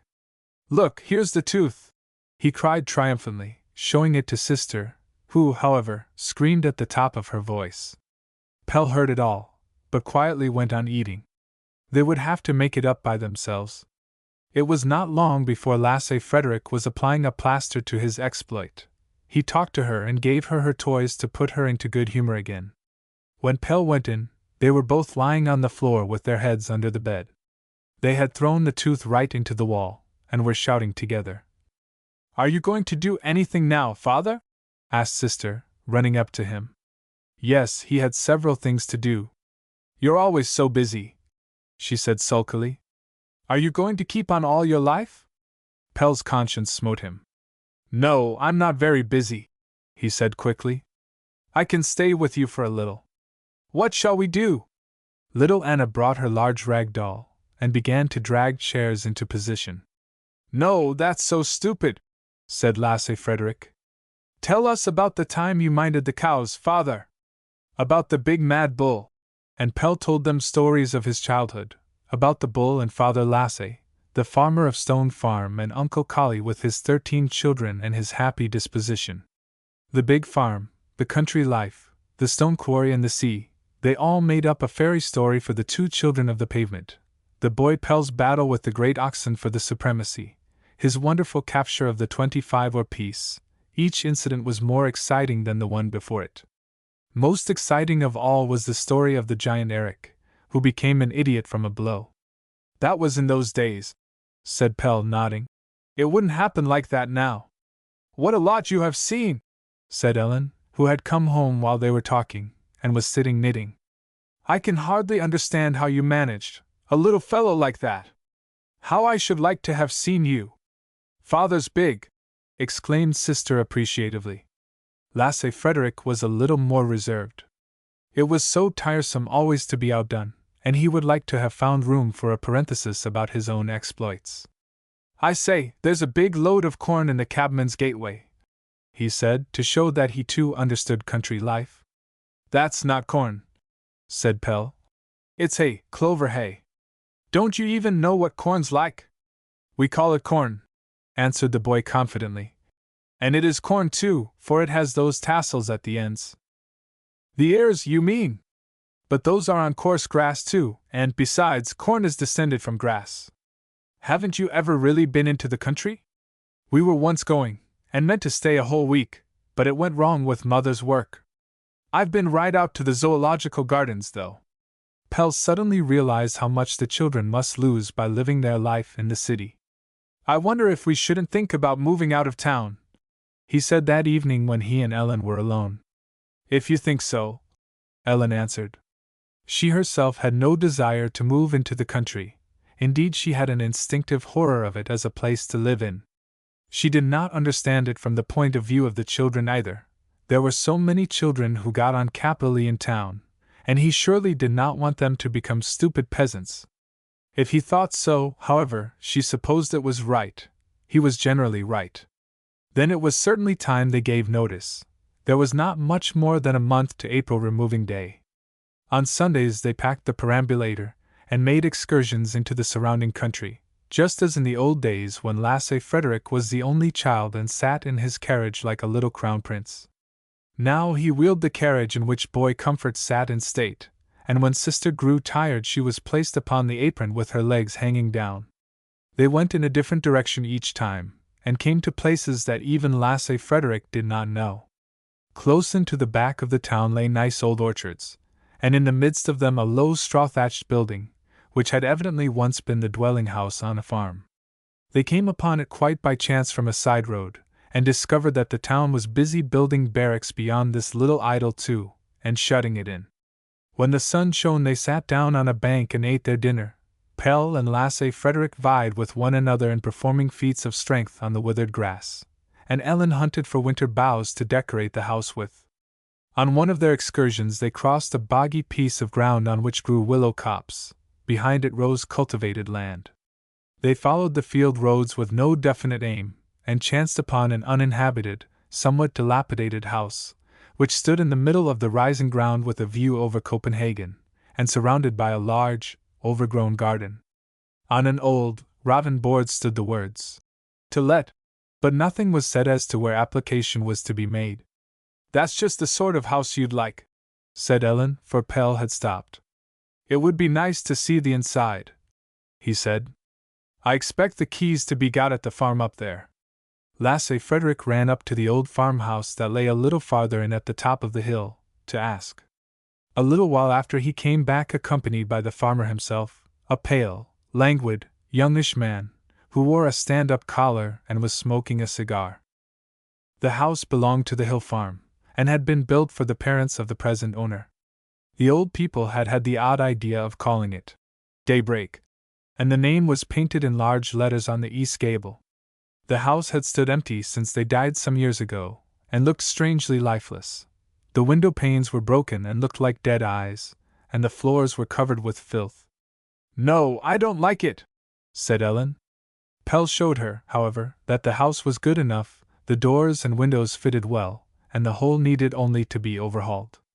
There were 4 rooms and a kitchen on the ground floor, and some rooms above, one of these being a large attic facing south. The garden was more than an acre in extent, and in the yard was an outhouse fitted up for fowls and rabbits. The rent was 400 krones, £22. Pelle and Lasse Frederick went all over it again and again, and made the most wonderful discoveries.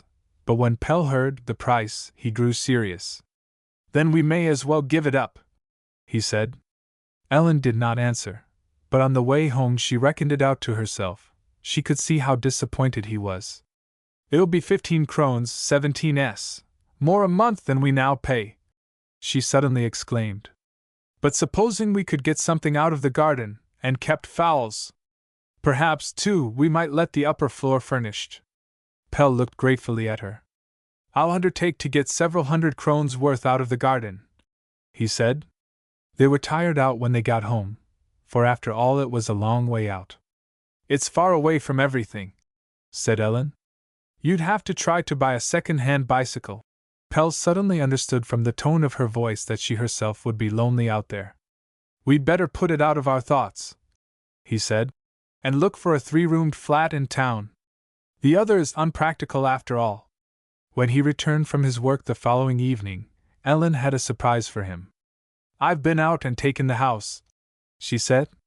It's not so far from the tram after all, and we get it for 300 krones, 16 pounds 10s, the first year. The man promised to put it all into good order by removing day. Aren't you glad? Yes, if only you'll be happy there, said Pelle, putting his arms round her. The children were delighted. They were to live out there in the bright world into which they had peeped, as a rule, only on very festive occasions, to wander about there every day, and always eat the food they brought with them in the open air. A week later they moved out. Pelle did not think they could afford to hire men to do the removing. He borrowed a 4-wheeled handcart, the same that had carried Ellen's furniture from Chapel Road, and in the course of Saturday evening and Sunday morning he and Lasse Frederick took out the things. Queen Teresa gave Ellen a helping hand with the packing. The last load was done very quickly, as they had to be out of the town before church time. They half ran with it, Boy Comfort having been placed in a tub on the top of the load. Behind came Ellen with little Anna, and last of all fat Queen Teresa, with some pot plants that had to be taken with special care. It was quite a procession. They were in a tremendous bustle all day. The cleaning had been very badly done and Ellen and Queen Teresa had to do it all over again. Well, it was only what they might have expected.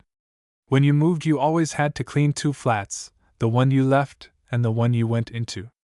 There had not been much done in the way of repairs either, but that too was what one was accustomed to. Landlords were the same all the world over. There was little use in making a fuss, they were there, and the agreement was signed. Pelle would have to see to it by degrees. By evening the house was so far in order that it could be slept in. Now we'll stop for today, said Ellen. We mustn't forget that it's Sunday. They carried chairs out into the garden and had their supper there, Pelle having laid an old door upon a barrel for a table. Every time Queen Teresa leaned forward with her elbows on the table, the whole thing threatened to upset, and then she screamed. She was a pastor's daughter, and her surroundings now made her melancholy. I haven't sat like this and had supper out of doors since I ran away from home as a 15-year-old girl, she said, wiping her eyes. Poor soul, said Ellen, when they had gone with her along the road to the tram. She's certainly gone through a good deal. She's got no one to care about her except us. Is she really a pastor's daughter? Asked Pelle. Women of that kind always pretend to be somebody of a better class who has been unfortunate. Oh, yes, it's true enough. She ran away from home because she couldn't stand it. She wasn't allowed to laugh, but had to be always praying and thinking about God. Her parents have cursed her. They went for a little walk behind the farm to see the evening sky. Ellen was very talkative, and already had 1,000 plans in her head. She was going to plant a great many fruit bushes and make a kitchen garden, and they would keep a number of fowls and rabbits. Next summer she would have early vegetables that could be sold in town. Pelle was only half attending as he walked beside her and gazed at the glowing evening sky, which, with its long fiery lines, resembled a distant prairie fire. There was quiet happiness within him and around him. He was in a solemn mood, and felt as though, after an absence of many years, he had once more entered the land of his childhood. There was a familiar feeling in the soft pressure of the earth beneath his feet. It was like a caress that made him strong and gave him new life. Here, with his feet on the soil, he felt himself invincible. You're so silent, said Ellen, taking his arm so as to walk beside him upon the dike. I feel as if you had just become my bride, he said, taking her into his arms. 11.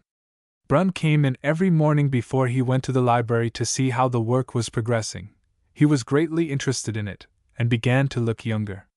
He was always urging Pelle on, and suggesting plans for extensions. If money's wanted, just let me know, he said.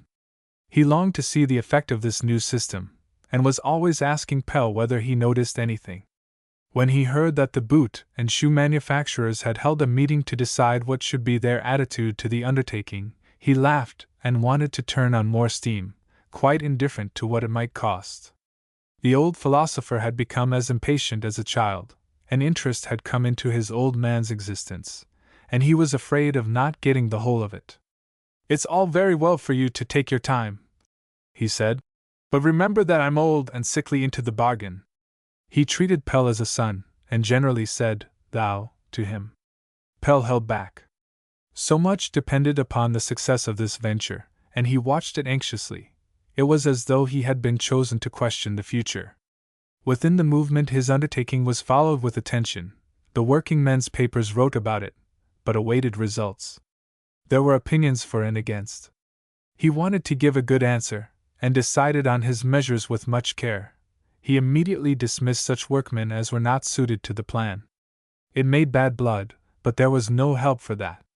He was busy everywhere, and where he could not go himself, Lasse Frederick went, for the boy had given up his other occupations and helped in the shop and ran errands.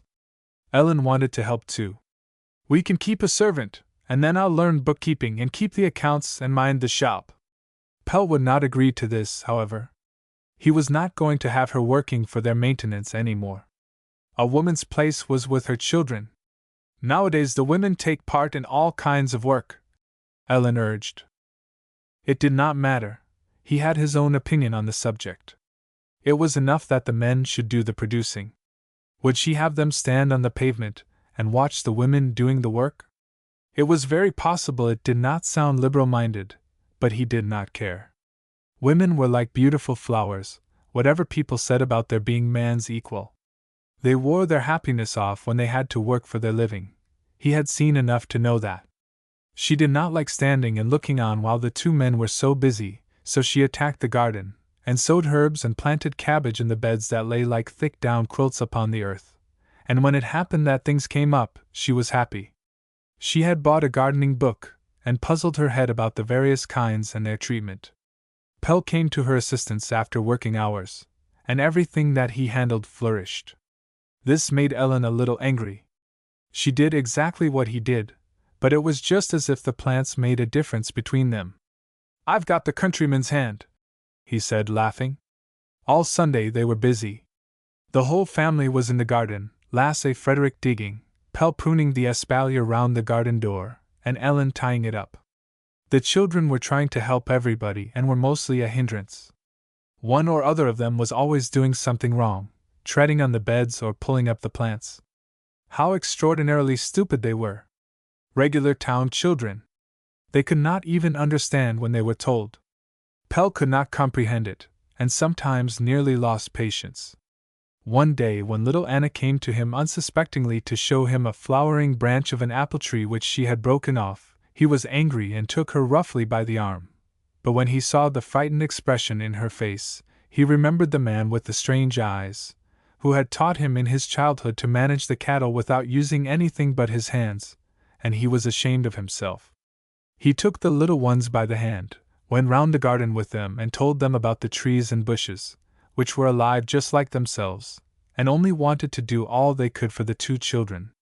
The branches were their arms and legs, so they could imagine how dreadful it was to pull them off.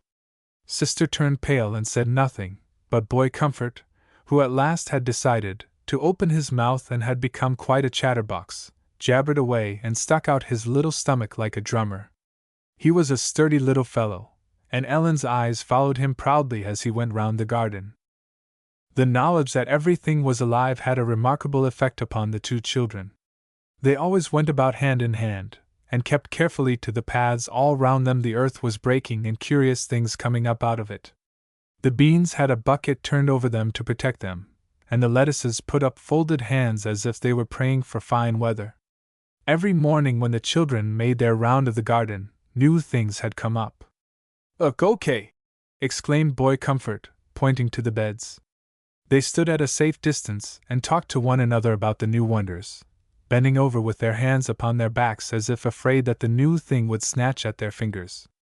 Sometimes Boy Comfort's chubby hand would come out involuntarily, and want to take hold of things, but he withdrew it in alarm as if he had burned himself, saying, Oh!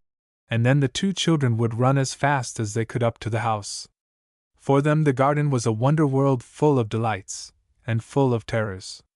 They soon became familiar with the plants in their own way, and entered into a kind of mystic companionship with them, met them in a friendly way and exchanged opinions, like beings from different worlds, meeting on the threshold.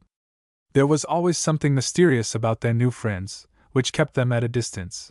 They did not give much information about themselves. When they were asked, "Who called you?" they answered quickly, "Mother Ellen." But if they were asked what it looked like down in the earth, they made no answer whatever. The garden continued to be an inexhaustible world to the children, no matter how much they trotted about in it.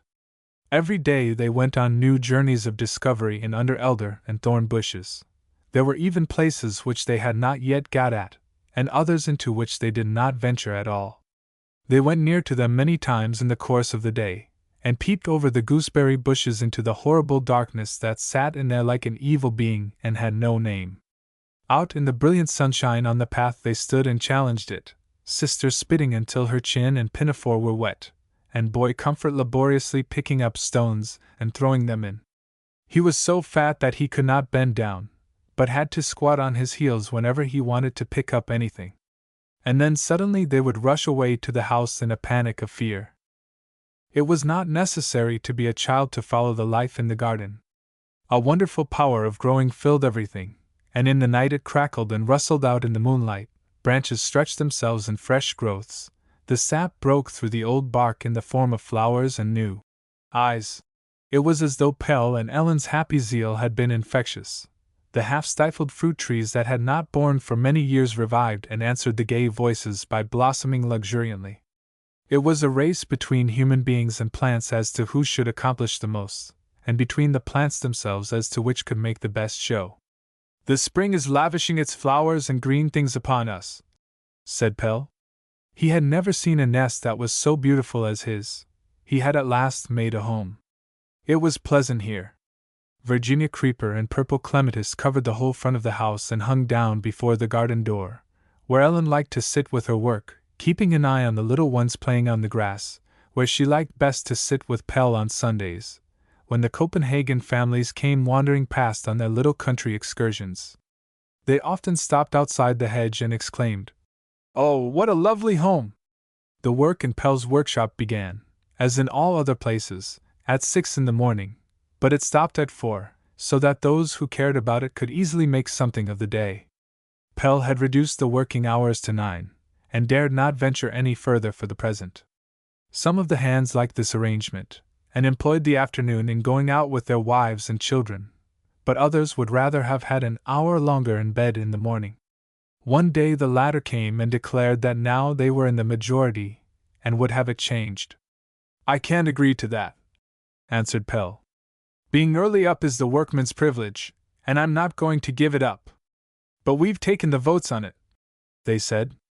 "This is a democratic institution, isn't it?" "I've taken no oath to the vote," Pelle answered quietly. "And in the meantime I should advise those who are dissatisfied with the conditions here to try somewhere else." There was always something like this going on, but he did not take it for more than it was worth. They had acquired consciousness of their power, but most of them had not yet discovered its aim. They used it blindly, in childish pleasure at seeing it unfold, like boys in unfurling their banner, tyrannized a little by way of a change, and took their revenge for the subjection of old times by systematically demanding the opposite to what they had. They reeled a little. The miracle of the voting paper had gone to their heads. It was an intelligible transition. The feeling of responsibility would get hold of them in time. Another day 2 of the most skillful workmen came and asked to have piecework introduced again. "We won't stand toiling to make money for our comrades," they said. "Are they idle?" asked Pelle. "No, but we work quicker. Then they're more thorough on the whole. The one generally balances the other." "That's all very well, but it doesn't benefit us. It benefits the consumers, and under the new conditions that's the same thing. We must maintain the principle that all who do their duty are equally good. It's in our own interests." They were satisfied for the time. They were 2 clever fellows, and it was only that they had not got hold of the new feature in the arrangement. In this way there was considerable trouble. The workmen were short-sighted, and saw only from their hands to their own mouths. Impatience had also something to do with it. They had shorter hours and higher wages, but had not as much to do as in other places. It was new, of course, and had to answer to their dreams, but there would be no fortunes to be made out of it as Pelle was working it. He was a little more precise than was necessary when you were pressed on all sides by vulgar competition. There were, for instance, still a number of people who kept to the good old hand-sewn boots and shoes, and willingly paid half as much again for them. A good many small shoemakers availed themselves of this by advertising hand-sewn footwear, and then passed the measures on to a factory. It was a good business for both factory and shoemaker, but Pelle would have nothing to do with such transactions. He put his trademark on the soul of everything that went out of his workshop. Pelle took all this with dignified calmness. What right had he to demand perspicuity of these people? It was his business to educate them to it. If only they were willing, he was satisfied. Some day he supposed he would take them so far that they would be able to take over the business jointly, or make it self-supporting, but until then they would have to fall in with his plans. Part of a great, far-off dream was nevertheless being realized in his undertaking, modest though it was at present, and if it were successful, the way to a new age for the petty tradesman was open. And what was of still more importance, his own home was growing through this work. He had found the point where the happiness of the many lay in the lengthening of his own. He had got the right way now. Sometimes in the evening after a troublesome day he felt a little tired of the difficulties, but when he bicycled down toward the town in the early morning, while the mists of night drifted across the fields and the larks sang above his head, he was always in good spirits. Then he could follow the consequences of his labor, and see the good principles victorious, and the work growing. Kindred enterprises sprang up in other parts of the town, in other towns still farther out. In the far distance he could see that all production was in the hands of the working men themselves. Peter Dreyer supported him like a good comrade, and took a good deal of the worry off his shoulders. He unselfishly put all his strength into it, but he did not share Pelle's belief in the enormous results that would come from it. "But dear me, this is capitalistic too," he said. "Socialist capitalism. Just look up to the pavement. There goes a man with no soles to his shoes, and his feet are wet, but all the same he doesn't come down here and get new shoes, for we want money for them just like all the others, and those who need our work most simply have none. That thing," he went on, giving a kick to one of the machines, "turns 10 men into the street. There you have the whole thing." Pelle defended his machines, but Peter would not give in. "The whole thing should have been altered first," he said angrily. "As it is, they are inventions of the devil. The machines have come a day or two too early, and point their mouths at us, like captured cannons. The machines make shoes for 10 times as many people as we could make for with our hands," said Pelle, "and that can hardly be called a misfortune. It's only the distribution that's all wrong." Peter Dreyer shrugged his shoulders. He would not discuss the question of distribution any more. If they meant to do anything to alter it, he was willing to help. There had been enough nonsense talked about it. Those who had money could buy up all that they made, while the barefooted would be no better off than before. It was a deadlock. Did he think it would revolutionize the world if every man received the entire proceeds of his work? That only meant justice in the existing conditions, so long as diamonds continued to be more valuable than bread. "I don't see that those who happen to have work should have a better right to live than those who can't get any," he said wrathfully. "Or perhaps you don't know the curse of unemployment. Look at them wandering about in thousands, summer and winter, a whole army of shadows. The community provides for them so that they can just hang together. Good heavens, that isn't helping the poor, with all respect to the honorable workman. Let him keep his vote, since it amuses him. It's an innocent pleasure. Just think if he demanded proper food instead of it." Yes, Pelle was well enough acquainted with the great hunger reserve. He had very nearly been transferred into it himself. But here he nevertheless caught a glimpse of the bottom. There was a peaceable strength in what he was doing that might carry them on a long way. Peter Dreyer acknowledged it himself by working so faithfully with him. It was only that he would not admit it. At first they had to stand a good deal, but by degrees Pelle learned to turn things off. Peter, who was generally so good and amenable, spoke in an angry, vexed tone when the conversation touched upon social conditions. It was as though he was at the end of his patience. Though he earned a very good amount, he was badly dressed and looked as if he did not get sufficient food. His breakfast, which he ate together with the others in the workshop, generally consisted of bread and margarine, and he quenched his thirst at the water tap. At first the others made fun of his prison fare, but he soon taught them to mind their own business. It was not safe to offend him. Part of his earnings he used for agitation, and his comrades said that he lived with a humpbacked woman and her mother. He himself admitted no one into his confidence, but grew more and more reticent. Pelle knew that he lived in one of the Vesterbro back streets, but did not know his address. When he stood silent at his work, his expression was always gloomy, sometimes terribly sad. He seemed to be always in pain. The police were always after him. Pelle had once or twice received a hint not to employ him, but firmly refused to submit to any interference in his affairs. It was then arbitrarily decided that Peter Dreyer should report himself to the authorities every week. "I won't do it," he said. "It's quite illegal. I've only been punished for political offenses, and I've been so careful that they shouldn't be able to get at me for any formal mistake, and here they're having this triumph. I won't." He spoke quietly and without excitement, but his hands shook. Pelle tried an appeal to his unselfishness. "Do it for my sake then," he said. "If you don't, they'll shut you up, and you know I can't do without you." "Would you go and report yourself then if you were told to?" Peter asked. "Yes. No one need be ashamed of submitting to superior brute force." So he went. But it cost him an enormous effort, and on that day in the week it was better to leave him alone. 12. Marie's fate lay no longer like a heavy burden upon Pelle. Time had taken the bitterness out of it. He could recall without self-reproach his life with her and her two brothers in the Ark, and often wondered what had become of the latter. No one could give him any information about them. One day, during the midday rest, he went on his bicycle out to Morton with a message from Ellen. In Morton's sitting room, a hunched-up figure was sitting with its back to the window, staring down at the floor. His clothes hung loosely upon him, and his thin hair was colorless. He slowly raised a wasted face as he looked toward the door. Pelle had already recognized him from his maimed right hand, which had only the thumb and one joint of the forefinger. He no longer hid it away, but let it lie upon his thin knee. "Why, good day, Peter!"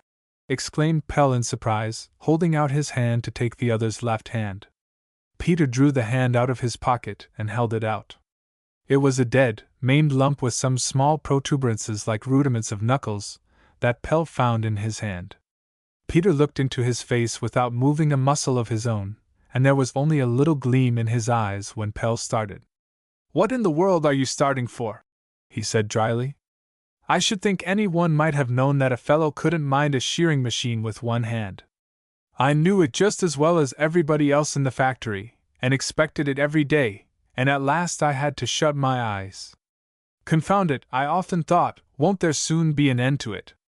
And then one day there it was." Pelle shivered. "Didn't you get any accident insurance?" he asked in order to say something. "Of course I did. The whole council gathered on account of my humble self, and I was awarded 3,000 krones, 170 pounds, as entirely invalid. Well, the master possessed nothing and had never insured me, so it never got beyond the paper.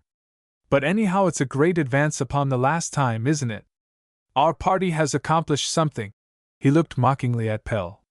"You ought to give a cheer for paper reforms." Peter was a messenger and a kind of secretary in a revolutionary association for young men. He had taught himself to read and sat with other young men studying anarchistic literature.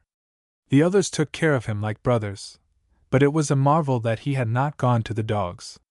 He was nothing but skin and bone, and resembled a fanatic that is almost consumed by his own fire. His intelligence had never been much to boast of, but there were not many difficulties in the problem that life had set him. He hated with a logic that was quite convincing. The strong community had passed the sham law, which was not even liable for the obligations that it admitted that it had with regard to him.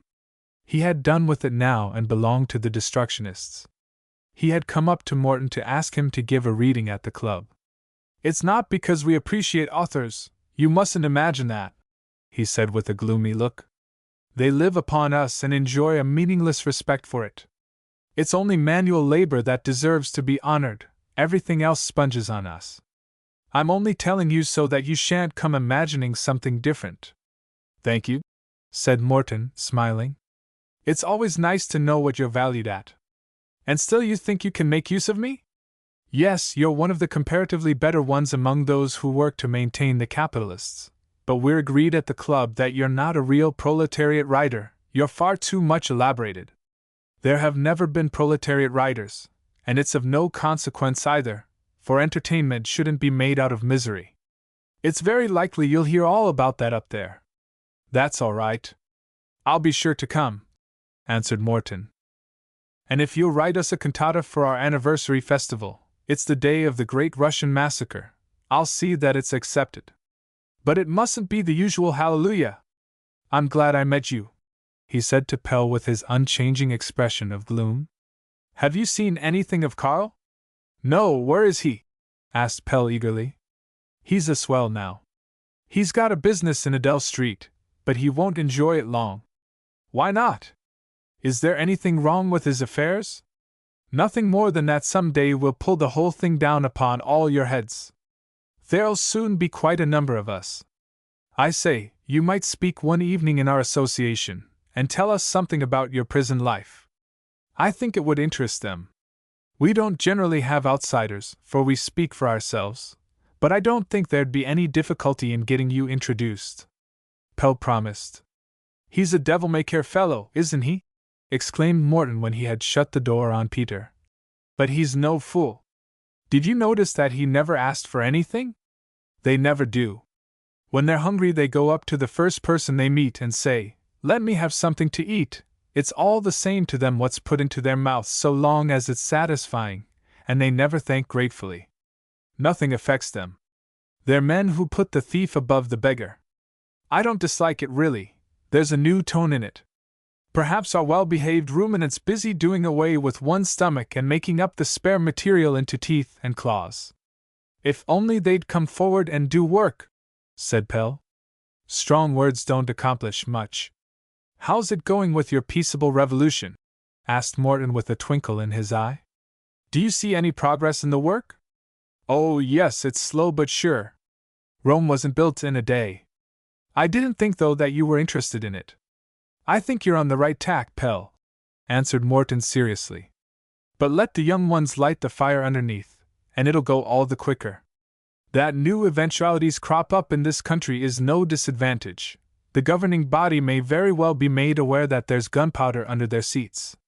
It'll immensely strengthen their sense of responsibility. Would you like to see Johanna? She's been wanting very much to see you. She's ill again, unfortunately. Ellen sent me out to propose that she should come to stay with us in the country.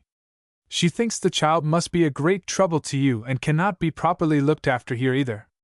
It's very kind of your wife to think of it, but hasn't she enough to do already?" "Oh, Ellen can manage a great deal," said Pelle heartily. "You would be giving her a pleasure."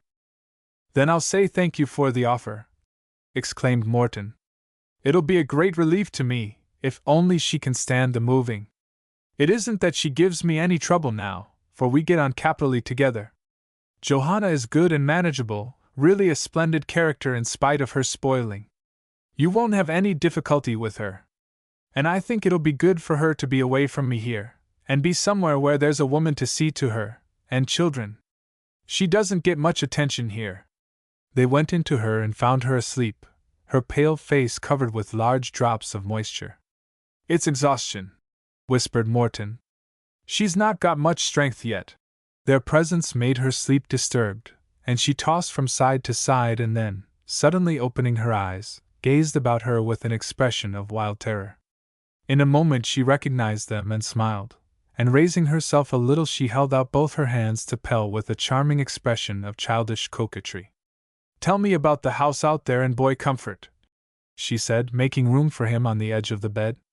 It's so tiresome here, and Mr. Morton's so serious. And she threw a glance of defiance at him. Is he? Said Pelle. That must be because he writes books.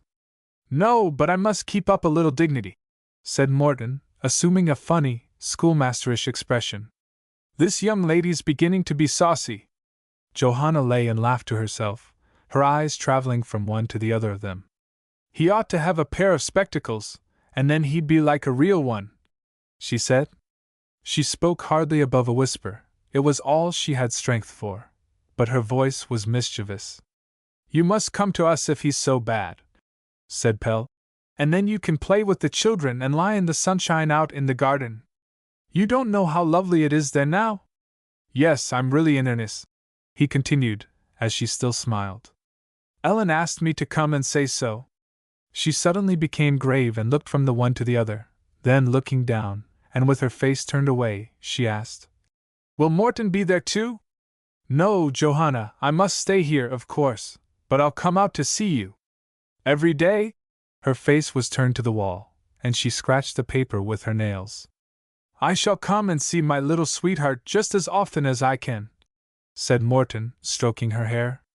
The red blood suffused her neck in a sudden wave, and was imperceptibly absorbed in the paleness of her skin, like a dying ember. Hannah's blood came and went in the same way for the merest trifle.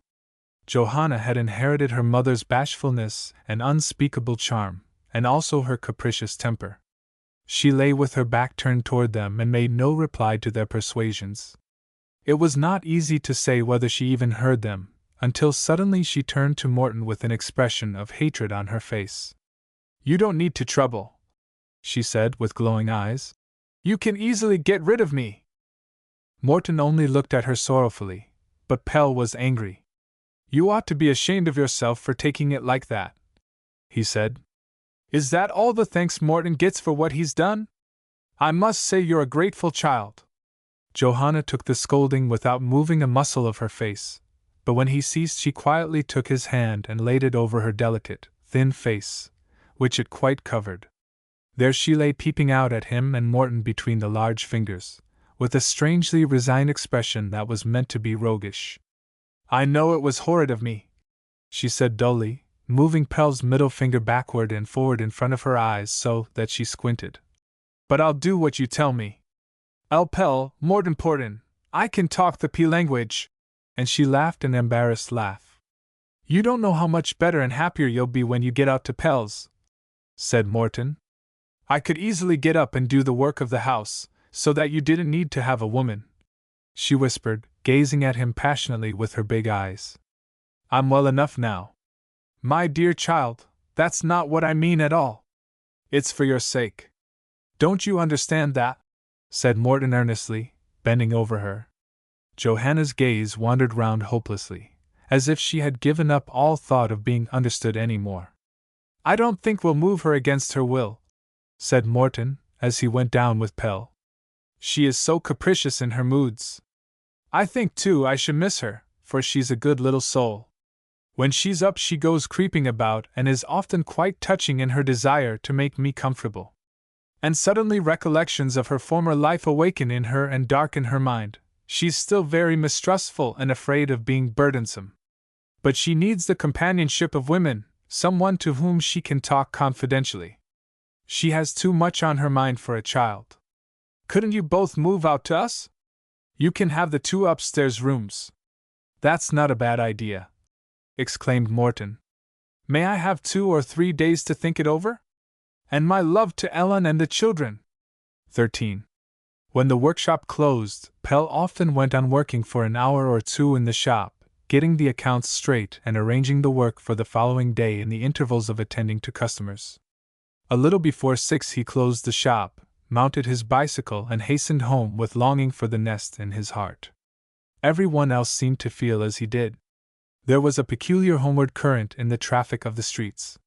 Cyclists overtook him in whole flocks, and raced in shoals in front of the trams, which looked as if they squirted them away from the lines as they worked their way along with incessant, deafening ringing, bounding up and down under the weight of the overfilled platforms. Crowds of men and women were on their way out, and met other crowds whose homes were in the opposite quarter. On the outskirts of the town, the factory whistles were crowing like a choir of giant cocks, a single one beginning, the others all joining in. Sooty workmen poured out of the gates, with beer bottles sticking out of coat pockets and dinner handkerchiefs dangling from a finger. Women who had been at work or out making purchases stood with their baskets on their arms, waiting for their husbands at the corner of the street. Little children tripping along hand in hand suddenly caught sight of a man far off in the crowd, and set off at a run to throw themselves at his legs. Sister often ran right across the fields to meet her father, and Ellen stood at the gate of daybreak and waited. "Good day, Mr. Manufacturer," she cried as he approached. She was making up for so much now, and was glowing with health and happiness. It was no use for Pelle to protest, and declare that in his world there were only workmen. She would not give up the title. He was the one who directed the whole thing, and she did not mind about the fellowship. She was proud of him, and he might call himself an errand boy if he liked. Men must always have some crochet or other in their work, or else it would not satisfy them. The arrangement about the equal division she did not understand, but she was sure that her big, clever husband deserved to have twice as much as any of the others. She did not trouble her head about that, however. She lived her own life and was contented and happy. Pelle had feared that she would tire of the country, and apparently she did not take to it. She weeded and worked in the garden with her customary energy, and by degrees acquired a fair knowledge of the work, but it did not seem to afford her any peculiar enjoyment. It was no pleasure to her to dig her fingers into the mold. Pelle and the children throve here, and that determined her relations to the place, but she did not strike root on her own account. She could thrive anywhere in the world if only they were there, and their welfare was hers. She grew out from them, and had her own wonderful growth inward. Within her there were strange hidden forces that had nothing to do with theories or systems, but produced the warmth that bore up the whole. Pelle no longer desired to force his way in there. What did he care about logical understanding between man and woman? It was her heart with which he needed to be irradiated. He required to be understood by his friends. His great satisfaction in being with, for instance, Morton, was that in perfect unanimity they talked until they came to a stopping place, and if they were then silent their thoughts ran on parallel lines and were side by side when they emerged once more. But even if he and Ellen started from the same point, the shortest pause would take their thoughts in different directions. He never knew where she would appear again. No matter how well he thought he knew her, she always came up just as surprisingly and unexpectedly behind him. And was it not just that he loved? Why then contend with it on the basis of the claims of a poor logic? She continued to be just as unfathomable, no matter how much of her he thought he had mastered. She became greater and greater with it, and she brought him a new, strange world. The mysterious unknown with which he had always had to strive, allowed itself to be tenderly embraced. He no longer demanded the whole of her. In his inmost soul probably every human being was lonely. He guessed that she was going through her own development in concealment, and wondered where she would appear again. It had formerly been a grief to him that she did not join the movement. She was not interested in political questions and the suffrage. He now dimly realized that that was just her strength, and in any case he did not wish her otherwise. She seldom interfered definitely with what he did, and why should she? She exerted a silent influence upon everything he did, stamped each of his thoughts from the moment they began to shoot up. For the very reason that she did not know how to discuss, she could not be refuted. What to him was downright logic had no effect whatever upon her. He did not get his own thoughts again stale from her lips, and did not wish to either. Her wonderful power over him lay in the fact that she rested so securely on her own, and answered the most crushing arguments with a smile. Pelle was beginning to doubt as to the value of superiority of intellect. It seemed to have undisputed rule over the age, but did not accomplish chiefly good. As compared with Ellen's nature, it seemed to him poor. The warmth in a kiss convinced her better than 1,000 sensible reasons, and yet she seldom made a mistake. And she herself gave out warmth. They went to her, both he and the children, when there was anything wrong. She did not say much, but she warmed. She still always seemed to him like a pulse that beat, living and palpable, out from the invisible, with a strangely tranquil speech. When his head was hot and tired with adverse happenings, there was nothing more delightful than to rest it upon her bosom and listen, only half awake, to the dull, soothing murmur within like that of the earth's springs when, in his childhood, he laid his ear to the grass. The spring was beautiful, and they were much out in it. When no one could see them, they walked hand in hand along the dikes like two young lovers. Then Pelle talked and showed her things. Look! There it grew in that way, and here in quite a different way. Was it not strange? He lived over again all his childhood's excitement in spring. Ellen listened to him, smiling. She was not astonished at anything so natural as that things grew, she was merely transformed. The earth simply sent up its juices into her too. The fresh air and the work in the garden tanned her bare arms, and gave strength and beauty to her figure, while her easy circumstances freed her from care. One day a new being showed in her eyes, and looked at Pelle with the inquisitiveness of a kid. "Shall we play?" it said. Was it he or the spring that set fire to her? No matter. The pleasure was his. The sunshine entered the innermost corners of his soul, the musty corners left by the darkness of his prison cell, and cured him completely. Her freedom from care infected him, and he was entirely happy. It was Ellen who had done it all. At last she had taken upon herself to be the messenger between joy and him. She became gentler and more vigorous in disposition every day. The sun and the wind across the open country called forth something in her that had never been there before, an innocent pleasure in her own body and a physical appetite that made her teeth white and gleaming. She was radiant with delight when Pelle brought her little things to adorn herself with. She did not use them for the children now. "Look," she said once, holding up a piece of dark velvet to her face which in the evening gave out again the warmth of the sun, as hay it sent. "You must give me a dress like this when we become rich." And her eyes sparkled as she looked at him, full of promises of abundant returns. He thought he belonged to the soil, and yet it was through her that he first really came into contact with it. There was worship of nature in the appetite with which she crunched the first radishes of the year and delighted in their juicy freshness.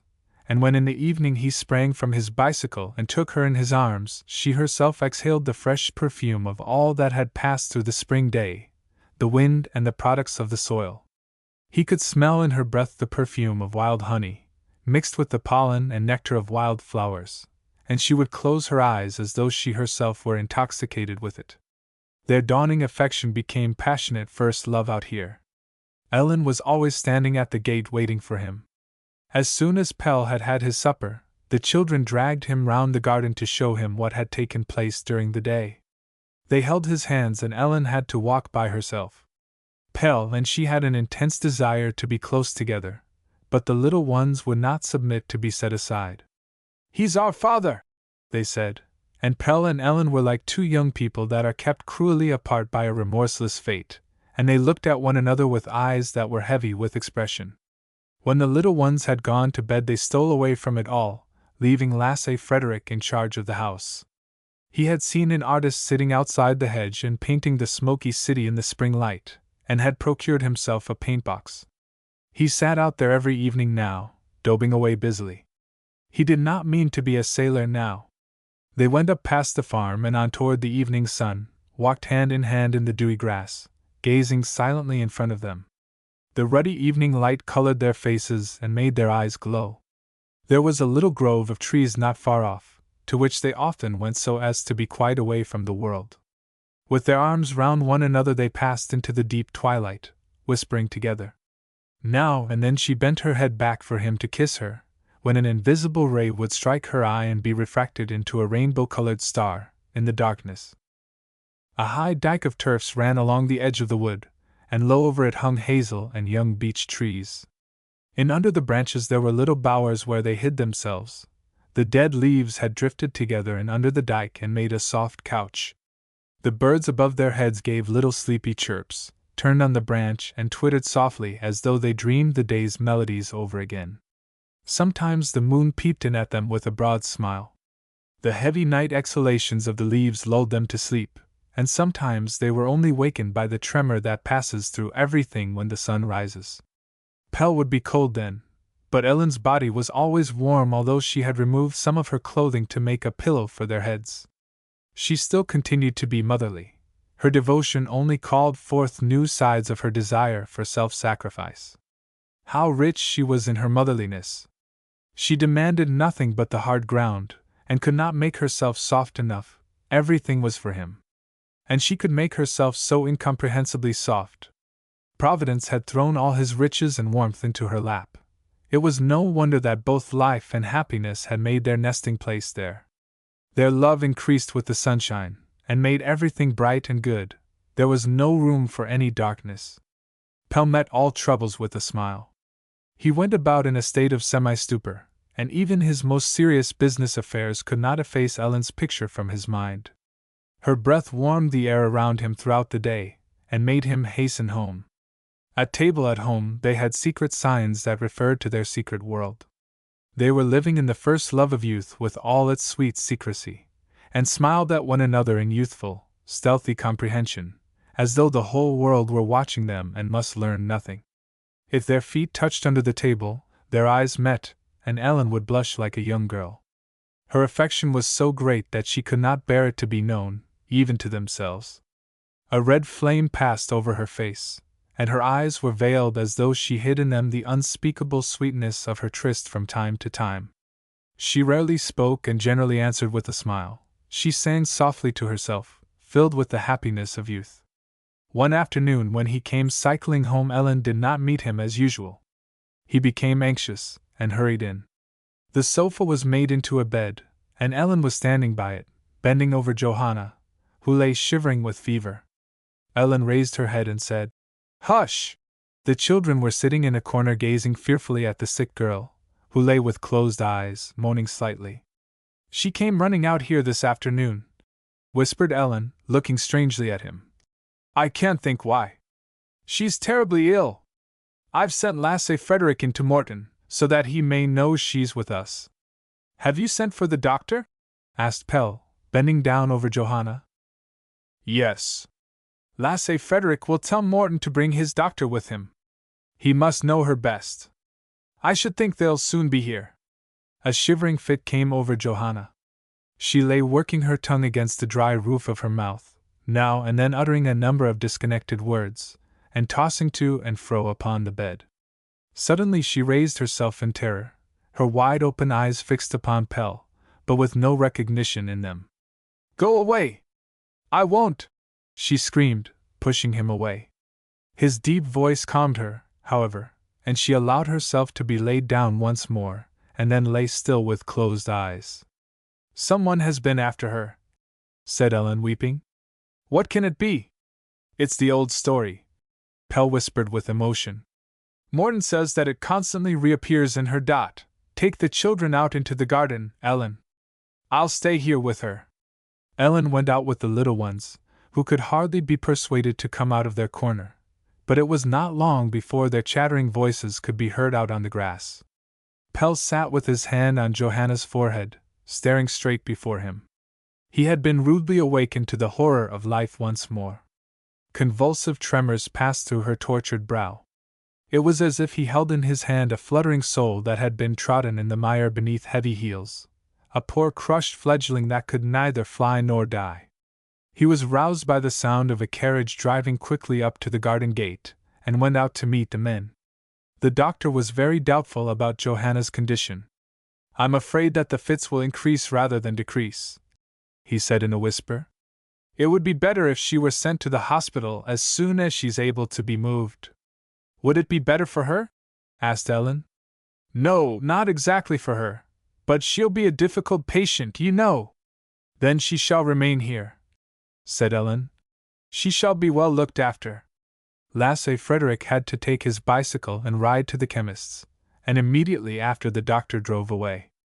They sat outside the garden door, so that they could hear any sound from the sick girl, and talked together in low tones.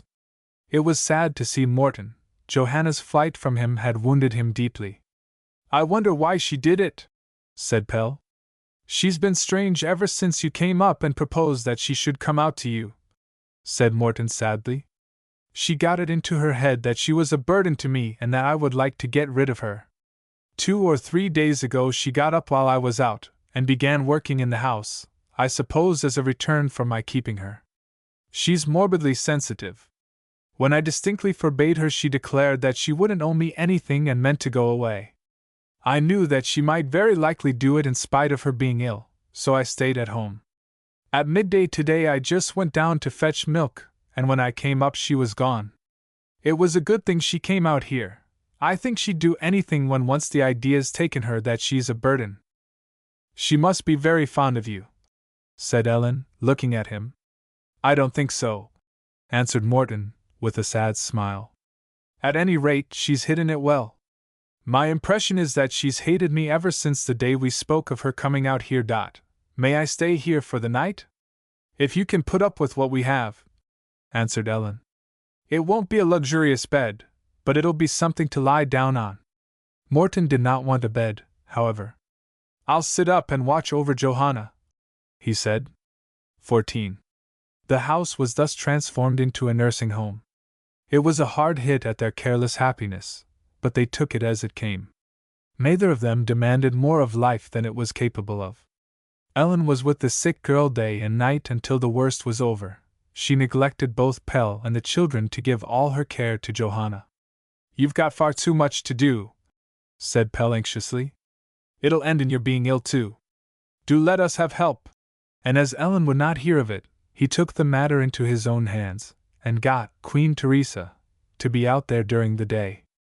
In the course of a few days Morton arranged his affairs, got rid of his flat, and moved out to them. You won't be able to run away from me, after all, he said to Johanna, who was sitting up in bed listening to the carrying upstairs of his things.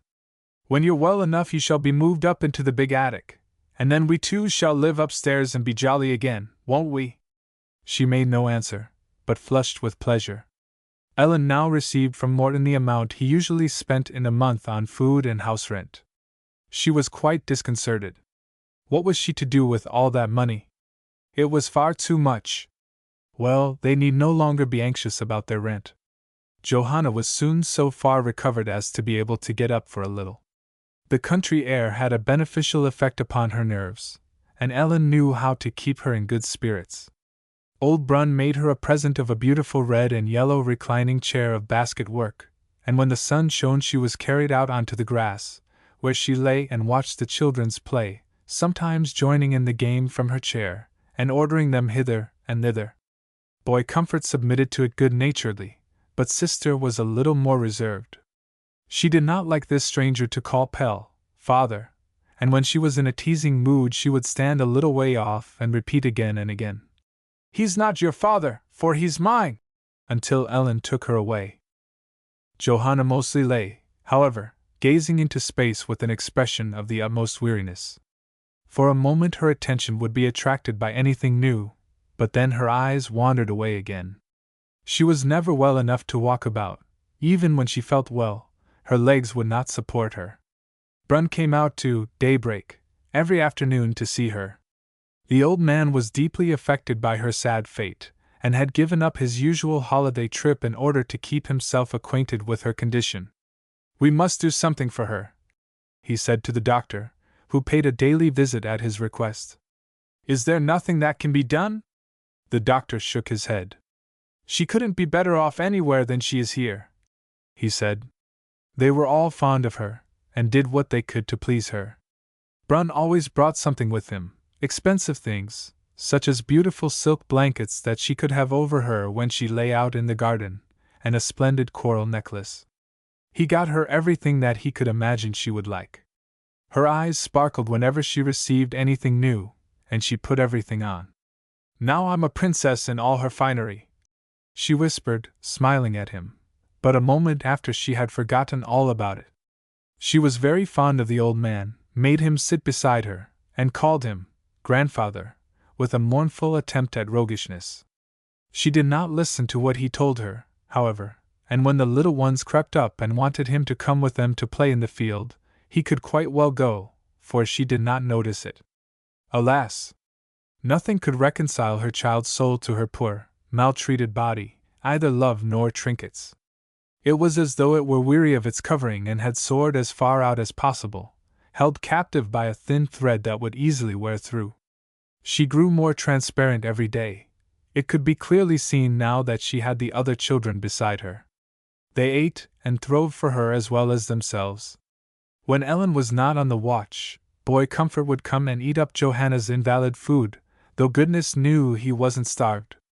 Johanna herself looked on calmly. It was all a matter of such indifference to her. It was an unusually fine summer, dry and sunny, and they could nearly always be in the garden. They generally gathered there toward evening. Ellen and Queen Teresa had finished their housework, and sat by Johanna with their sewing. Brun kept them company with his cheerful talk, and Johanna lay and dozed with her face toward the garden gate. They laughed and joked with her to keep her in good spirits. Brun had promised her a trip to the south if she would make haste to use her legs, and told her about the sun down there, and the delicious grapes and oranges that she would be allowed to pick herself. She answered everything with her sad smile, as though she knew all too well what awaited her. Her thick, dark hair overshadowed more and more her pale face.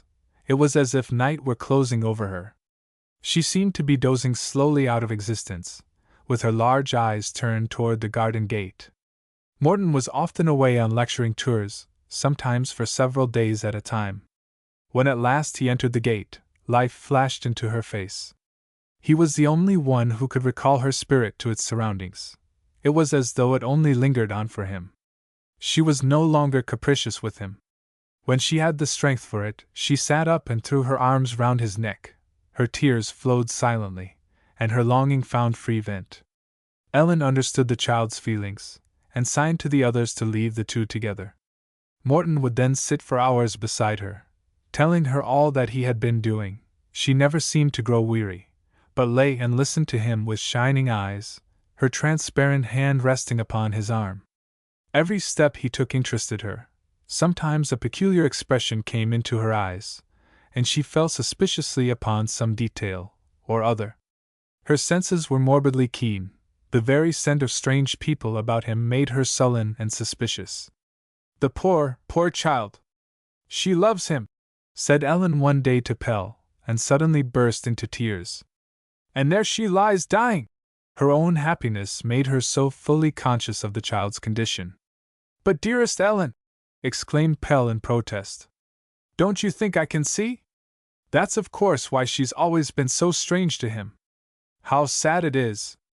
The child's sad fate cast a shadow over the others, but the sun rose high in the heavens and became still stronger. "Pelle," said Ellen, stroking his hair, "the light nights will soon be over." Morton continued obstinately to believe that little Johanna would recover, but everyone else could see distinctly what the end was to be. Her life oozed away with the departing summer. She became gentler and more manageable every day. The hatred in her was extinguished. She accepted all their kindness with a tired smile. Through her spoiled being there radiated a strange charm, bearing the stamp of death, which seemed to unfold itself the more as she drew nearer to the grave. Later in the autumn her nature changed. Suddenly, when Pelle or Morton approached, her eyes would fill with horror and she would open her mouth to cry out. But when she recognized them, she nestled down in their arms, crying pitifully. She could no longer go into the garden, but always kept her bed. She could not bear the noise of the children. It tortured her and carried her thoughts back to the narrow streets. They had to keep out of doors all day. Delirious attacks became more frequent, and her thin, languid voice became once more rough and hoarse. She lay fighting with boys in ruffs and high hats, defended herself with nicknames and abusive epithets, and snarled at everyone, until she at last gave in and asked for brandy, and lay crying softly to herself. Old Brun never dared show himself at her bedside. She took him for an old chamberlain that the street boys had set onto her, and received him with coarse demands. This insight into the child's terrible existence among the timber stacks affected them all. It seemed as if the malignity of life would not relax its hold on this innocent victim, but would persecute her as long as life remained, and made all their love useless.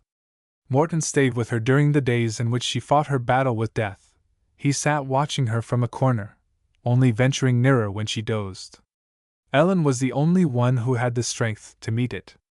She was with Johanna night and day, and tried to make death easier for her by her unwearying care, and when the fits came over the child, she held her in her arms and sought to calm her with a mother's love.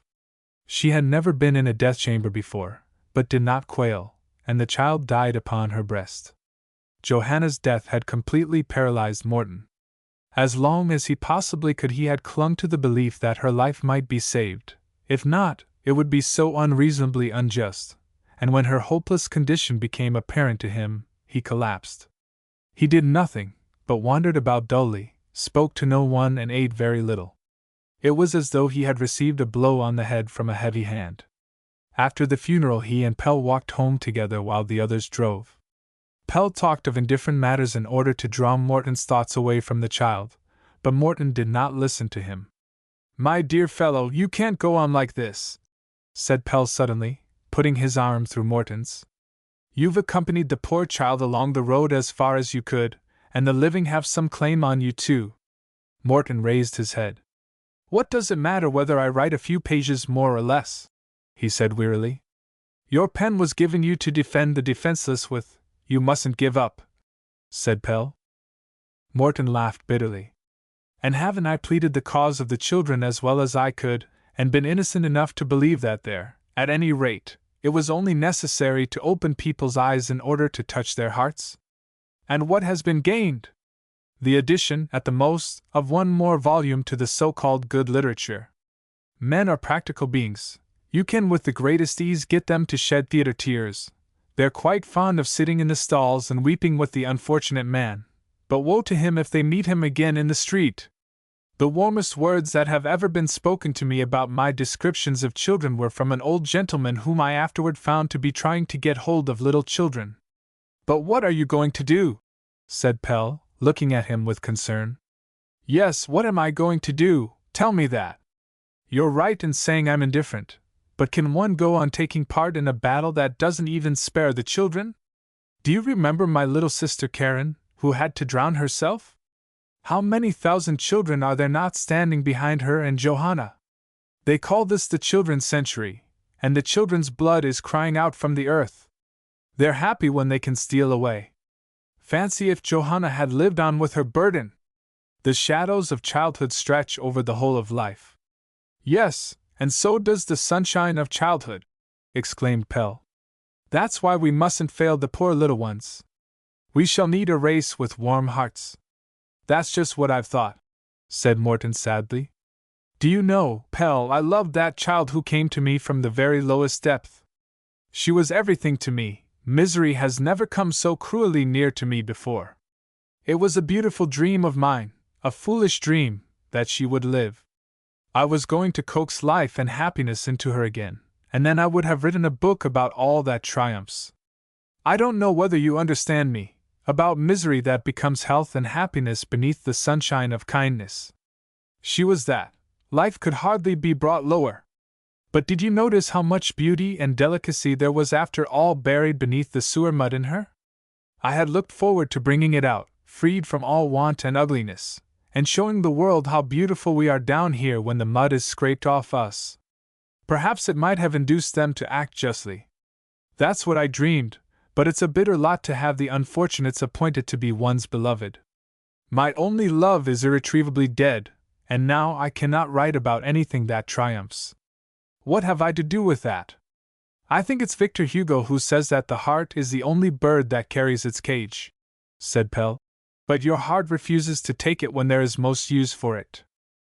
"Oh, no," said Morton with a little more energy. "I shan't desert you, but this has been a hard blow for me. If only I had a little more of your clear faith! Well, I must be glad that I have you yourself," he added, holding out his hand to Pelle with a bright smile. The librarian came across the fields to meet them. "It's taken you two Diosuri a long time," he said, looking at them attentively. "Ellen's waiting with the dinner." The three men walked together up the bare stubble field toward the house. "The best of the summer's over now," said Brunn, looking about with a sigh. "The wheel has turned on one more cog."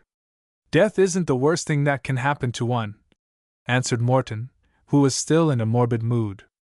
"That's the sort of thing one says while one's young and prosperous, and doesn't mean seriously.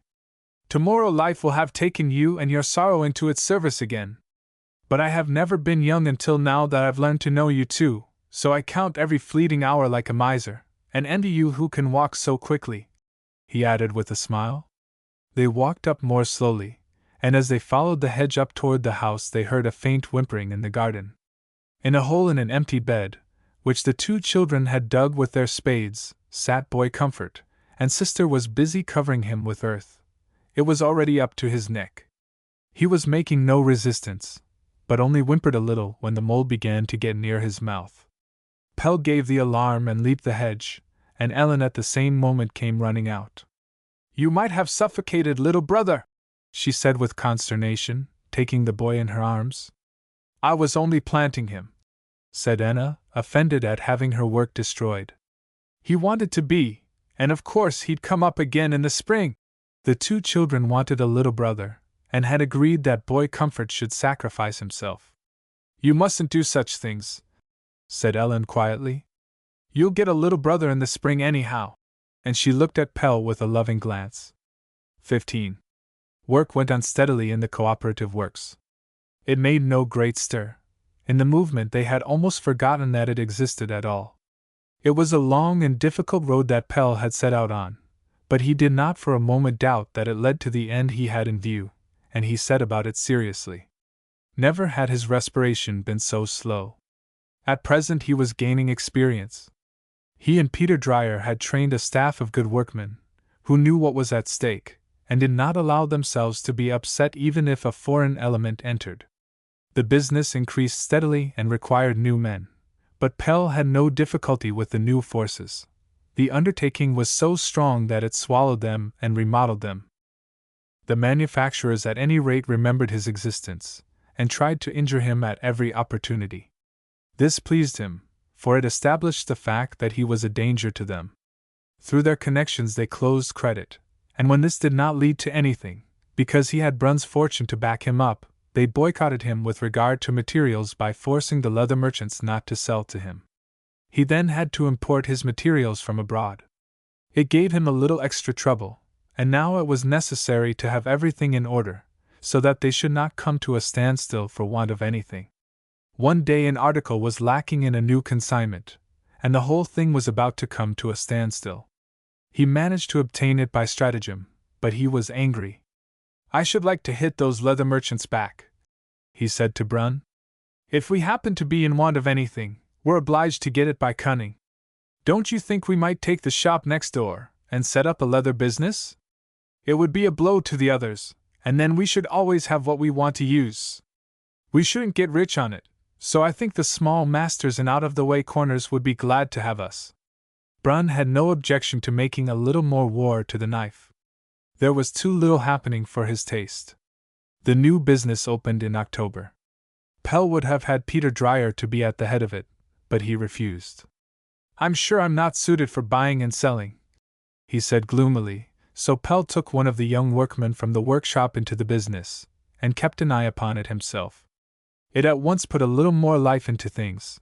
There was always plenty of material. They now produced much more than they were able to sell in the shop, and Pelle's leather shop made the small masters independent of private capital. Many of them sold a little factory footwear in addition to doing repairs, and these now took their goods from him. Out in the provinces his boots and shoes had already gained a footing in many places. It had come about naturally, in the ordinary sequence of things. The manufacturers followed them up there too, wherever they could, but the consequence was that the workmen patronized them and forced them in again to the shops of which they themselves were the customers. A battle began to rage over Pelle's boots and shoes. He knew, however, that it was only the beginning. It would soon come to a great conflict, and were his foundations sufficiently strong for that? The manufacturers were establishing a shop opposite his, where the goods were to be sold cheap in order to ruin his sales, and one day they put the prices very much down on everything, so as to extinguish him altogether. "Let them," said Brun. "People will be able to get shoes cheap." Pelle was troubled, however, at this fresh attack. Even if they held out, it might well exhaust their economic strength. The misfortune was that they were too isolated. They were as yet like men washed up onto an open shore, They had nothing to fall back upon. The employers had long since discovered that they were just as international as the workmen, and had adopted Pelle's old organization idea. It was not always easy either to get materials from abroad. He noticed the connection. Until he had got the tanners to start a cooperative business, he ran the risk of having his feet knocked away from under him at any moment. And in the first place he must have the great army of workmen on his side. That was whither everything pointed. One day he found himself once more after many years on the lecturer's platform, giving his first lecture on cooperation. It was very strange to stand once more before his own people and feel their faces turned toward him. At present they looked upon him as one who had come from abroad with new ideas, or perhaps only a new invention, but he meant to win them. Their very slowness promised well when once it was overcome. He knew them again. They were difficult to get started, but once started could hardly be stopped again. If his idea got proper hold of these men with their huge organizations and firm discipline, it would be insuperable.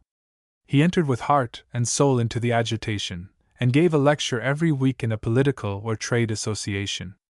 "Pelle, how busy you are!" said Ellen, when he came home. Her condition filled him with happiness. It was like a seal upon their new union. She had withdrawn a little more into herself, and over her face and figure there was thrown a touch of dreamy gentleness. She met him at the gate, now a little helpless and remote, a young mother, to be touched with careful hands.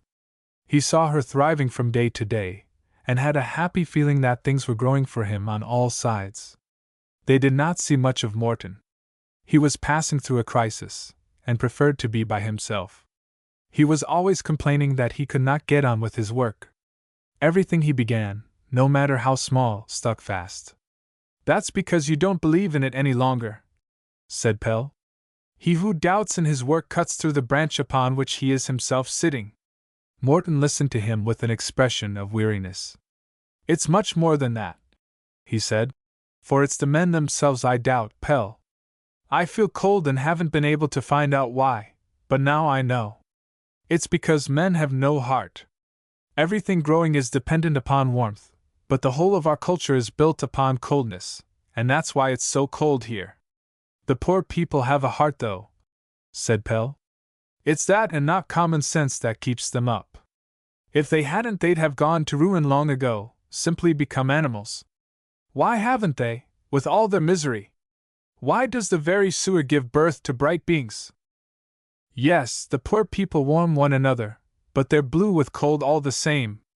And shouldn't one rather wish that they had no heart to be burdened with in a community that's frozen to the very bottom?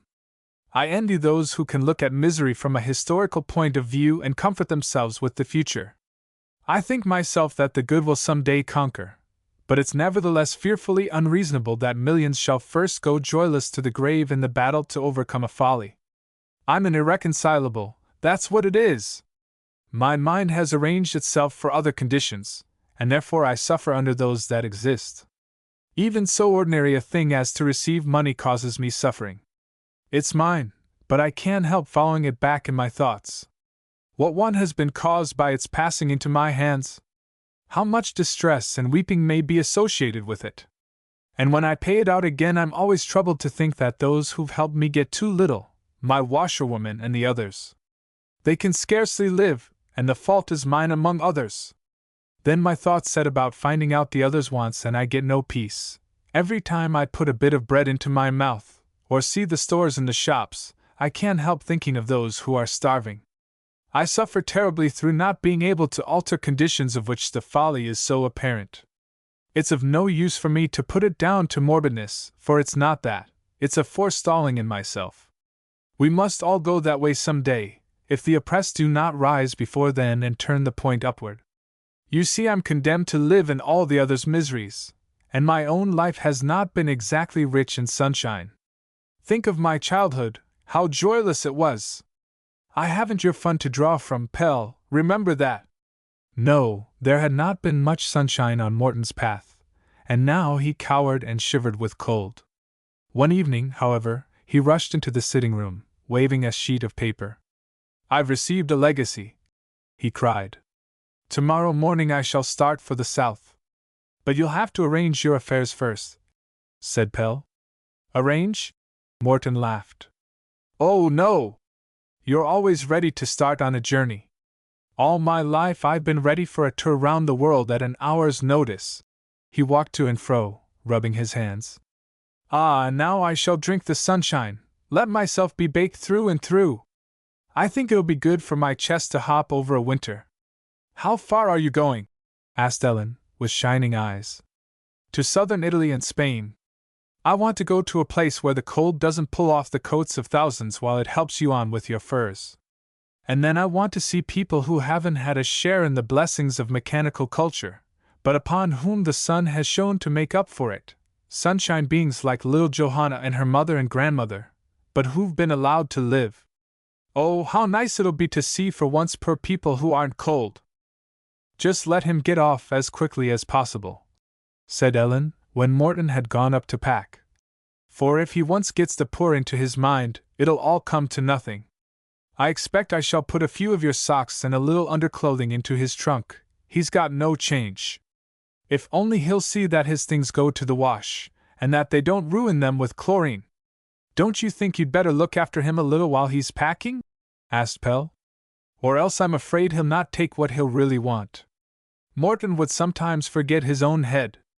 Ellen went upstairs with the things she had looked out. It was fortunate that she did so, for Morton had packed his trunk quite full of books, and laid the necessary things aside.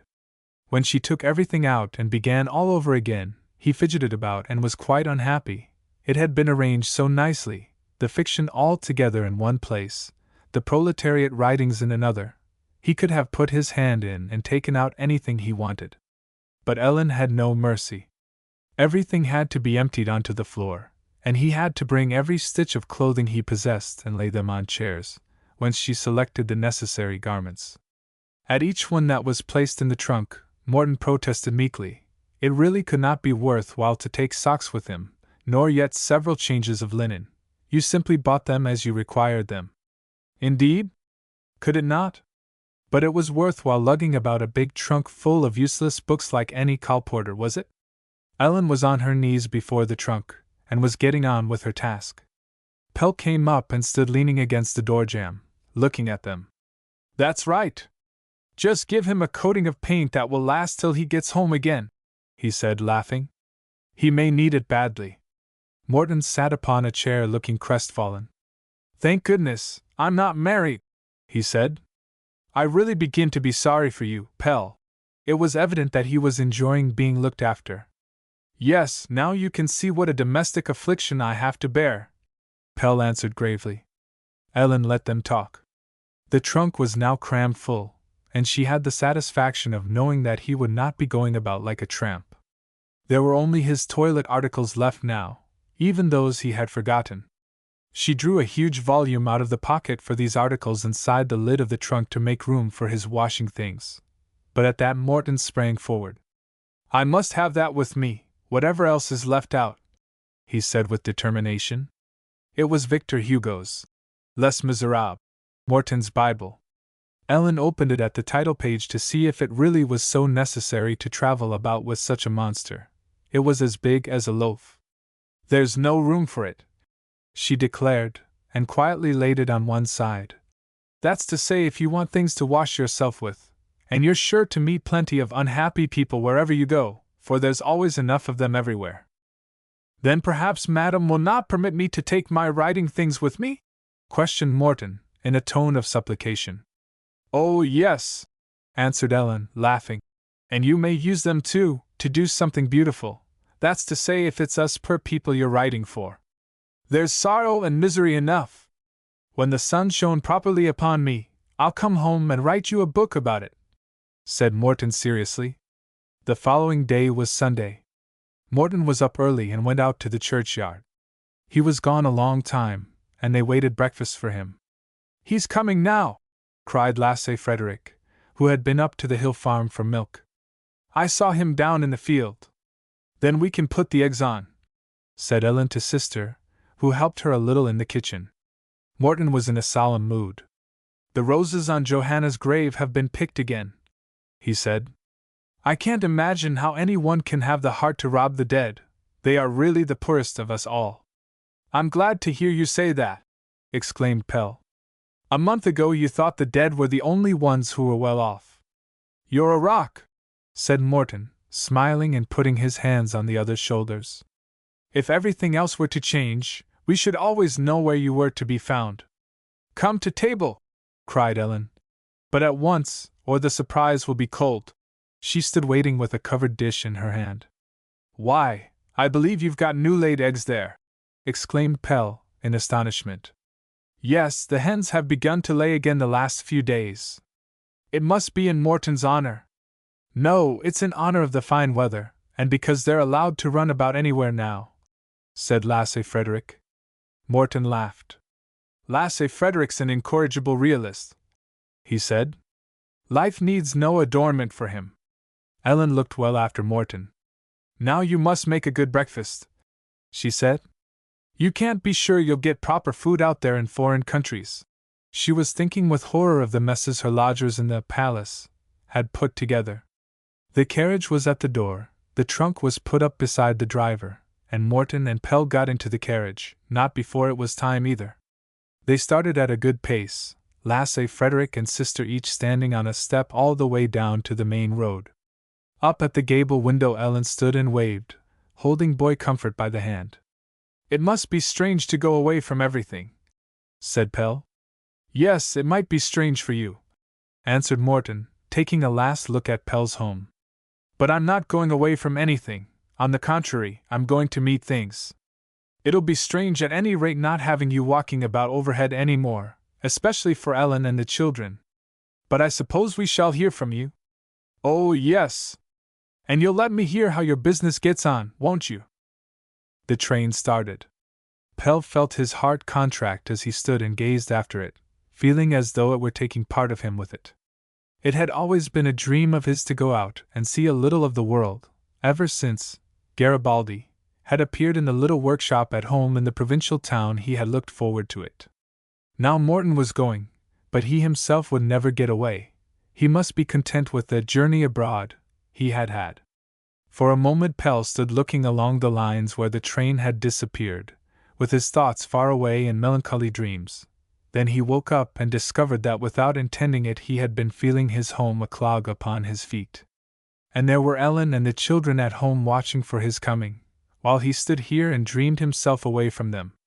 They would do nothing until he came, for Sunday was his day, the only day they really had him. He hurried out and jumped onto a tram.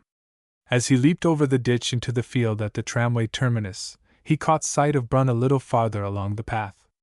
The old librarian was toiling up the hill, his asthma making him pause every now and then. He's on his way to us, said Pelle to himself, touched at the thought. It had not struck him before how toilsome this walk over plowed fields and along bad roads must be for the old man, and yet he did it several times in the week to come out and see them. Well, here I am again, said Brun. I only hope you're not getting tired of me. There's no danger of that, answered Pelle, taking his arm to help him up the hill.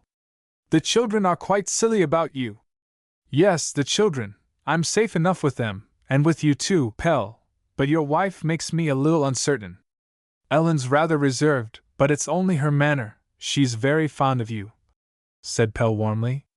Anyone who takes the children on his knee wins Ellen's heart. Do you really think so? I've always despised woman because she lacks personality, until I got to know your wife. She's an exceptional wife you've got, Pelle. Hers is a strong nature, so strong that she makes me uncertain. Couldn't you get her to leave off calling me Mr. Brun? I'll tell her, said Pelle, laughing. But I'm not sure it'll be of any use. This Mr. Brun is beginning to be an intolerable person, let me tell you, and in your house I should like to get away from him. Just imagine what it means to be burdened all your life with a gentleman like that, who doesn't stand in close relationship to anybody at all. Others are called father, grandfather, something or other human, but all conditions of life dispose of me with a Mr. Brun. Thank you, Mr. Brun. Many thanks, Mr. Brun.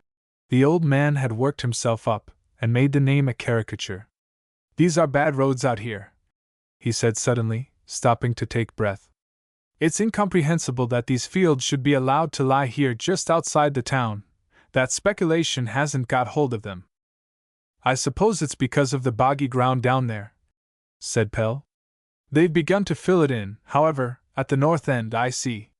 Brun peered in that direction with some interest, but gave it up, shaking his head.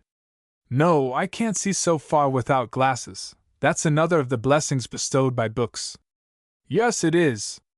Old people in the country only make use of spectacles when they want to look at a book, but I have to resort to them when I want to find my way about the world.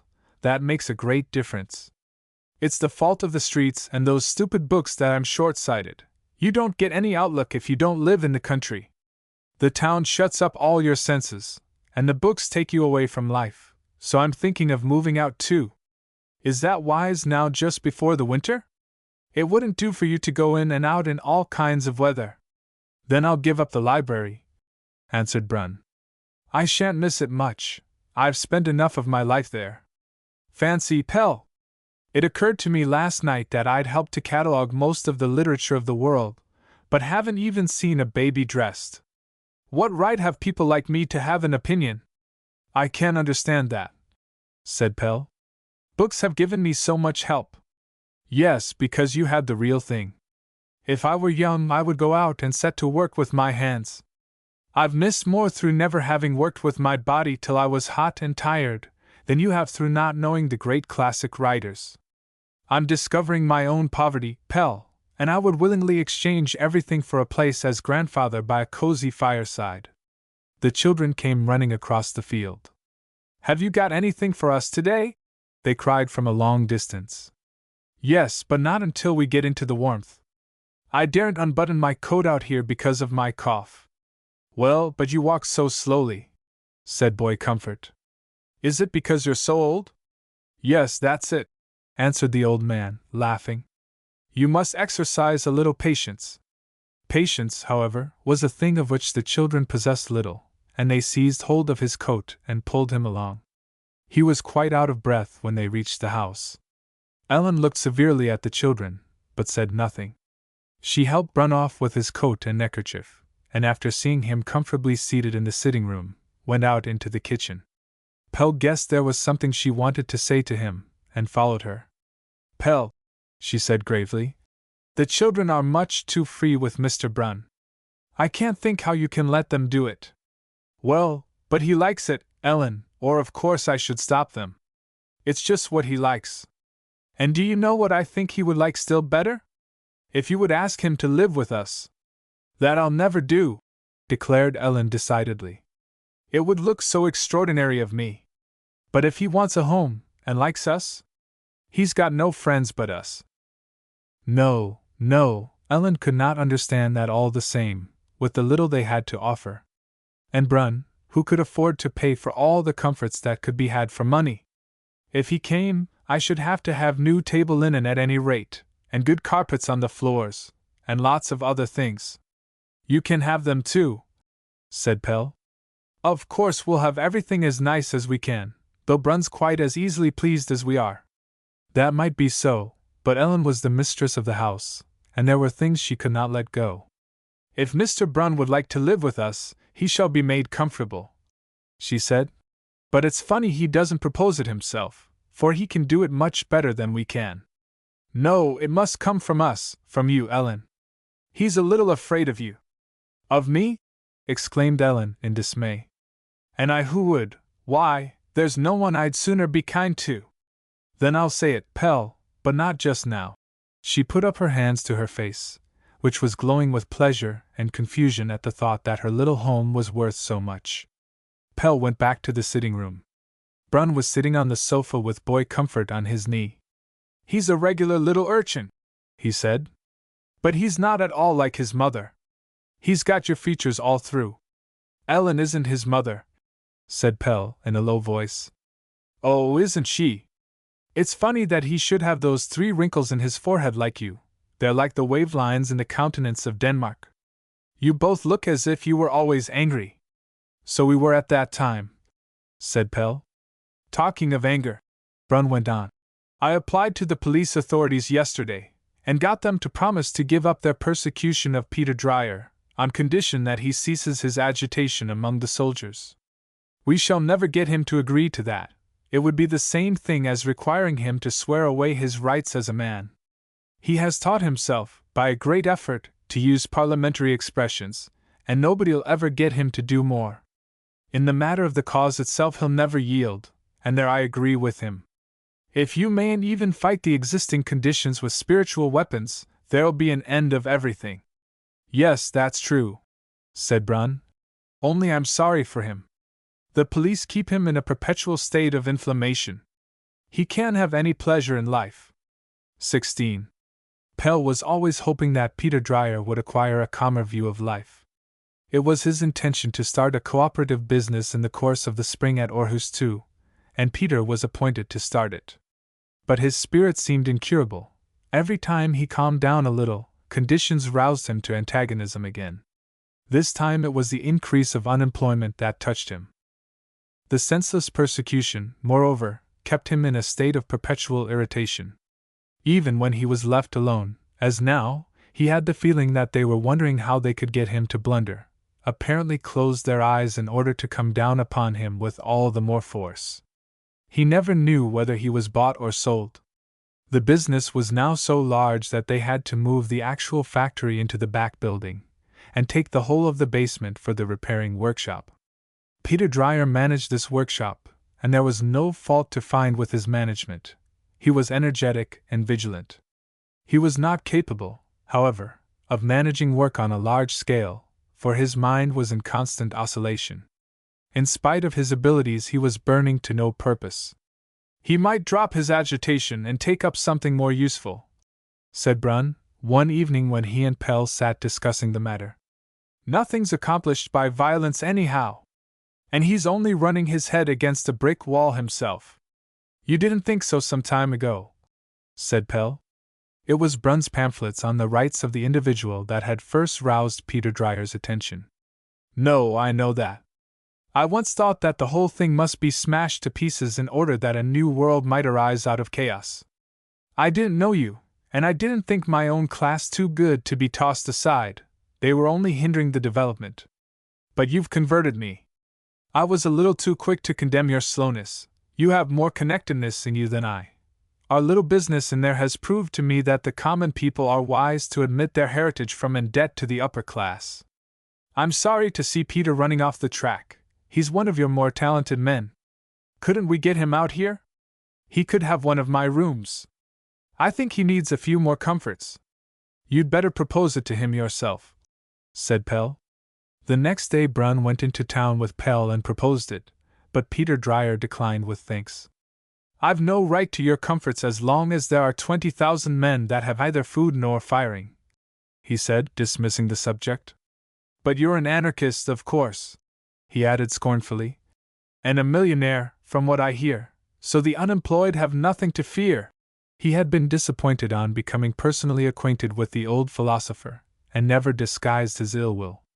I think you know that I have already placed my fortune at the disposal of the poor, said Brun, in an offended tone, and my manner of doing so will, I hope, some day justify itself.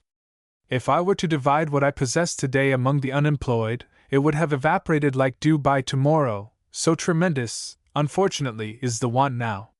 Peter Dreyer shrugged his shoulders. The more reason was there, he thought, to help. Would you have us sacrifice our great plan of making all want unnecessary, for one meal of food to the needy? Asked Pelle. Yes, Peter saw only the want of today. It was such a terrible reality to him that the future must take care of itself. A change had taken place in him, and he seemed quite to have given up the development. He sees too much, said Pelle to Brun, and now his heart has dominated his reason.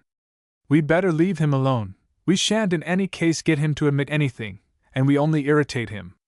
It's impossible to live with all that he always has before his eyes, and yet keep your head clear. You must either shut your eyes and harden yourself, or let yourself be broken to pieces.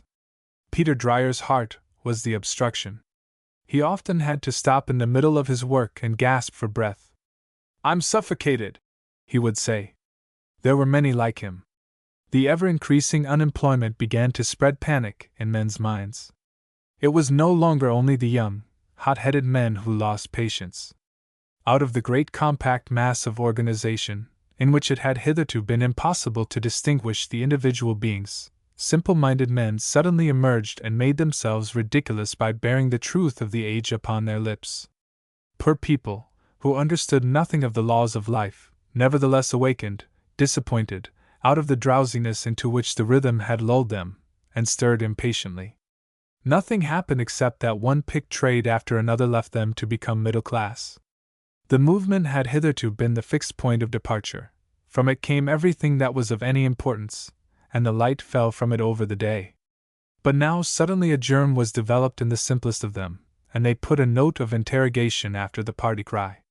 To everything the answer was, when the movement is victorious, things will be otherwise. But how could they be otherwise when no change had taken place even now when they had the power? A little improvement, perhaps, but no change. It had become the regular refrain, whenever a woman gave birth to a child in secret, or a man stole, or beat his wife, it is a consequence of the system. Up and vote, comrades! But now it was beginning to sound idiotic in their ears. They were voting, confound it, with all their might, but all the same everything was becoming dearer. Goodness knows they were law-abiding enough. They were positively perspiring with parliamentarianism, and would soon be doing nothing but getting mandates. And what then? Did any one doubt that the poor man was in the majority, an overwhelming majority? What was all this nonsense then that the majority were to gain? No, those who had the power would take good care to keep it, so they might win whatever stupid mandates they liked. Men had too much respect for the existing conditions, and so they were always being fooled by them. It was all very well with all this lawfulness, but you didn't only go gradually from the one to the other. How else was it that nothing of the new happened? The fact was that every single step toward the new was instantly swallowed up by the existing condition of things, and turned to fat on its ribs. Capital grew fat, confound it, no matter what you did with it. It was like a cat, which always falls upon its feet. Each time the workmen obtained by force a small rise in their wages, the employers multiplied it by 2 and put it onto the goods. That was why they were beginning to be so accommodating with regard to certain wage demands. Those who were rather well off, capital enticed over to its side, leaving the others behind as a shabby proletariat. It might be that the movement had done a good piece of work, but you wanted confounded good eyes to see it. Thus voices were raised. At first it was only whiners about whom nobody needed to trouble, frequenters of public houses, who sat and grumbled in their cups. But gradually it became talk that passed from mouth to mouth. The specter of unemployment haunted every home and made men think over matters once more on their own account. No one could know when his turn would come to sweep the pavement. Pelle had no difficulty in catching the tone of all this. It was his own settlement with the advance on coming out of prison that was now about to become everyone's. But now he was another man. He was no longer sure that the movement had been so useless. It had not done anything that marked a boundary, but it had kept the apparatus going and strengthened it. It had carried the masses over a dead period, even if only by letting them go in a circle. And now the idea was ready to take them again. Perhaps it was a good thing that there had not been too great progress, or they would probably never have wakened again. They might very well starve a little longer, until they could establish themselves in their own world. Fat slaves soon lost sight of liberty. Behind the discontented fussing Pelle could hear the new. It expressed itself in remarkable ways. A party of workmen, more than 200, who were employed on a large excavation work, were thrown out of work by the bankruptcy of the contractor. A new contractor took over the work, but the men made it a condition for beginning work again that he should pay them the wages that were due to them, and also for the time they were unemployed. "We have no share in the cake," they said, "so you must take the risk too." They made the one employer responsible for the other, and capriciously refused good work at a time when thousands were unemployed. Public opinion almost lost its head, and even their own press held aloof from them, but they obstinately kept to their determination, and joined the crowd of unemployed until their unreasonable demand was submitted to. Pelle heard a new tone here. For the first time the lower class made capital responsible for its sins, without any petty distinction between Tom, Dick, and Harry. There was beginning to be perspective in the feeling of solidarity. The great weariness occasioned by wandering in a spiritual desert came once more to the surface. He had experienced the same thing once before, when the movement was raised, but oddly enough the breaking out came that time from the bottom of everything. It began with blind attacks on parliamentarianism, the suffrage, and the paroles. There was in it an unconscious rebellion against restraint and treatment in the mass. By an incomprehensible process of renewal, the mass began to resolve itself into individuals, who, in the midst of the bad times, set about an inquiry after the ego and the laws for its satisfaction. They came from the very bottom, and demanded that their shabby, ragged person should be respected. Where did they come from? It was a complete mystery. Did it not sound foolish that the poor man, after a century's life in rags and discomfort, which ended in his entire effacement in collectivism, should now make his appearance with the strongest claim of all, and demand his soul back? Pelle recognized the impatience of the young men in this commotion. It was not for nothing that Peter Dreyer was the moving spirit at the meetings of the unemployed. Peter wanted him to come and speak, and he went with him 2 or 3 times, as he wanted to find out the relation of these people to his idea, but he remained in the background and could not be persuaded to mount the platform. He had nothing to do with these confused crowds, who turned all his ideas upside down. In any case, he could not give them food today, and he had grown out of the use of strong language. "Go up and say something nice to them. Don't you see how starved they are?" said Peter Dreyer one evening. "They still have confidence in you from old days. But don't preach cooperation. You don't feed hungry men with music of the future." "Do you give them food then?" asked Pelle. "No, I can't do that, but I give them a vent for their grievances, and get them to rise and protest. It's something at any rate, that they no longer keep silence and submit. And if tomorrow they get something to eat, the whole turmoil's forgotten, but they're no further on than they were.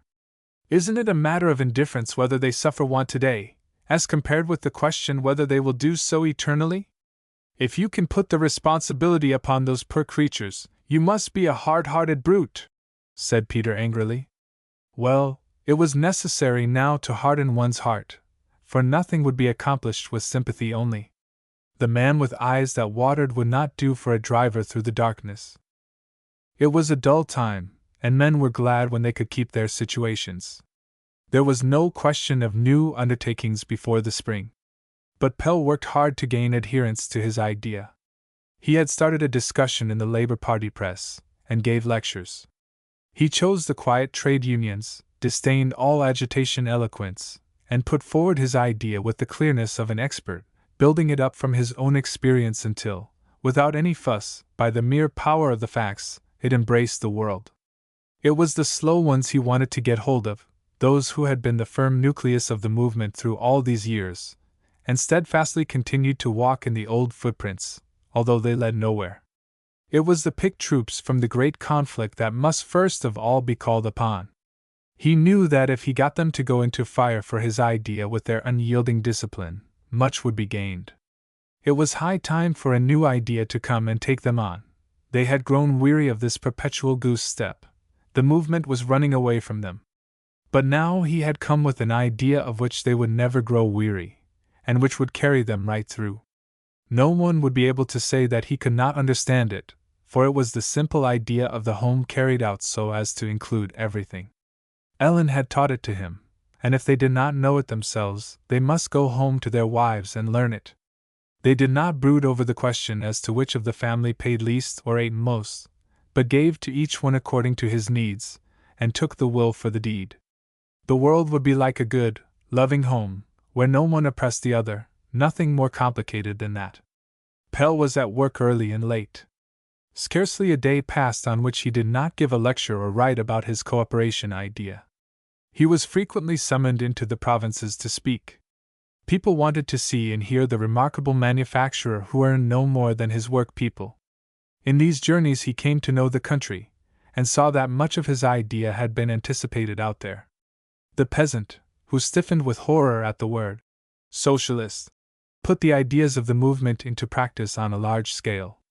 He had arranged matters on the cooperative system, and had knitted the country into supply associations. We must join on there when we get our business into better order, said Pelle to Brun. Yes, if the farmers will work with us, said Brun doubtfully. They're conservative, you know. This was now almost revolutionary. As far as Pelle could see, there would soon be no place as big as his thumbnail for capital to feed upon out there. The farmers went about things so quickly. Pelle came of peasant stock himself, and did not doubt that he would be able to get in touch with the country when the time came. The development was preparing on several sides. They would not break with that if they wanted to attain anything. It was like a fixed law relating to growth and existence, an inviolable divine idea running through it all. It was now leading him and his fellows into the fire, and when they advanced, no one must stay behind. No class of the community had yet advanced with so bright and great a call. They were going to put an end forever to the infamy of human genius sitting and weighing the spheres in space, but forgetting to weigh the bread justly. He was not tired of the awakening discontent with the old condition of things.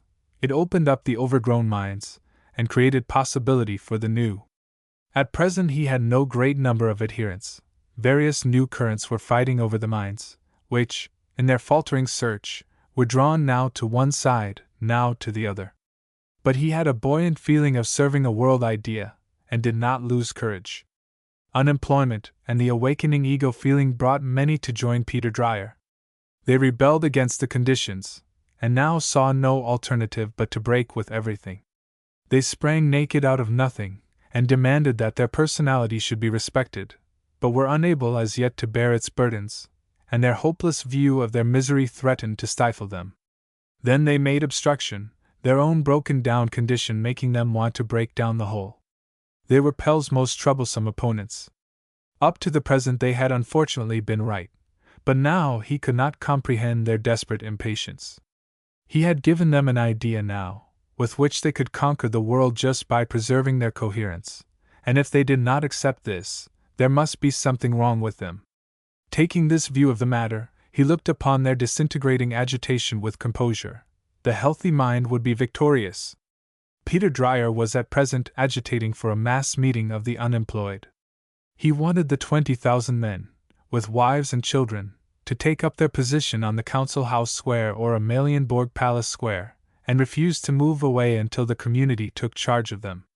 Then the authorities can choose between listening to their demands and driving up horses and cannon, he said. Perhaps that would open up the question.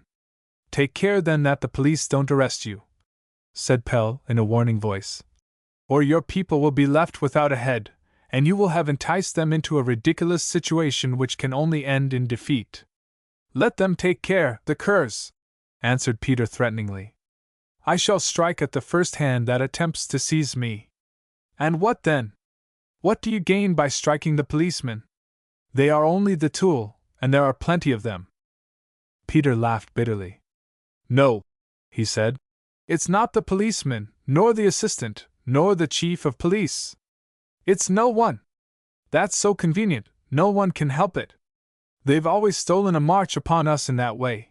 The evil always dives and disappears when you want to catch it. It wasn't me, now the workman's demanding his right, the employer finds it to his advantage to disappear, and the impersonal joint stock company appears. Oh, this confounded sneaking out of a thing! Where is one to apply? There's no one to take the blame. But something shall be done now. If I hit the hand, I hit what stands behind it too. You must hit what you can see. I've got a revolver to use against the police.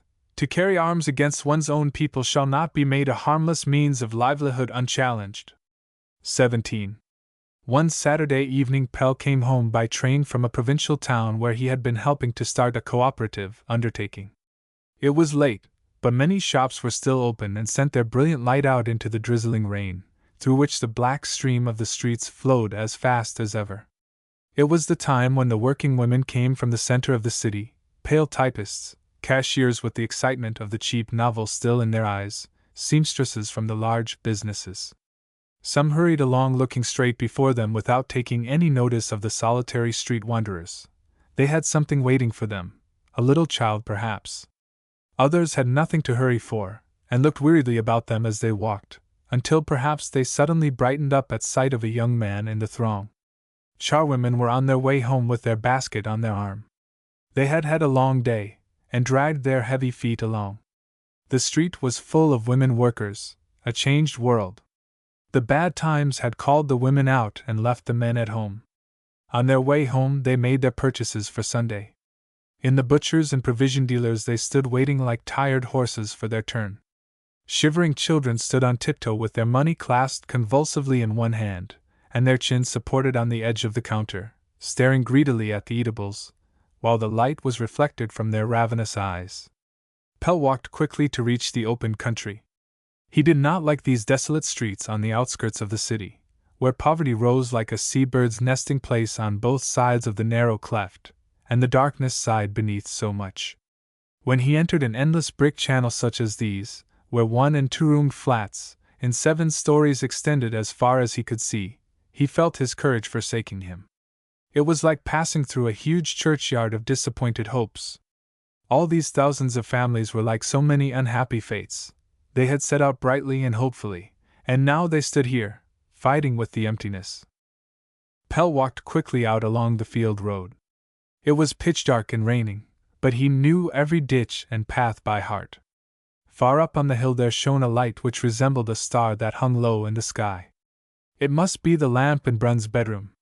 He wondered at the old man being up still, for he was soon tired now that he had given up the occupation of a long lifetime, and generally went to bed early. Perhaps he had forgotten to put out the lamp. Pelle had turned his coat collar up about his ears, and was in a comfortable frame of mind. He liked walking alone in the dark. Formerly its yawning emptiness had filled him with a panic of fear, but the prison had made his mind familiar with it. He used to look forward to these lonely night walks home across the fields. The noises of the city died away behind him, and he breathed the pure air that seemed to come straight to him out of space. All that a man cannot impart to others arose in him in these walks. In the daily struggle he often had a depressing feeling that the result depended upon pure chance. It was not easy to obtain a hearing through the thousand-voiced noise. A sensation was needed in order to attract attention, and he had presented himself with only quite an ordinary idea, and declared that without stopping a wheel it could remodel the world. No one took the trouble to oppose him, and even the manufacturers in his trade took his enterprise calmly, and seemed to have given up the war against him. He had expected great opposition, and had looked forward to overcoming it, and this indifference sometimes made him doubt himself.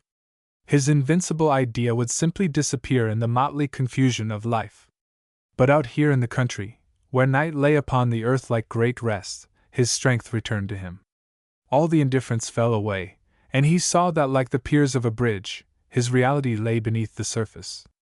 Insignificant though he appeared, he rested upon an immense foundation. The solitude around him revealed it to him, and made him feel his own power. While they overlooked his enterprise, he would make it so strong that they would run their head against it when they awoke. Pelle was glad he lived in the country, and it was a dream of his to move the workmen out there again some day. He disliked the town more and more, and never became quite familiar with it. It was always just as strange to go about in this humming hive, where each seemed to buzz on his own account, and yet all were subject to one great will, that of hunger. The town exerted a dull power over men's minds. It drew the poor to it with lies about happiness, and when it once had them, held them fiendishly fast. The poisonous air was like opium. The most miserable beings dream they are happy in it, and when they have once got a taste for it, they had not the strength of mind to go back to the uneventful everyday life again. There was always something dreadful behind the town's physiognomy, as though it were lying in wait to drag men into its net and fleece them. In the daytime it might be concealed by the multitudinous noises, but the darkness brought it out. Every evening before Pelle went to bed he went out to the end of the house and gazed out into the night. It was an old peasant custom that he had inherited from Father Lasse and his father before him. His inquiring gaze sought the town where his thoughts already were. On sunny days there was only smoke and mist to be seen, but on a dark night like this there was a cheerful glow above it. The town had a peculiar power of shedding darkness round about it, and lighting white artificial light in it. It lay low, like a bog with the land sloping down to it on all sides, and all water running into it. Its luminous mist seemed to reach to the uttermost borders of the land. Everything came this way. Large dragonflies hovered over the bog in metallic splendor. Gnats danced above it like careless shadows. A ceaseless hum rose from it, and below lay the depth that had fostered them, seething so that he could hear it where he stood. Sometimes the light of the town flickered up over the sky like the reflection from a gigantic forge fire. It was like an enormous heart throbbing in panic in the darkness down there. His own caught the infection and contracted in vague terror. Cries would suddenly rise from down there, and one almost wished for them. A loud exclamation was a relief from the everlasting latent excitement. Down there beneath the walls of the city the darkness was always alive. It glided along like a heavy life stream, flowing slowly among taverns and low music halls and barracks, with their fateful contents of want and imprecations. Its secret doings inspired him with horror. He hated the town for its darkness which hid so much. He had stopped in front of his house, and stood gazing downward. Suddenly he heard a sound from within that made him start, and he quickly let himself in. Ellen came out into the passage looking disturbed. "Thank goodness you've come!" she exclaimed, quite forgetting to greet him. "Anna's so ill." "Is it anything serious?" asked Pelle, hurriedly removing his coat. "It's the old story. I got a carriage from the farm to drive in for the doctor. It was dear, but Brun said I must. She's to have hot milk with EMS salts and soda water. You must warm yourself at the stove before you go up to her, but make haste. She keeps on asking for you." The sick room was in semi-darkness, Ellen having put a red shade over the lamp, so that the light should not annoy the child. Brun was sitting on a chair by her bed, watching her intently as she lay muttering in a feverish doze. He made a sign to Pelle to walk quietly. "She's asleep," he whispered. The old man looked unhappy. Pelle bent silently over her. She lay with closed eyes, but was not asleep. Her hot breath came in short gasps. As he was about to raise himself again, she opened her eyes and smiled at him. "What's the matter with sister? Is she going to be ill again?" he said softly. "I thought the sun had sent that naughty bronchitis away." The child shook her head resignedly. "Listen to the cellar man," she whispered. He was whistling as hard as he could down in her windpipe, and she listened to him with a serious expression. Then her hand stole up and she stroked her father's face as though to comfort him. Brun, however, put her hand down again immediately and covered her up close. "We very nearly lost that doll," he said seriously. He had promised her a large doll if she would keep covered up. "Shall I still get it?" she asked in gasps, gazing at him in dismay. "Yes, of course you'll get it, and if you make haste and get well, you shall have a carriage too with India rubber tires." Here Ellen came in. "Mr. Brun," she said, "I've made your room all ready for you." She laid a quieting hand upon the child's anxious face. The librarian rose unwillingly. "That's to say Mr. Brun is to go to bed," he said half in displeasure. "Well, well, good night then. I rely upon your waking me if things become worse." "How good he is," said Ellen softly. "He's been sitting here all the time to see that she kept covered up. He's made us afraid to move because she's to be kept quiet, but he can't help chattering to her himself whenever she opens her eyes." Ellen had moved Lasse Frederick's bed down into their bedroom and put up her own here so as to watch over the child. "Now you should go to bed," she said softly to Pelle. "You must be tired to death after your journey, and you can't have slept last night in the train either." He looked tired, but she could not persuade him. He meant to stay up there. "I can't sleep anyhow as things are," he whispered. "And tomorrow's Sunday." "Then lie down on my bed. It'll rest you a little." He lay down to please her, and stared up at the ceiling while he listened to the child's short, rattling respiration. He could hear that she was not asleep. She lay and played with the rattling sound, making the cellar man speak sometimes with a deep voice, sometimes with a high one. She seemed quite familiar with this dangerous chatter, which had already cost her many hours of illness and sounded so painful to Pelle's ear. She bore her illness with the wonderful resignation that belonged to the dwellers in the back streets. She did not become unreasonable or exacting, but generally lay and entertained herself. It was as though she felt grateful for her bed. She was always in the best spirits when she was in it. The sun out here had made her very brown, but there must be something in her that it had not prevailed against. It was not so easy to move away from the bad air of the back streets. Whenever she had a fit of coughing, Pelle raised her into a sitting posture and helped her to get rid of the phlegm. She was purple in the face with coughing, and looked at him with eyes that were almost starting out of her head with the violent exertion. Then Ellen brought her the hot milk and EMS salts, and she drank it with a resigned expression and lay down again. "It's never been so bad before," whispered Ellen. "So what can be the use? Perhaps the country air isn't good for her." "It ought to be, though," said Pelle. "Or else she's a poor little poison thing." Ellen's voice rang with the possibility of their moving back again to the town for the sake of the child. To her the town air was not bad, but simply milder than out here. Through several generations she had become accustomed to it, and had overcome its injurious effects. To her it seemed good as only the air of home can be. She could live anywhere, but nothing must be said against her childhood's home. Then she became eager. The child had wakened with their whispering, and lay and looked at them. "I shan't die, shall I?" she asked. They bent over her. "Now you must cover yourself up and not think about such things," said Ellen anxiously. But the child continued obstinately. "If I die, will you be as sorry about me as you were about Johanna?" she asked anxiously, with her eyes fixed upon them. Pelle nodded. It was impossible for him to speak. "Will you paint the ceiling black to show you're sorry about me? Will you, father?" she continued inexorably, looking at him.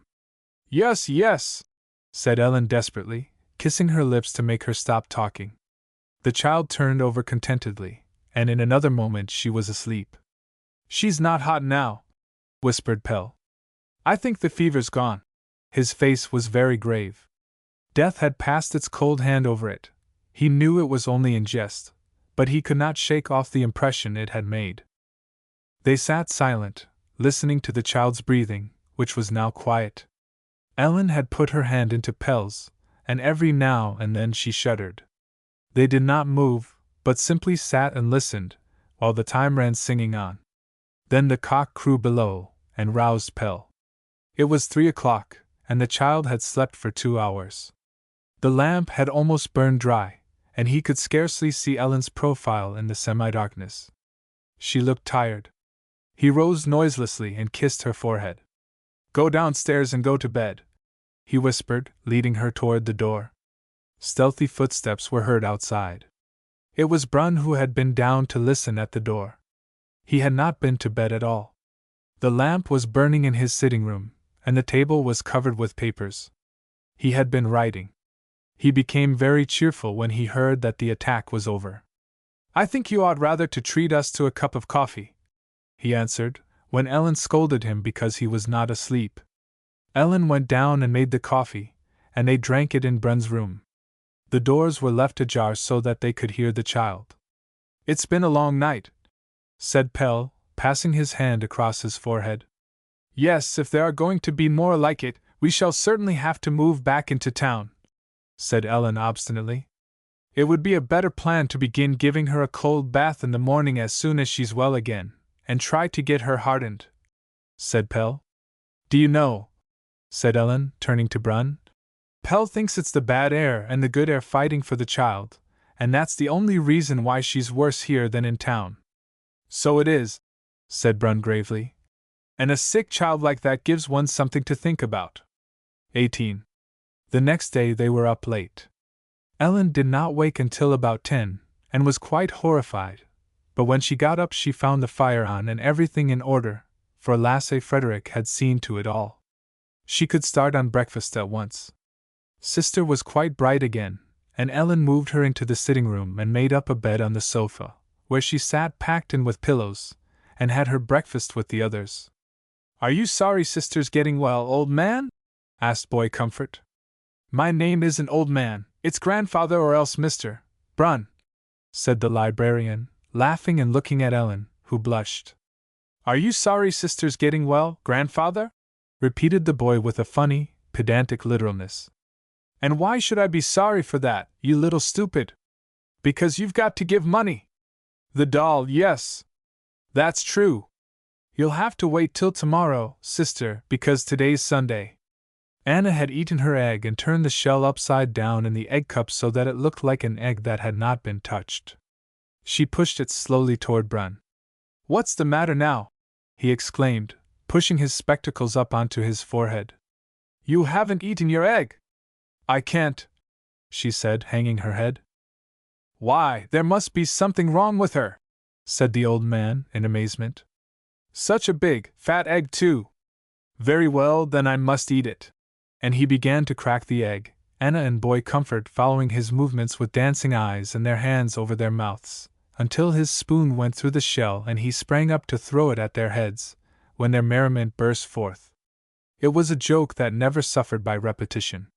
While breakfast was in progress, the farmer from the hill farm came in to tell them that they must be prepared to move out, as he meant to sell the house. He was one of those farmers of common land, whom the city had thrown off their balance. He had lived up there, and had seen one farm after another grow larger and make their owners into millionaires, and was always expecting that his turn would come. He neglected the land, and even the most abundant harvest was ridiculously small in comparison with his golden dreams, so the fields were allowed to lie and produce weeds. Ellen was just as dismayed as Pelle at the thought of having to leave. Daybreak. It was their home, their nest too. All their happiness and welfare were really connected with this spot. You can buy the house, of course, said the farmer. I've had an offer of 15,000, L850 for it, and I'll let it go for that. After he had gone, they sat and discussed the matter. It's very cheap, said Brun. In a year or two you'll have the town spreading in this direction, and then it'll be worth at least twice as much. Yes, that may be, said Pelle. But you've both to get the amount and make it yield interest. There's 8,000, L450, in the first mortgage, and the loan institution will lend half that. That'll make 12,000, L675. That leaves 3,000, L175, and I'm not afraid of putting that in as a third mortgage, said Brun. Pelle did not like that. There'll be need for your money in the business, he said. Yes. But when you put the house into repair and have it revalued, I'm certain you can get the whole 15,000 in the loan societies, said Brun. I think it'll be to your advantage to do it. Ellen had taken pencil and paper, and was making calculations. What percentage do you reckon for interest and paying off by installments? She asked. 5, said the old man. You do all the work of keeping it up yourselves. Then I would venture, she said, looking dauntlessly at them. It would be nice to own the house ourselves, don't you think so, Pelle? No, I think it's quite mad, Pelle answered. We shall be saddled with a house rent of 750 kroner, over £40. Ellen was not afraid of the house rent. The house and garden would bear that. And in a few years we can sell the ground for building and make a lot of money. She was red with excitement. Pelle laughed. Yes, speculation. Isn't that what the hill farmer has gone to pieces over? Pelle had quite enough on his hands and had no desire to have property to struggle with. But Ellen became only more and more bent upon it. Then buy it yourself, said Pelle, laughing. I've no desire to become a millionaire. Ellen was quite ready to do it. But then the house'll be mine, she declared. And if I make money on it, I must be allowed to spend it just as I like. It's not to go into your bottomless common cash box. The man laughed. Brun and I are going for a walk, said Pelle. So we'll go in and write a contract note for you at once. They went down the garden and followed the edge of the hill to the south. The weather was clear, it had changed to slight frost, and white rime covered the fields. Where the low sun's rays fell upon them, the rime had melted and the withered green grass appeared. It's really pretty here, said Brun. See how nice the town looks with its towers, only one shouldn't live there. I was thinking of that last night when the child was lying there with her cough. The work people really get no share of the sun, nor do those who in other respects are decently well off. And then I thought I'd like to build houses for our people on the ridge of the hill on both sides of Daybreak. The people of the new age ought to live in higher and brighter situations than others. I'll tell you how I thought of doing it. I should in the meantime advance money for the plots, and the business should gradually redeem them with its surplus. That is quite as practical as dividing the surplus among the workmen, and we thereby create values for the enterprise. Talking of surplus, you've worked well, Pell. I made an estimate of it last night and found it's already about £10,555 this year.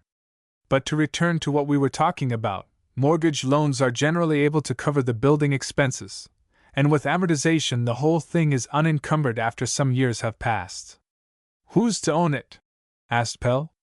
He was chewing a piece of grass and putting his feet down deliberately like a farmer walking on plowed land. The cooperative company. It's to be so arranged that the houses can't be made over to others, nor encumbered with fresh loan. Our cooperative enterprises must avoid all form of speculation, thereby limiting the field for capital. The whole thing should be self-supporting and be able to do away with private property within its boundaries. You see, it's your own idea of a community within the community that I'm building upon. At present it's not easy to find a juridical form under which the whole thing can work itself, but in the meantime you and I will manage it, and Morton if he will join us. I expect he'll come home with renewed strength. And when is this plan to be realized? Will it be in the near future? This very winter, I had thought, and in this way we should also be able to do a little for the great unemployment. 30 houses. It would be a beginning anyhow. And behind it lies the whole world, Pell. Shall you make the occupation of the houses obligatory for our workmen? Yes, cooperation makes it an obligation.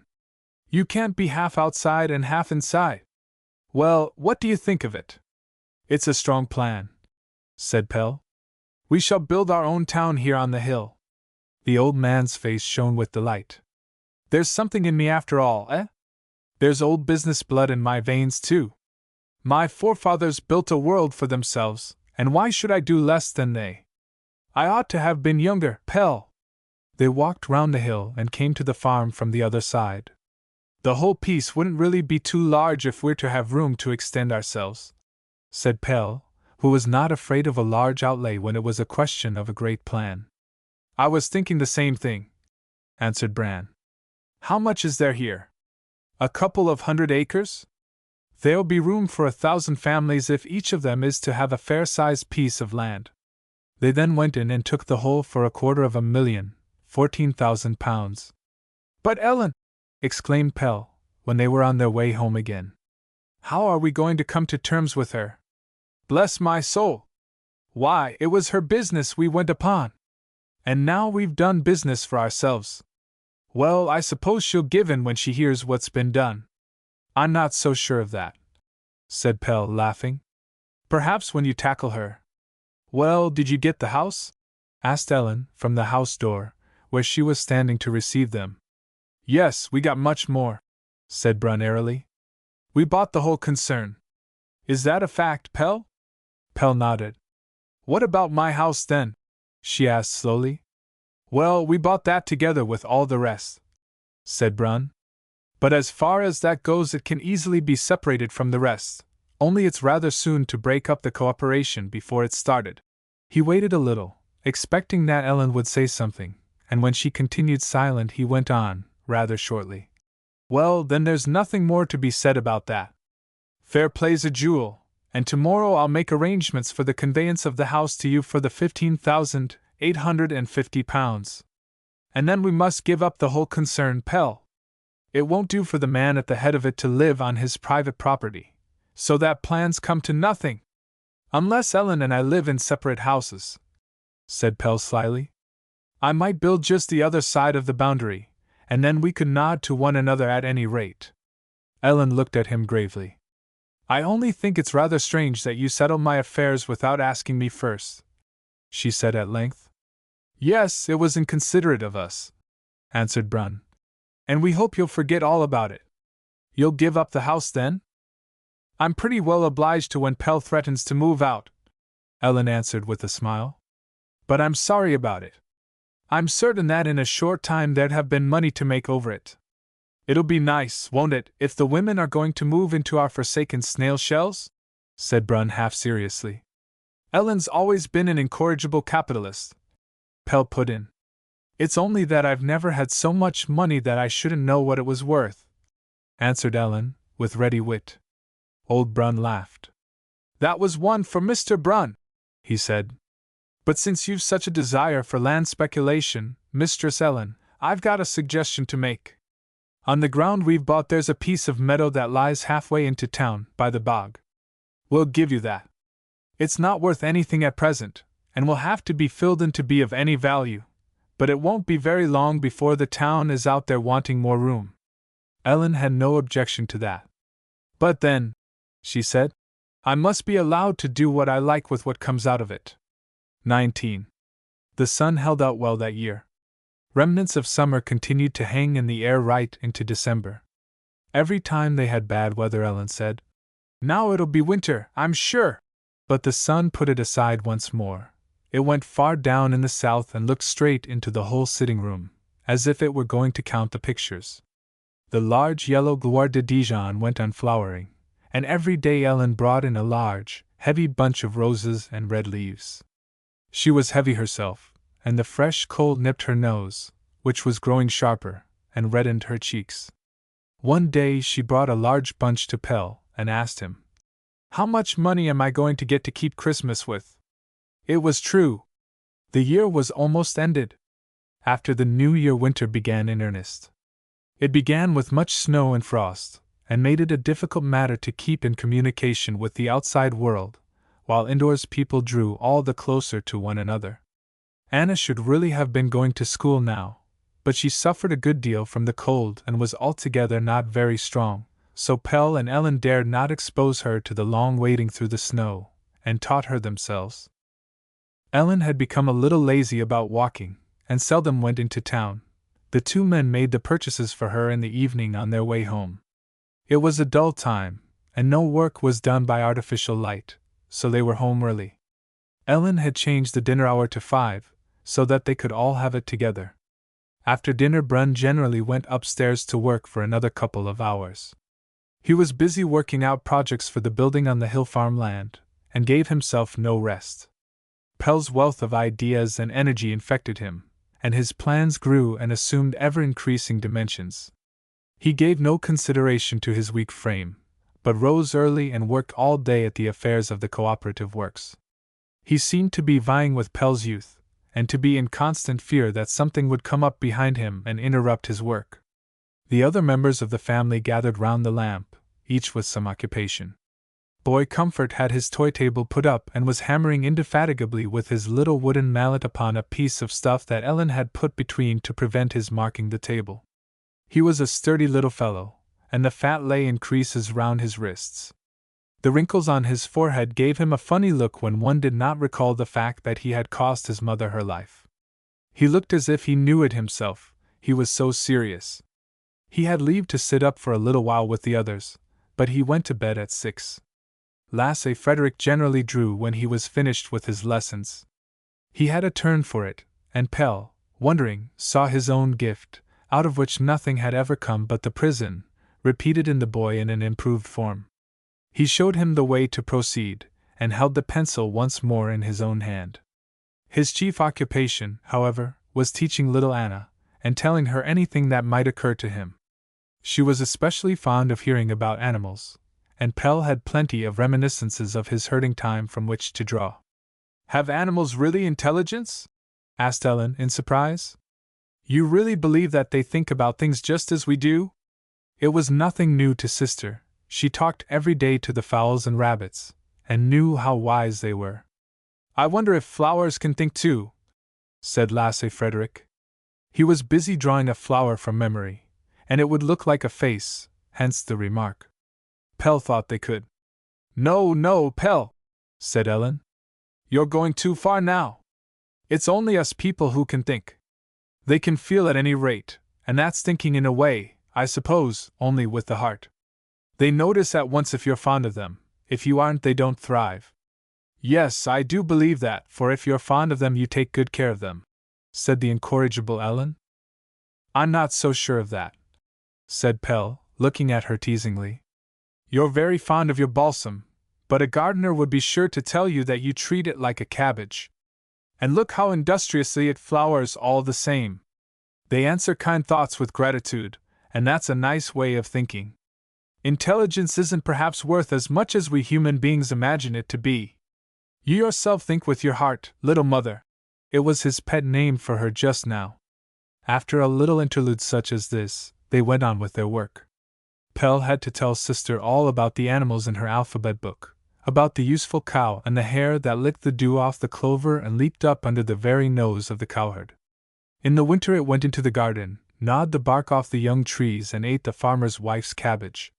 Yes, I must acknowledge that, Ellen interposed, and then they all laughed, for Puss had just eaten her kale. Then the child suddenly left the subject, and wanted to know whether there had always been a Copenhagen. Pelle came to a standstill for a moment, but by a happy inspiration dug Bishop Absalom out of his memory. He took the opportunity of telling them that the capital had a population of 500,000. Have you counted them, father? Exclaimed sister, in perplexity, taking hold of his sleeve. Why, of course father hasn't, you little donkey, said Lasse Frederick. One might be born while he was counting. Then they were at the cock again, which both began and ended the book. He stood and crowed so proudly and never slept. He was a regular prig, but when sister was diligent he put a one-oar piece among the leaves. But the hens laid eggs, and it was evident that they were the same as the flowers, for when you were kind to them and treated them as if they belonged to the family, they were industrious in laying, but if you built a model house for them and treated them according to all established rules, they did not even earn as much as would pay for their food. At Uncle Collie's there was a hen that came into the room among all the children and laid its egg under the bed every single day all through the winter, when no other hens were laying. Then the farmer of Stone Farm bought it to make something by it. He gave 20 kroner, a guinea, for it and thought he had got a gold mine. But no sooner did it come to Stone Farm than it left off laying winter eggs, for there it was not one of the family, but was only a hen that they wanted to make money out of. Mother's balsam flowers all the winter, said sister, looking fondly at the plant. Yes, that's because it sees how industrious we all are, said Lasse Frederick mischievously. Will you be quiet? Said Pelle, hitting out at him. Ellen sat knitting some tiny socks. Her glance moved lingeringly from one to another of them, and she smiled indulgently at their chatter. They were just a lot of children. Mother, may I have those for my doll? Asked Anna, taking up the finished sock. No, little sister's to have them when she comes. If it is a girl, put in Lasse Frederick. When's little sister coming? In the spring when the stork comes back to the farm. He'll bring her with him. Pooh! The stork! Said Lasse Frederick contemptuously. What a pack of nonsense! Sister too was wiser than that. When the weather was fine she fetched milk from the farm, and had learned a few things there. Now you must go to bed, my child, said Ellen, rising. I can see you're tired. When she had helped the child into bed she came back and sat down again with her knitting. Now I think he should leave off work for today, said Pelle. Then I shouldn't be ready in time, answered Ellen, moving her knitting needles more swiftly. Send it to a machine knitter. You don't even earn your bread anyhow with that handicraft, and there must be a time for work and a time for rest, or else you not be a human being. Mother can make 3 or nearly a halfpenny an hour by knitting, said Lasse Frederick, who had made a careful calculation. What did it matter? Ellen did not think she neglected anything else in doing it. It is stupid though, exclaimed Lasse Frederick suddenly. Why doesn't wool grow on one's legs? Then you'd have none of the bother of shearing the wool off sheep, carding it, spinning it, and knitting stockings. Oh, what nonsense you're talking, said Ellen, laughing. Well, men were hairy once, Lasse Frederick continued. It was a great pity that they didn't go on being it. Pelle did not think it such a pity, for it meant that they had taken over the care of themselves. Animals were born fully equipped. Even water-haters like cats and hens were born with the power of swimming, but men had to acquire whatever they had a use for. Nature did not equip them, because they had become responsible for themselves. They were the lords of creation. But then the poor ought to be hairy all over their bodies, Ellen objected. Why doesn't nature take as much care of the poor as of the animals? They can't do it themselves. Yes, but that's just what they can do, said Pelle. For it's they who produce most things. Perhaps you think it's money that cultivates the land, or weaves materials, or drags coal out of the earth? It had to leave that alone. All the capital in the world can't so much as pick up a pin from the ground if there are no hands that it can pay to do it. If the poor were born hairy, it would simply stamp him as an inferior being. Isn't it a wonder that nature obstinately lets the poor men's children be born just as naked as the king's, in spite of all that we've gone through of want and hardship? If you exchange the prince's and the beggar's newborn babies, no one can say which is which. It's as if Providence was never tired of holding our stamp of nobility up before us. Do you really think then that the world can be transformed? Said Ellen, looking affectionately at him. It seemed so wonderful that this Pelle, whom she could take in her arms, occupied himself with such great matters. And Pelle looked back at her affectionately and wonderingly. She was the same today as on the day he first got to know her, perhaps as the day the world was created. She put nothing out on usury, but had been born with all she had. The world could indeed be transformed, but she would always remain as she was. The post brought a letter from Morton. He was staying at present in Sicily, and thought of traveling along the north coast of Africa to the south of Spain. And I may make an excursion into the borders of the desert, and try what riding on a camel is like, he wrote. He was well and in good spirits. It was strange to think that he was riding with open doors, while here they were struggling with the cold. He drank wine at every meal just as you drank pale ale here at home, and he wrote that the olive and orange harvests were just over. It must be lovely to be in such a place just for once, said Ellen with a sigh. When the new conditions gain a footing, it'll no longer be among unattainable things for the working man, Pelle answered. Brun now came down, having at last finished his work. Ah, it's good to be at home, he said, shaking himself. It's a stormy night. Here's a letter from Morton, said Pelle, handing it to him. The old man put on his spectacles. XX. As soon as it was possible to get at the ground, the work of excavating for the foundations of the new workmen's houses was begun with full vigor. Brun took a great interest in the work, and watched it out in the cold from morning till evening. He wore an extra greatcoat, and woolen gloves outside his fur-lined ones. Ellen had knitted him a large scarf, which he was to wrap round his mouth. She kept an eye on him from the windows, and had to fetch him in every now and then to thaw him. It was quite impossible, however, to keep him in. He was far too eager for the work to progress. When the frost stopped it, he still wandered about out there, fidgety and in low spirits. On weekdays Pelle was never at home in daylight, but on Sunday he had to go out with him and see what had been done, as soon as day dawned.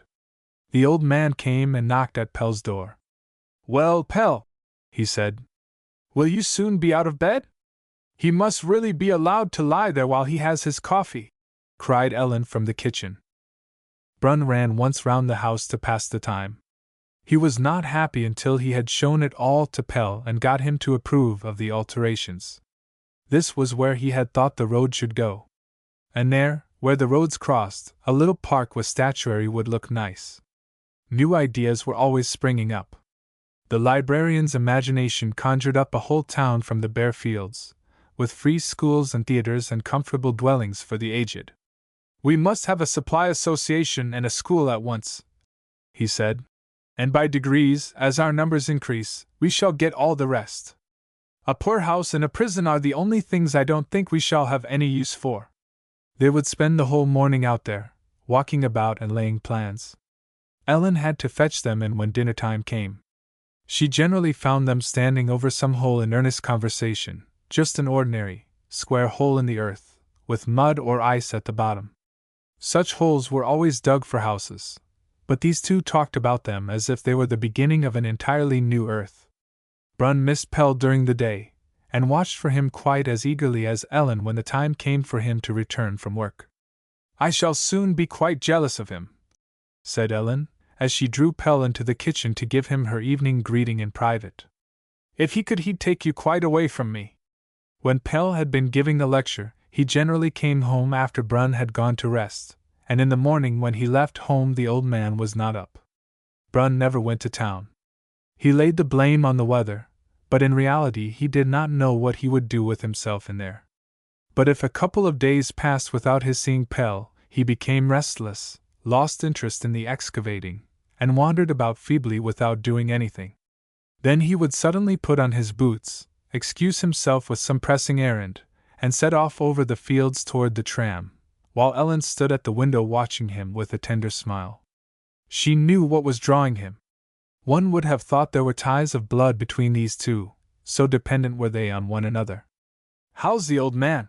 was Pelle's first question on entering, and Brun could not have followed Pelle's movements with tenderer admiration in his old days if he had been his father. While Pelle was away the old man went about as if he were always looking for something. Ellen did not like his being out among the navvies in all kinds of weather. In the evening the warmth of the room affected his lungs and made him cough badly. "It'll end in a regular cold," she said. She wanted him to stay in bed for a few days and try to get rid of the cold before it took a firm hold. It was a constant subject of argument between them, but Ellen did not give in until she got her way. When once he had made this concession to the cold, it came on in earnest. The warmth of bed thawed the cold out of his body and made both eyes and nose run. "It's a good thing we got you to bed in time," said Ellen. "And now you won't be allowed up until the worst cold weather is over, even if I have to hide your clothes." She tended him like a child and made camel tea for him from flowers that she had gathered and dried in the summer. When once he had gone to bed he quite liked it, and took delight in being waited on, discovering a need of all kinds of things, so as to receive them from Ellen's hands. "Now you're making yourself out worse than you are," she said, laughing at him. Brun laughed too. "You see, I've never been petted before," he said. "From the time I was born, my parents hired people to look after me. That's why I'm so shriveled up. I've had to buy everything. Well, there's a certain amount of justice in the fact that money kills affection, or else you'd both eat your cake and have it." "Yes, it's a good thing the best can't be had for money," said Ellen, tucking the clothes about his feet. He was propped up with pillows, so that he could lie there and work. He had a map of the hill farmland beside him, and was making plans for a systematic laying out of the ground for building. He wrote down his ideas about it in a book that was to be appended to the plans. He worked from sunrise until the middle of the day, and during that time it was all that Ellen could do to keep the children away from him. Boy Comfort was on his way up to the old man every few minutes. In the afternoon, when she had finished in the kitchen, she took the children up for an hour. They were given a picture book and were placed at Brun's large writing table, while Ellen seated herself by the window with her knitting and talked to the old man. From her seat she could follow the work out on the field, and had to give him a full description of how far they had got with each plot. There were always several hundred men out there standing watching the work, a shivering crowd that never diminished. They were unemployed who had heard that something was going on out here, and long before the dawn of day they were standing there in the hope of coming in for something. All day they streamed in and out, an endless chain of sad men. They resembled prisoners condemned hopelessly to tread a huge wheel. There was a broad track across the fields where they went. Brun was troubled by the thought of these thousands of men who came all this way to look for a day's work and had to go back with a refusal. "We can't take more men on than there are already," he said to Pelle, "or they'll only get in one another's way. But perhaps we could begin to carry out some of our plans for the future. Can't we begin to make roads and such like, so that these men can get something to do?" No, Pelle dared not agree to that. "In the spring we shall want capital to start the tanners with a cooperative tannery," he said. "It'll be agreed on in their union at an early date, on the presupposition that we contribute money, and I consider it very important to get it started. Our opponents find fault with us for getting our materials from abroad. It's untenable in the long run, and must come to an end now. As it is, the factory's hanging in the air, they can cut us off from the supply of materials, and then we're done. But if we only have our own tannery, the one business can be carried out thoroughly and can't be smashed up, and then we're ready to meet a lockout in the trade." "The hides," interpolated Brun. "There we come to agriculture. That's already arranged cooperatively, and will certainly not be used against us." We must anyhow join in there as soon as ever we get started, buy cattle and kill ourselves so that besides the hides we provide ourselves with good, cheap meat. Yes, yes, but the tannery won't swallow everything. We can afford to do some road making. No, we can't, Pelle declared decisively. Remember, we've also got to think of the supply associations, or else all our work is useless. The one thing leads to the other. There's too much depending on what we're doing, and we mustn't hamper our undertaking with dead values that will drag it down. First the men and then the roads. The unemployed today must take care of themselves without our help. You're a little hard, I think, said Brun, somewhat hurt at Pelle's firmness, and drumming on the quilt with his fingers. It's not the first time that I've been blamed for it in this connection, answered Pelle gravely. But I must put up with it. The old man held out his hand. I beg your pardon. It wasn't my intention to find fault with you because you don't act thoughtlessly. Of course, we mustn't give up the victory out of sympathy with those who fight. It was only a momentary weakness, but a weakness that might spoil everything, that I must admit. But it's not so easy to be a passive spectator of these topsy-turvy conditions. It's affirmed that the workmen prefer to receive a starvation allowance to doing any work, and judging by what they've hitherto got out of their work, it's easy to understand that it's true. But during the month that the excavations here have been going on, at least 1,000 unemployed have come every day ready to turn to, and we pay them for refraining from doing anything. They can at a pinch receive support, but at no price obtain work. It's as insane as it's possible to be. You feel you'd like to give the machinery a little push and set it going again. It wants a good big push, said Pelle. They're not trifles that are in the way. They look absurdly small, at any rate. The workmen are not in want because they're out of work, as our social economists want us to believe, but they're out of work because they're in want. What a putting of the cart before the horse! The procession of the unemployed is a disgrace to the community. What a waste, also from a purely mercantile point of view, while the country and the nation are neglected. If a private business were conducted on such principles, it would be doomed from the very first. If the pitiable condition arose only from a wrong grasp of things, it would be easily corrected, said Pelle. But the people who settle the whole thing can't at any rate be charged with a lack of mercantile perception. It would be a good thing if they had the rest in as good order. Believe me, not a sparrow falls to the ground unless it is to the advantage of the money power, if it paid, in a mercantile sense, to have country and people in perfect order. It would take good care that they were so. But it simply can't be done. The welfare of the many and the accumulation of property by the few are irreconcilable contradictions. I think there is a wonderful balance in humanity, so that at any time it can produce exactly enough to satisfy all its requirements, and when one claims too much, others let go. It's on that understanding indeed that we want to remove the others and take over the management. Yes, yes. I didn't mean that I wanted to protect the existing state of affairs. Let those who make the venture take the responsibility. But I've been wondering whether we couldn't find a way to gather up all this waste so that it should benefit the cooperative works. How could we? We can't afford to give occupation to the unemployed. Not for wages. But both the movement and the community have begun to support them, and what would be more natural than that one required work of them in return? Only, remember, letting it benefit them. You mean that, for instance, unemployed bricklayers and carpenters should build houses for the workmen? Asked Pelle, with animation. Yes, as an instance. But the houses should be insured against private speculation, in the same way as those we're building, and always belong to the workmen. As we can't be suspected of trying to make profits, we should be suitable people for its management, and it would help on the cooperative company. In that way the refuse of former times would fertilize the new seed.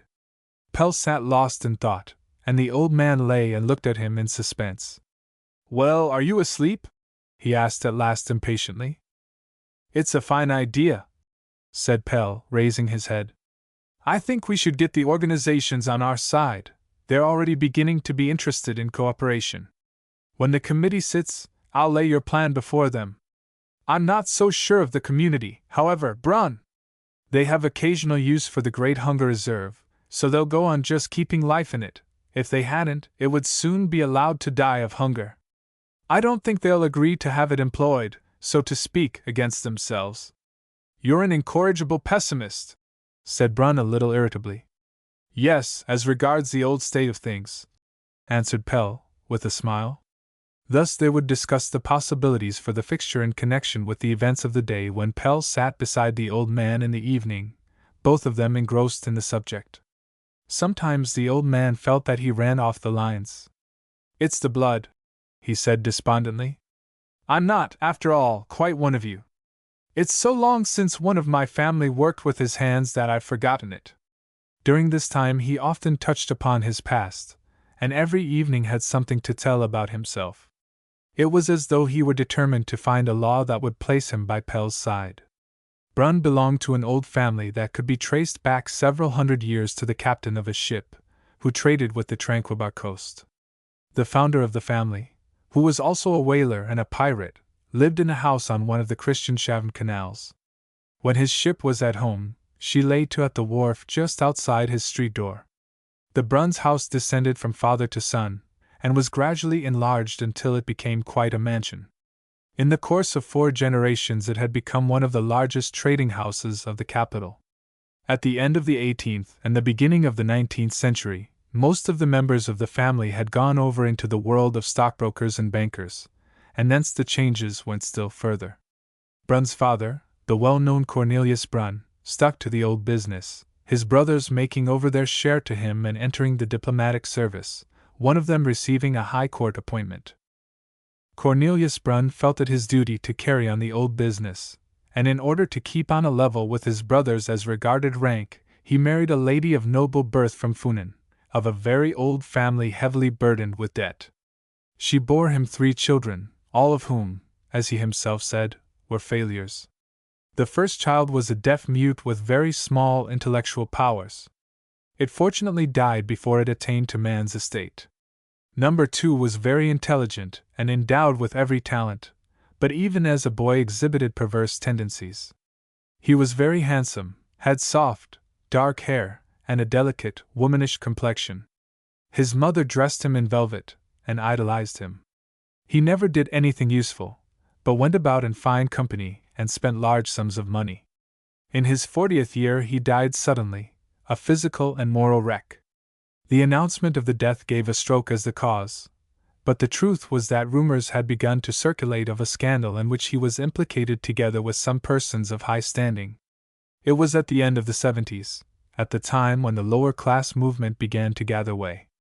An energetic investigation was demanded from below, and it was considered inadvisable to hush the story up altogether, for fear of giving support to the assertion of the rottenness and one-sidedness of the existing conditions. When an investigation became imminent, and it was evident that Brun would be offered up upon the altar of the multitude in order to shield those who stood higher, Cornelius Brun put a pistol into his son's hand, or shot him. The librarian was unable to say which. Those were 2 of the fruits upon the decaying family tree, said Brun bitterly, and it can't be denied that they were rather worm-eaten. The 3rd was myself. I came 15 years after my youngest brother. By that time my parents had had enough of their progeny. At any rate, I was considered from the beginning to be a hopeless failure, even before I had had an opportunity of showing anything at all. Perhaps they felt instinctively that I should take a wrong direction too. In me too the disintegrating forces predominated. I was greatly deficient, for instance, in family feeling. I remember when still quite little hearing my mother complain of my plebeian tendencies. I always kept with the servants, and took their part against my parents. My family looked more askance at me for upholding the rights of our inferiors than they had done at the idiot who tore everything to pieces, or the spendthrift who made scandals and got into debt. And I dare say with good reason. Mother gave me plenty of money to amuse myself with, probably to counteract my plebeian tendencies, but I had soon done with the pleasures and devoted myself to study. Things of the day did not interest me, but even as a boy I had a remarkable desire to look back. I devoted myself especially to history and its philosophy. Father was right when he derided me and called it going into a monastery. At an age when other young men are lovers, I could not find any woman that interested me, while almost any book tempted me to a closer acquaintance. For a long time he hoped that I would think better of it, and take over the business, and when I definitely chose study, it came to a quarrel between us. When the business comes to an end, there's an end of the family, he said, and sold the whole concern. He had been a widower then for several years, and had only me, but during the 5 years that he lived after selling the business we didn't see one another. He hated me because I didn't take it over, but what could I have done with it? I possessed none of the qualities necessary for the carrying on of business in our day, and should only have ruined the whole thing. From the time I was 30, my time has been passed among bookshelves, and I've registered the lives and doings of others. It's only now that I've come out into the daylight and am beginning to live my own life, and now it'll soon be ended. It's only now that life's beginning to be worth living, said Pelle. So you've come out just at the right time. Ah, no, said Brun despondently. I'm not in the ascendant. I meet young men and my mind inclines to them, but it's like evening and morning meeting in the same glow during the light nights. I've only got my share in the new because the old must bend to it, so that the ring may be completed. You go in where I go out. It must have been a melancholy existence to be always among books, without a creature that cared for you, put in Ellen. Why didn't you marry? Surely we women aren't so terrible that there mightn't have been one that you liked? No, you think not, but it's true nevertheless, answered Brun, with a smile. The antipathy was mutual too. It's always like that. I suppose it wasn't intended that an old fellow like me should put children into the world. It's not nice, though, to be the end of something. Ellen laughed. Yes, but you haven't always been old. Yes, I have really. I was born old. I'm only now beginning to feel young. And who knows, he exclaimed with grim humor, I may play Providence a trick and make my appearance some day with a little wife on my arm. Brun's indulging in fancies, said Pelle, as they went down to bed. But I suppose they'll go when he's about again. He's not had much of a time, poor old soul, said Ellen, going closer to Pelle. It's a shame that there are people who get no share in all the love there is, just as great a shame as what you're working against, I think. Yes, but we can't put that straight, exclaimed Pelle, laughing. 21. In the garden at daybreak, the snow was disappearing from day to day. First it went away nearest the house, and gave place to a little forest of snowdrops and crocuses. The hyacinths in the grass began to break through the earth, coming up like a row of knuckles that first knocked at the door. The children were always out watching the progress made. They could not understand how the delicate crocus could push straight up out of the frozen ground without freezing to death, but died when it came into the warm room. Every day they wrapped some snowdrops in paper and laid them on Brun's table. They were snowdrop letters, and then hovered about in ungovernable excitement until he came in from the fields, when they met him with an air of mystery, and did all they could to entice him upstairs. Out in the fields they were nearly finished with the excavations, and were only waiting for the winter water to sink in order to cart up gravel and stone and begin the foundations. The ground was too soft as yet. Old Brun was not so active now after his confinement to bed, although there was not much the matter with him, it had weakened him.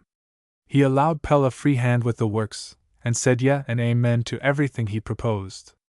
I can't keep it all in my head, he would say when Pelle came to suggest some alteration.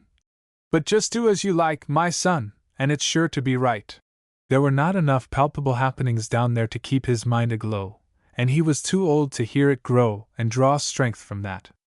His faith, however, merely shifted from the cause over to Pelle.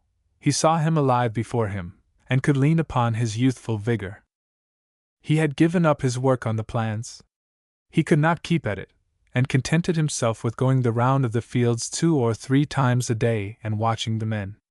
The sudden flame of energy that Pelle's youth had called to life within him had died down, leaving a pathetic old man, who had been out in the cold all his life, and was now luxuriating in a few late rays of evening Sunday. He no longer measured himself by Pelle, and was not jealous of his taking the lead in anything, but simply admired him and kept carefully within the circle of those for whom Pelle acted Providence.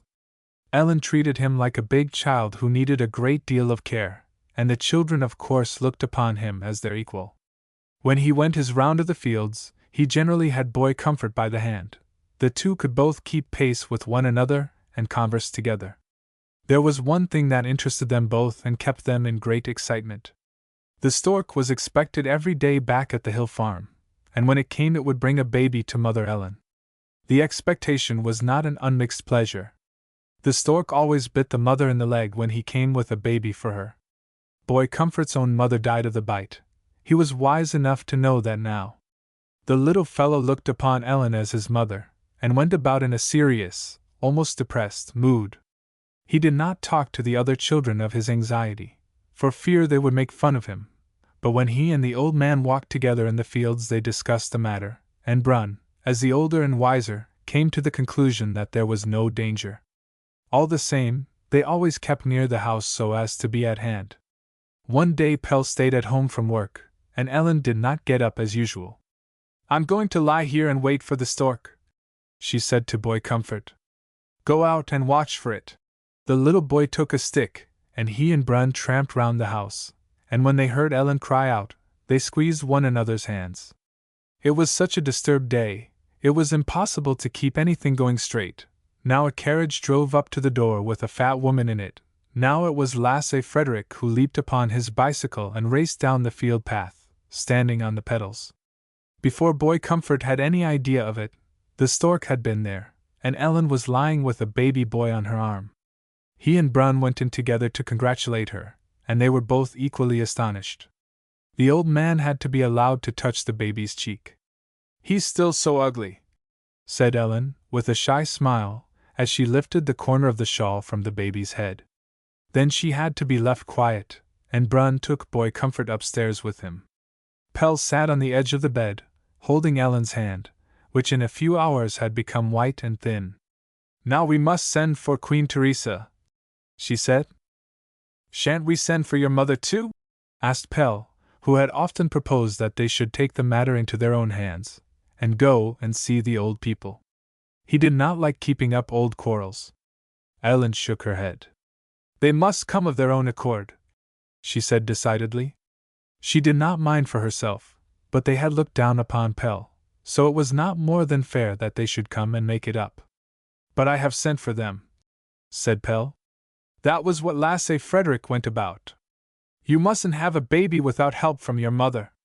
In less than a couple of hours Madame Stolp had arrived.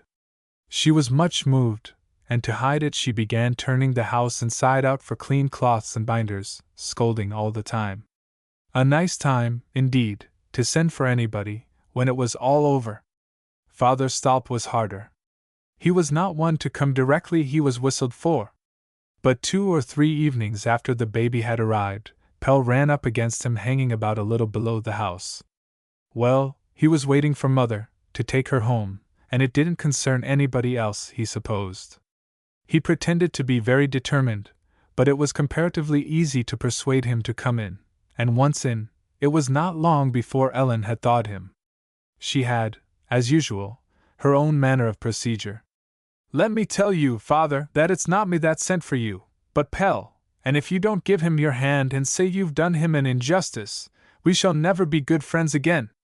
Upon my word, she's the same confounded way of taking the bull by the horns that she always had," said Stolp, without looking at her. "Well, I suppose I may as well give in at once, and own that I've played the fool. Shall we agree to let bygones be bygones, son-in-law?" extending his hand to Pelle. When once the reconciliation was effected, Stolp became quite cheerful.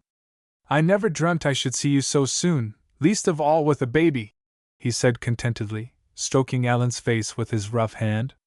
"No, she's always been his darling, and Father's often been tired of it," said Madame Stolp.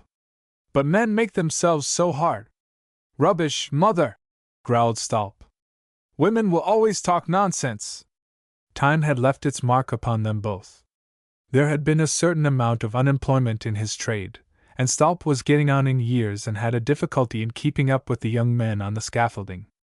Their clothes showed that they were not so prosperous as formerly, but Stolp was still chairman of his trade union and a highly respected man within the movement. "And now, my boy," he said suddenly, placing his hands on Pelle's shoulders, "you must explain to me what it is you're doing this time. I hear you've begun to stir up men's feelings again. Pelle told him about his great plan for cooperative works. The old man knew indeed a good deal about it. It appeared that he had followed Pelle's movements from a distance. That's perhaps not so out of the way, he said. We might squeeze capital out of existence just as quietly, if we all bestirred ourselves. But you must get the movement to join you, and it must be made clear that every one who doesn't support his own set is a blackleg. I have got a connection, but it goes rather slowly, said Pelle. Then we must stir them up a little. I say, that queer fellow, Braun, I think you call him, doesn't he live with you? He isn't a queer fellow, said Pelle, laughing. We can go up and see him. Braun and Stolp very soon found something to talk about. They were of the same age, and had witnessed the first days of the movement, each from his own side. Madame Stolp came several times and pulled her husband by the coat. They ought to be going home. Well, it's not worth while to quarrel with your own wife, said Stolp at last. But I shall come again. I hear you're building out here, and I should like to see what our own houses will be like. We've not begun yet, answered Pelle. But come out on Sunday, and Braun and I will show it all to you. I suppose it's masters who'll get it, asked Stolp. No, we thought of letting the unemployed have the work if they could undertake it, and have a man to put at the head, said Braun. Perhaps you could undertake it? Why, of course I can, answered Stolp, with a feeling of his own importance. I'm the man to build houses for workmen. I was member of the party when it numbered only one man. Yes, Stolp's the veteran of the movement, said Pelle. Upon my word, it'd be awfully nice if it was me, exclaimed Stolp when Pelle accompanied the old couple down to the tram. I'll get together a set of workmen that have never been equaled. And what houses we shall put up! There won't be much papier-mâché there. 22. It still sometimes happened that Pelle awoke in the night not knowing where he was. He was oppressed with a stifling anxiety, dreaming that he was in prison, and fancying he could still smell the rank, moldy odor of the cell. He gradually came to his senses and knew where he was. The sounds of breathing around him, and the warm influence of the darkness itself, brought him back to his home. He sat up joyfully, and struck a match to get a glimpse of Ellen and the little ones. He dared not go to sleep again, for sleep would instantly take him back to the prison, so he dressed quietly and stole out to see the day awaken. It was strange with these dreams, for they turned everything upside down. In the prison he always dreamed he was free and living happily. Nothing less would do there. There the day was bad and the night good, and here it was the reverse.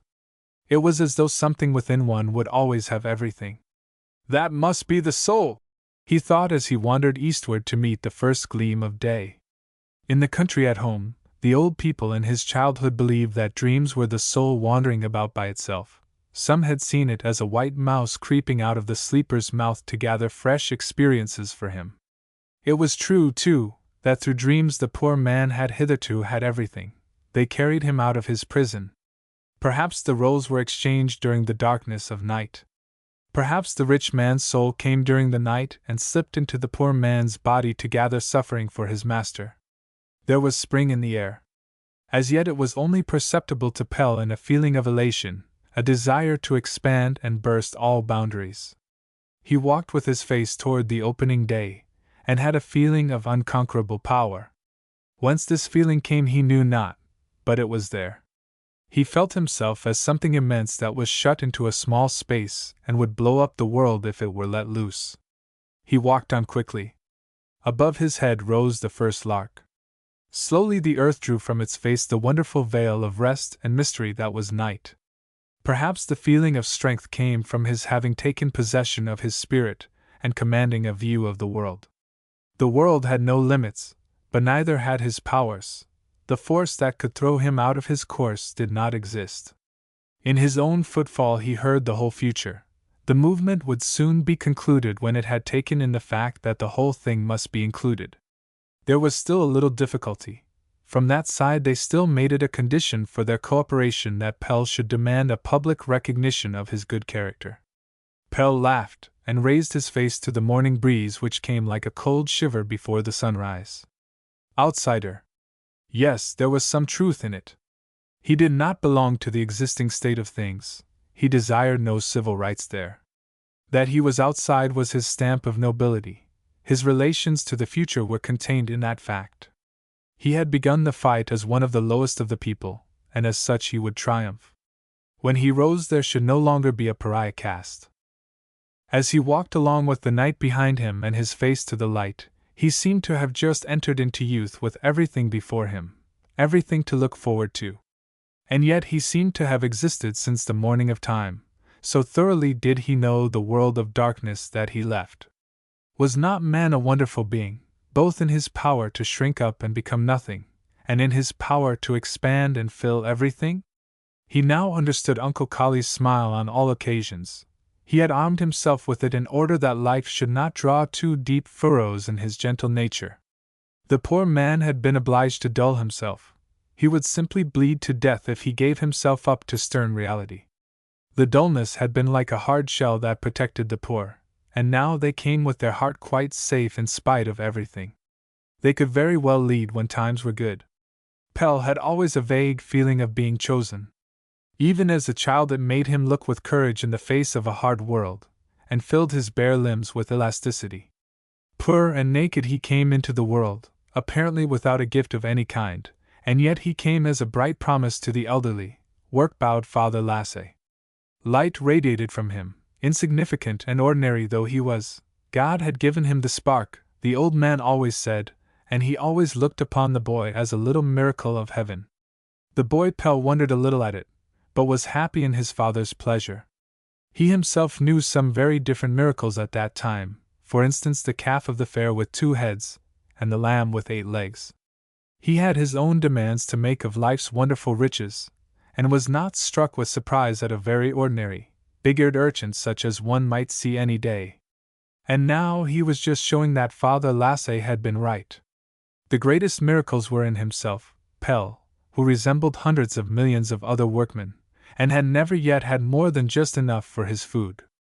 Man was really the most wonderful of all. Was he not himself, in all his commonplace naturalness, like a luminous spark, sprung from the huge anvil of divine thought? He could send out his inquiring thought to the uttermost borders of space, and back to the dawn of time. And this all-embracing power seemed to have proceeded from nothing, like God himself. The mere fact that he, who made so much noise, had to go to prison in order to comprehend the great object of things, was a marvel. There must have been far-reaching plans deposited in him, since he shut himself in. When he looked out over the rising, he felt himself to be facing a world thought with extraordinarily long sight. The common people, without knowing it, had been for centuries preparing themselves for an entry into a new world. The migration of the masses would not be stopped until they had reached their goal. A law which they did not even know themselves, and could not enter into, led them the right way, and Pelle was not afraid. At the back of his unwearied labor with the great problem of the age was the recognition that he was one of those on whom the nation laid the responsibility for the future, but he was never in doubt as to the aim, nor the means. During the great lockout the foreseeing had feared the impossibility of leading all these crowds into the fire. And then the whole thing had opened out of itself quite naturally, from an apparently tiny cause to a steadily ordered battle all along the line. The world had never before heard a call so great as that which he and his followers brought forward. It meant nothing less than the triumph of goodness. He was not fond of using great words, but at the bottom of his heart he was convinced that everything bad originated in want and misery. Distrust and selfishness came from misusage. They were man's defense against extortion. And the extortion came from insecure conditions, from reminders of want or unconscious fear of it. Most crimes could easily be traced back to the distressing conditions, and even where the connection was not perceptible he was sure that it nevertheless existed. It was his experience that every one in reality was good. The evil in them could nearly always be traced back to something definite, while the goodness often existed in spite of everything. It would triumph altogether when the conditions became secure for everybody. He was sure that even the crimes that were due to abnormity would cease of themselves when there were no longer hidden reminders of misery in the community. It was his firm belief that he and his followers should renew the world. The common people should turn it into a paradise for the multitude, just as it had already made it a paradise for the few. It would require a great and courageous mind for this, but his army had been well tested. Those who, from time immemorial, had patiently borne the pressure of existence for others, must be well fitted to take upon themselves the leadership into the new age. Pelle at last found himself in Strand Road, and it was too late to return home. He was ravenously hungry and bought a couple of rolls at a baker's, and ate them on his way to work. At midday Brunn came into the works to sign some papers and go through accounts with Pelle. They were sitting up in the office behind the shop. Pelle read out the items and made remarks on them, while the old man gave his half attention and merely nodded. He was longing to get back to daybreak. "You won't mind making it as short as possible?" he said, "for I don't feel quite well." The harsh spring winds were bad for him and made his breathing difficult. The doctor had advised a couple of months in the Riviera, until the spring was over, but the old man could not make up his mind.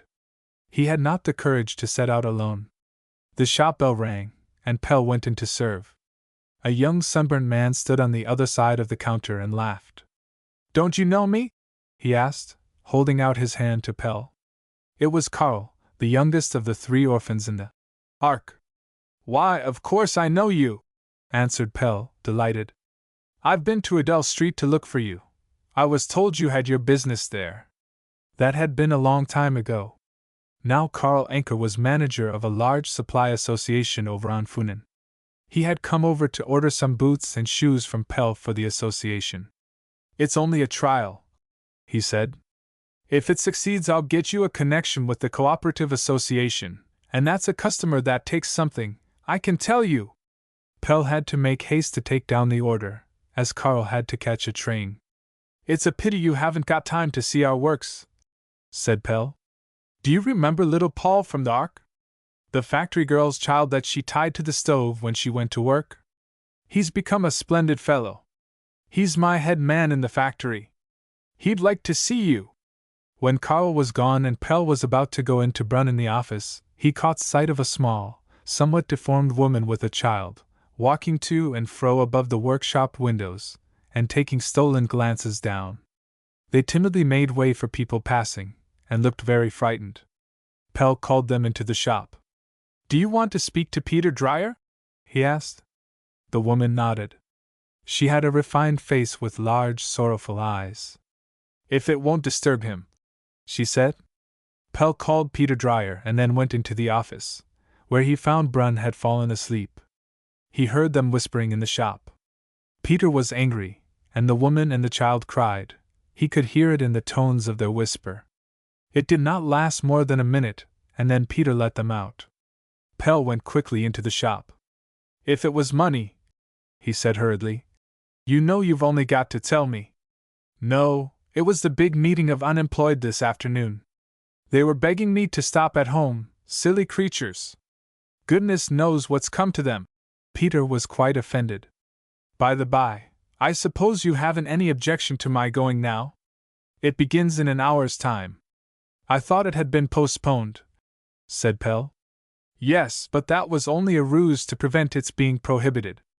We're holding it in a field out by Norrebro. You ought to come too, it'll be a meeting that'll be remembered. We shall settle great matters today." Peter was nervous, and fidgeted with his clothes while he spoke. Pelle placed his hands on his shoulders and looked into his eyes. "You'd better do what those 2 want," he said earnestly. "I don't know them, of course, but if their welfare's dependent on you, then they too have a claim upon you. Give up what you were going to do, and go out for a walk with those 2. Everything's budding now, take them to the woods. It's better to make 2 people happy than 1,000 unhappy." Peter looked away. "We're not going to do anything special, so what is there to make such a fuss about?" he murmured. "You are going to do something today, I can see it in you. And if you can't carry it through, who'll have to take the consequences? Why, the women and children. You can't carry it through. Our strength doesn't lie in that direction. You go your way and let me go mine," said Peter, gently freeing himself. 2 policemen were standing on the opposite pavement, talking together, while they secretly kept an eye on the shop. Pelle pointed to them. The police don't know where the meeting's to be held, so they're keeping watch on me, said Peter, shrugging his shoulders. I can easily put those two on the wrong track. The policemen crossed the street and separated outside the shop. One of them stood looking at the articles exhibited in the window for a little while, and then quickly entered the shop. Is Peter Dryer here? He asked haughtily. I'm he, answered Peter, withdrawing behind the counter. But I advise you not to touch me. I can't bear the touch of a policeman's hands. You're arrested, said the policeman shortly, following him. Pelle laid his hand upon his arm. You should go to work with a little gentleness, he said. But the man pushed him roughly away. I'll have no interference from you, he cried, blowing his whistle. Peter started, and for a moment his thoughts were at a standstill. Then he leaped like a cat over the iron railing of the workshop steps. But the other policeman was there to receive him, and he sprang once more into the shop, close up to his pursuer. He had his revolver in his hand. I've had enough of this, confound you, he hissed. 2 shots sounded, one immediately after the other. The policeman just managed to turn round, but fell forward with his head under the counter, and Peter dropped upon the top of him. It looked as if he had tripped over the policeman's leg, but when Pelle went to help him up he saw that the blood was trickling from a hole in his temple. The policeman was dead. Peter opened his eyes with difficulty when Pelle raised his head. Take me away, he whispered, turning his head toward the dead man with an expression of loathing. He still kept a convulsive hold upon his revolver. Pelle took it from him, and carried him into the sofa in the office. Get me a little water, said Pelle to the old librarian, who was standing trembling at the door, but the old man did not hear him. Peter made a sign that he needed nothing now. But those two, he whispered. Pelle nodded. And then, Pelle, comrade. He tried to fix his dying gaze upon Pelle, but suddenly started convulsively, his knees being drawn right up to his chin. Bloodhounds! He groaned, his eyes converging so strongly that the pupils disappeared altogether. But then his features fell once more into their ordinary folds as his head sank back, and he was dead. The policeman came in. Well, is he dead? He asked maliciously. He's made fools of us long enough. Pelle took him by the arm and led him to the door. He's no longer in your district, he said, as he closed the door behind him and followed the man into the shop, where the dead policeman lay upon the counter. His fellow policeman had laid him there, locked the outer door, and pulled down the blinds. Will you stop the work and tell the men what has happened? Said Pelle quietly to Brun. There's something else I must see to. There'll be no more work done here today. Are you going? Asked the old man anxiously. Yes, I'm going to take Peter's meeting for him, now that he can't do it himself, answered Pelle in a low voice. They had gone down through the workshop, where the men were standing about, looking at one another. They had heard the shots, but had no idea what they meant. Peter is dead, said Pelle. His emotion prevented him from saying anything more. Everything seemed suddenly to rush over him, and he hastened out and jumped onto a tramcar. Out on one of the large fields behind Norrebro a couple of thousand unemployed were gathered. The wind had risen and blew gustily from the west over the field. The men tramped backward and forward, or stood shivering in their thin clothes. The temper of the crowd was threatening. Men continued to pour out from the side streets, most of them sorry figures, with faces made older by want of work. Many of them could no longer show themselves in the town for want of clothes, and took this opportunity of joining the others. There was grumbling among them because the meeting had not begun. Men asked one another what the reason was, and no one could tell. Suppose Peter Dryer had cheated them too, and had gone over to the corporation.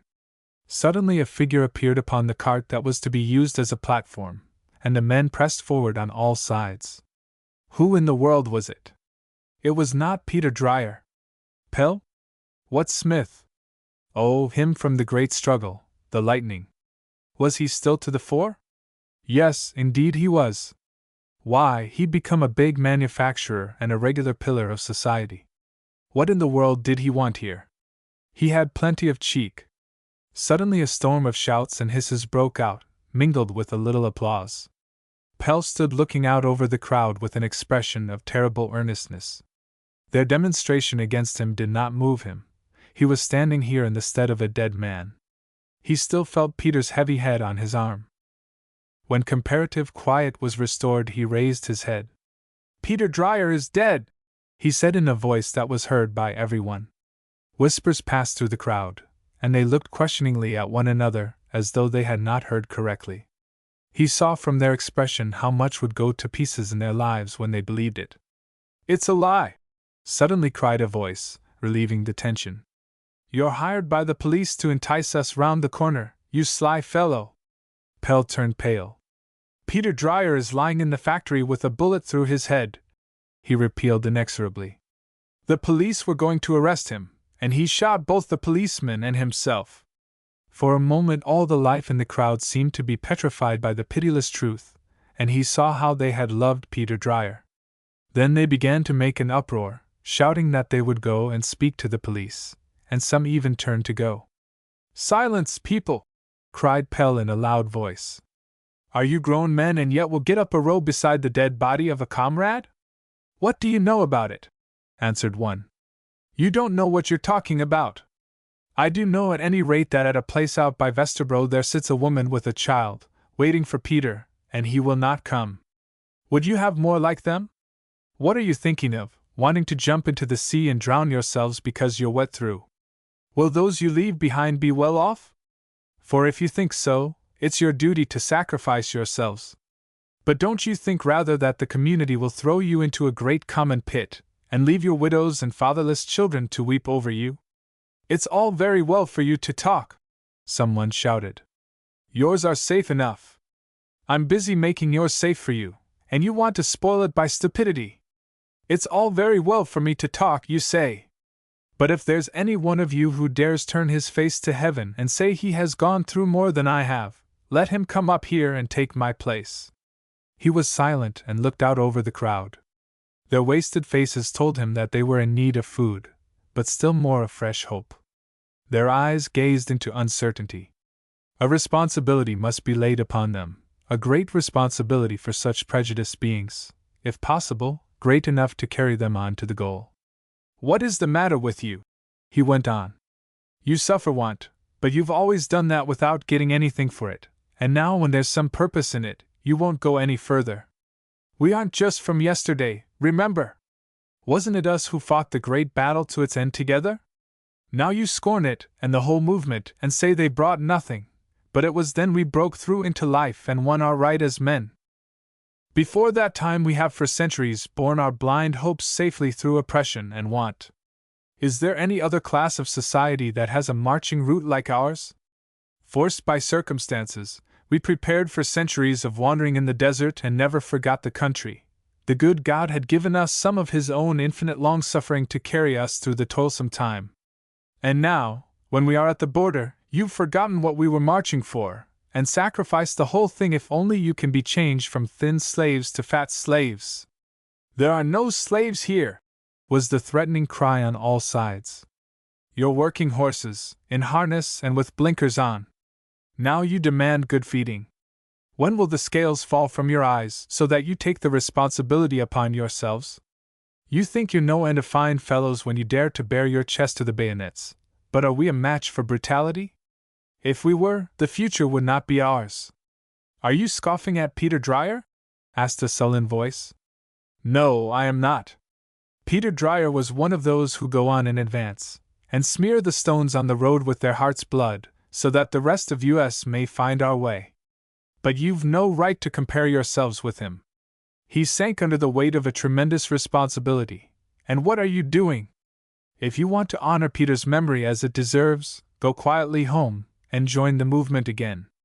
There you have work to do that will transform the world when you all set about it. What will it matter if your strength ebbs and you suffer hunger for a little longer while you're building your own house?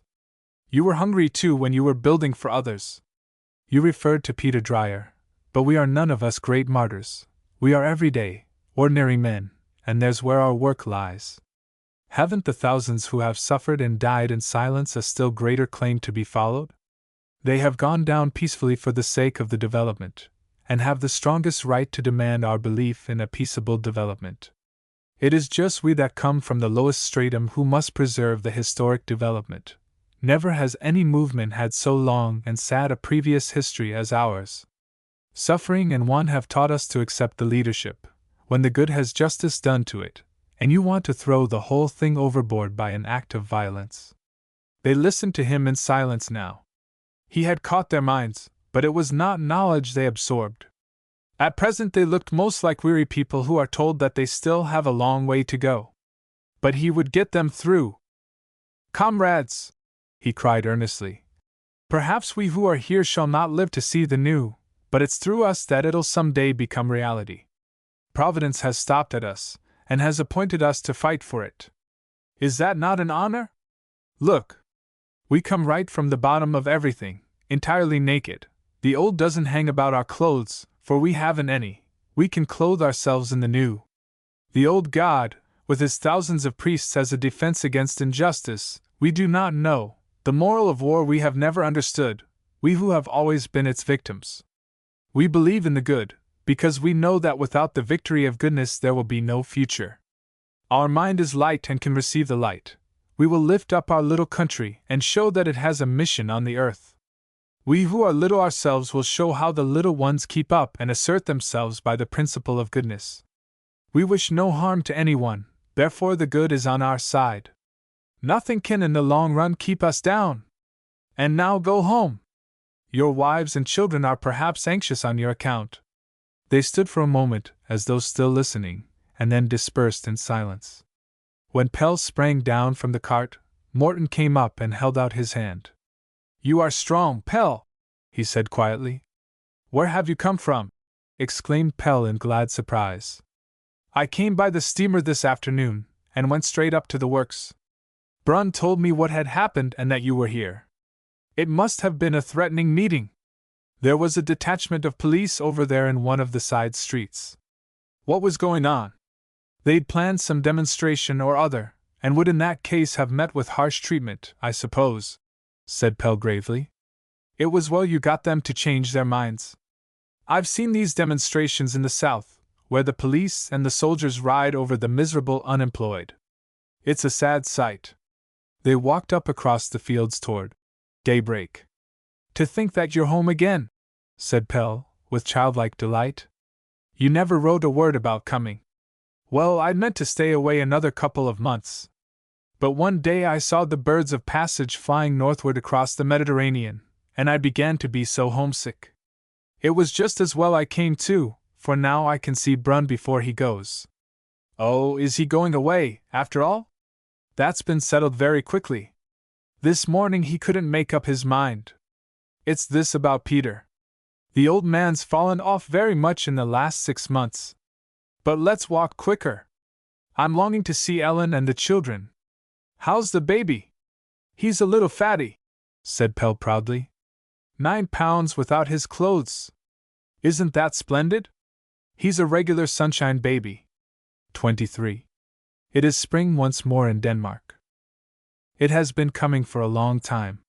The lark came before the frost was out of the ground, and then the starling appeared. And one day the air seemed suddenly to have become high and light so that the eye could once more see far out. There was a peculiar broad airiness in the wind, the breath of spring. It rushed along with messages of young, manly strength, and people threw back their shoulders and took deep breaths. "Ah! The south wind," they said, and opened their minds in anticipation. "There he comes riding across the sea from the south, in the middle of his youthful train. Never before has his coming been so glorious. Is he not like the sun himself? The sea glitters under golden hoofs, and the air is quivering with sunbeam darts caught and thrown in the wild gallop over the waves. Hi-do! Who'll be the first to reach the Danish shore? Like a broad wind the spring advances over islands and belts, embracing the whole in arrogant strength. He sings in the children's open mouths as in a shell, and is lavish of his airy freshness. Women's teeth grow whiter with his kiss, and vie with their eyes in brightness. Their cheeks glow beneath his touch, though they remain cool, like sun-ripe fruit under the morning dew.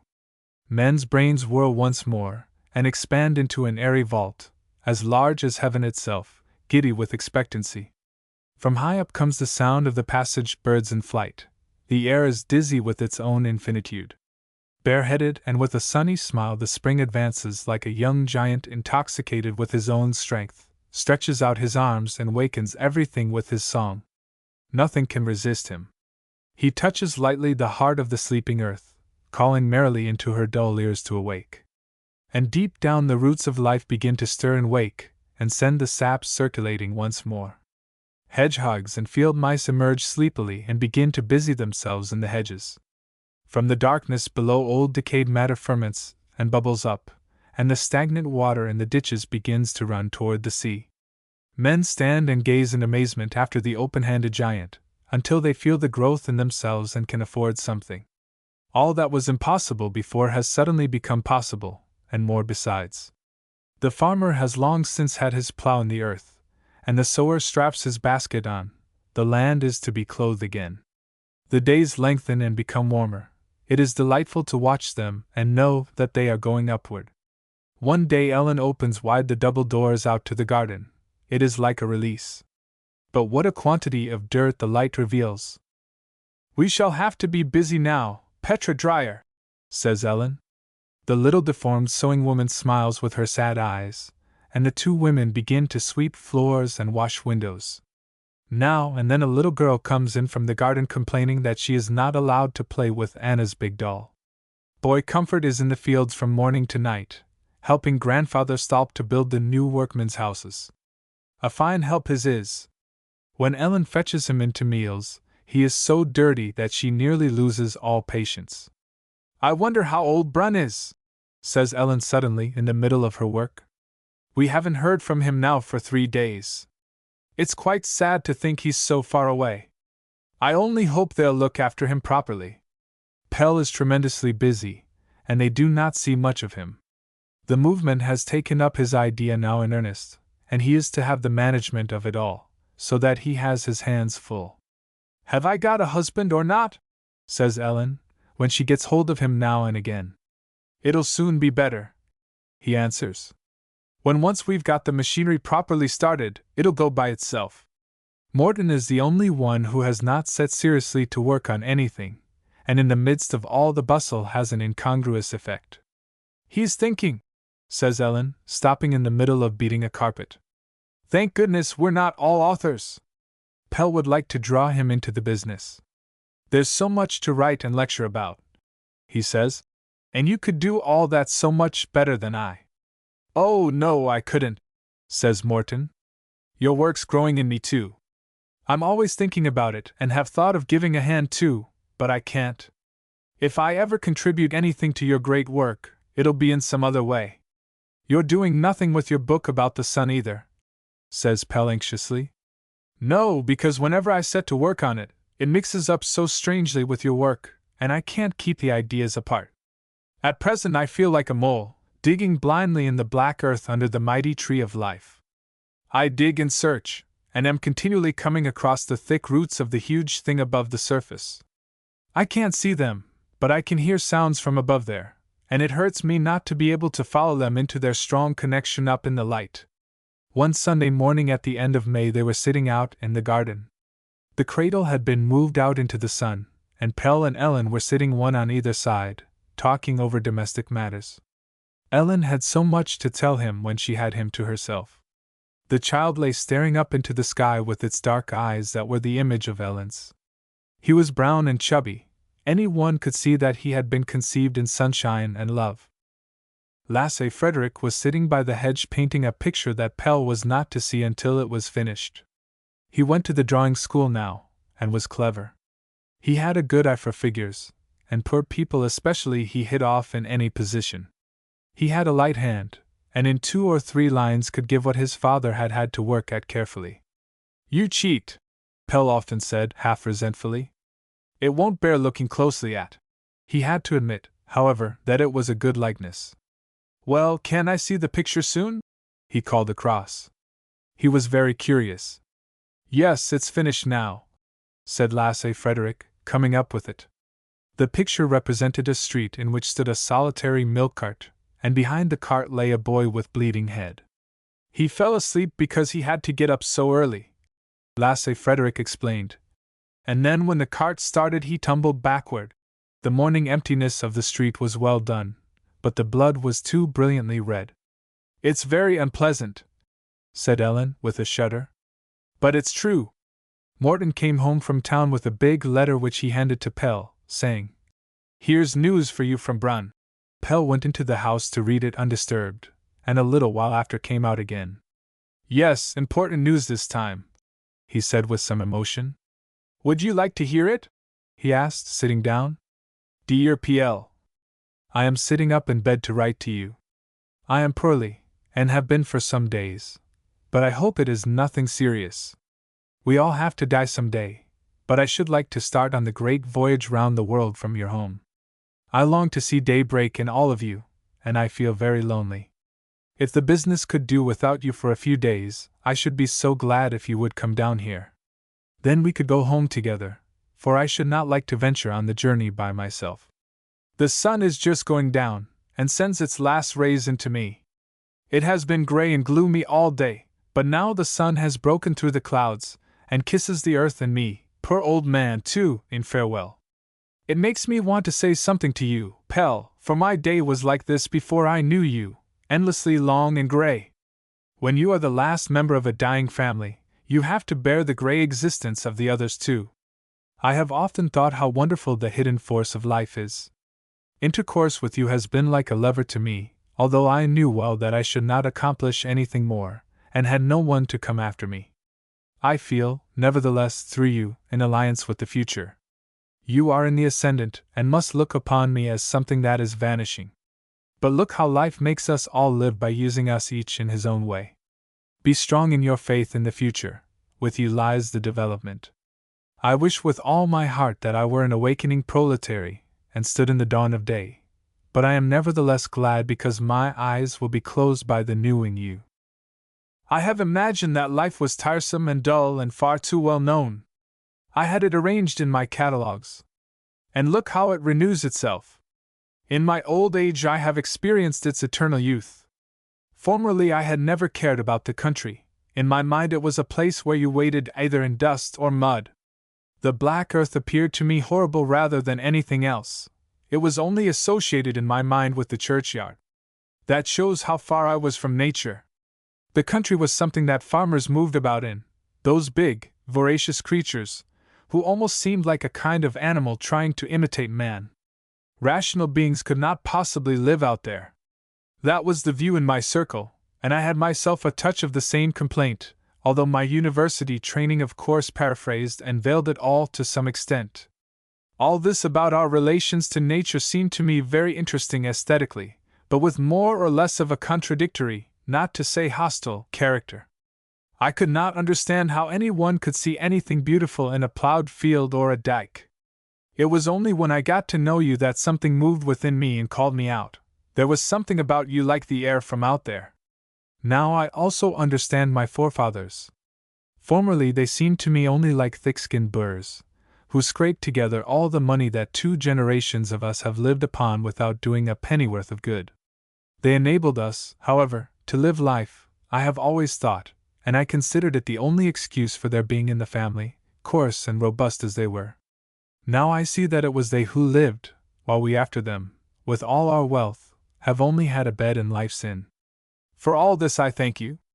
I am glad to have become acquainted through you with men of the new age, and to be able to give my fortune back. It was made by all those who work, and gathered together by a few. My giving it back is merely a natural consequence. Others will come to do as I am doing, either of their own free will or by compulsion, until everything belongs to everybody. Then only can the conflict about human interests begin. Capitalism has created wonderful machines, but what wonderful men await us in the new age! Happy the man who could have lived to see it! I have left all my money to you and Morton. As yet there is no institution that I could give it to, so you must administer it in the name of cooperation. You two are the best guardians of the poor, and I know you will employ it in the best manner. I place it with confidence in your hands. The will is at my lawyer's. I arranged it all before I left home. My greetings to all at daybreak, Ellen, the children, and Morton. If the baby is christened before I get home, remember that he is to be called after me. But I am hoping that you will come. Ellen drew a deep breath when Pelle had finished the letter. I only hope he's not worse than he makes out, she said. I suppose you'll go? Yes, I'll arrange what's necessary at the works tomorrow early, and take the morning express. Then I must see to your things, exclaimed Ellen, and went in. Pelle and Morton went for a stroll along the edge of the hill, past the half-finished houses, whose red bricks shone in the sun. Everything seems to turn out well for you, Pelle, said Morton suddenly. Yes, said Pelle. Nothing has succeeded in injuring me, so I suppose what Father Lasse and the others said is right, that I was born with a call. The ill usage I suffered as a child taught me to be good to others, and in prison I gained liberty. What might have made me a criminal made a man of me instead. Nothing has succeeded in injuring me. So I suppose I may say that everything has turned out well. Yes, you may, and now I've found a subject, Pelle. I'm not going to hunt about blindly in the dark, I'm going to write a great work now. I congratulate you. What will it be about? Is it to be the work on the sun? Yes, both about the sun and about him who conquers. It's to be a book about you, Pelle. About me? Exclaimed Pelle. Yes, about the naked Pelle with the call. It's about time to call out the naked man into the light and look at him well, now that he's going to take over the future. You like to read about counts and barons, but now I'm going to write a story about a prince who finds the treasure and wins the princess. He's looked for her all over the world and she wasn't there, and now there's only himself left, and there he finds her, for he's taken her heart. Won't that be a good story? I think it's a lot of rubbish, said Pelle, laughing. And you'll have to lay the lies on thick if you're going to make me into a prince. I don't think you'll get the work people to take it for a real book, it'll all be so well known and ordinary. They'll snatch at it, and weep with delight and pride at finding themselves in it. Perhaps they'll name their children after it out of pure gratitude. What are you going to call it then? Asked Pelle. I'm going to call it Pelle the Conqueror,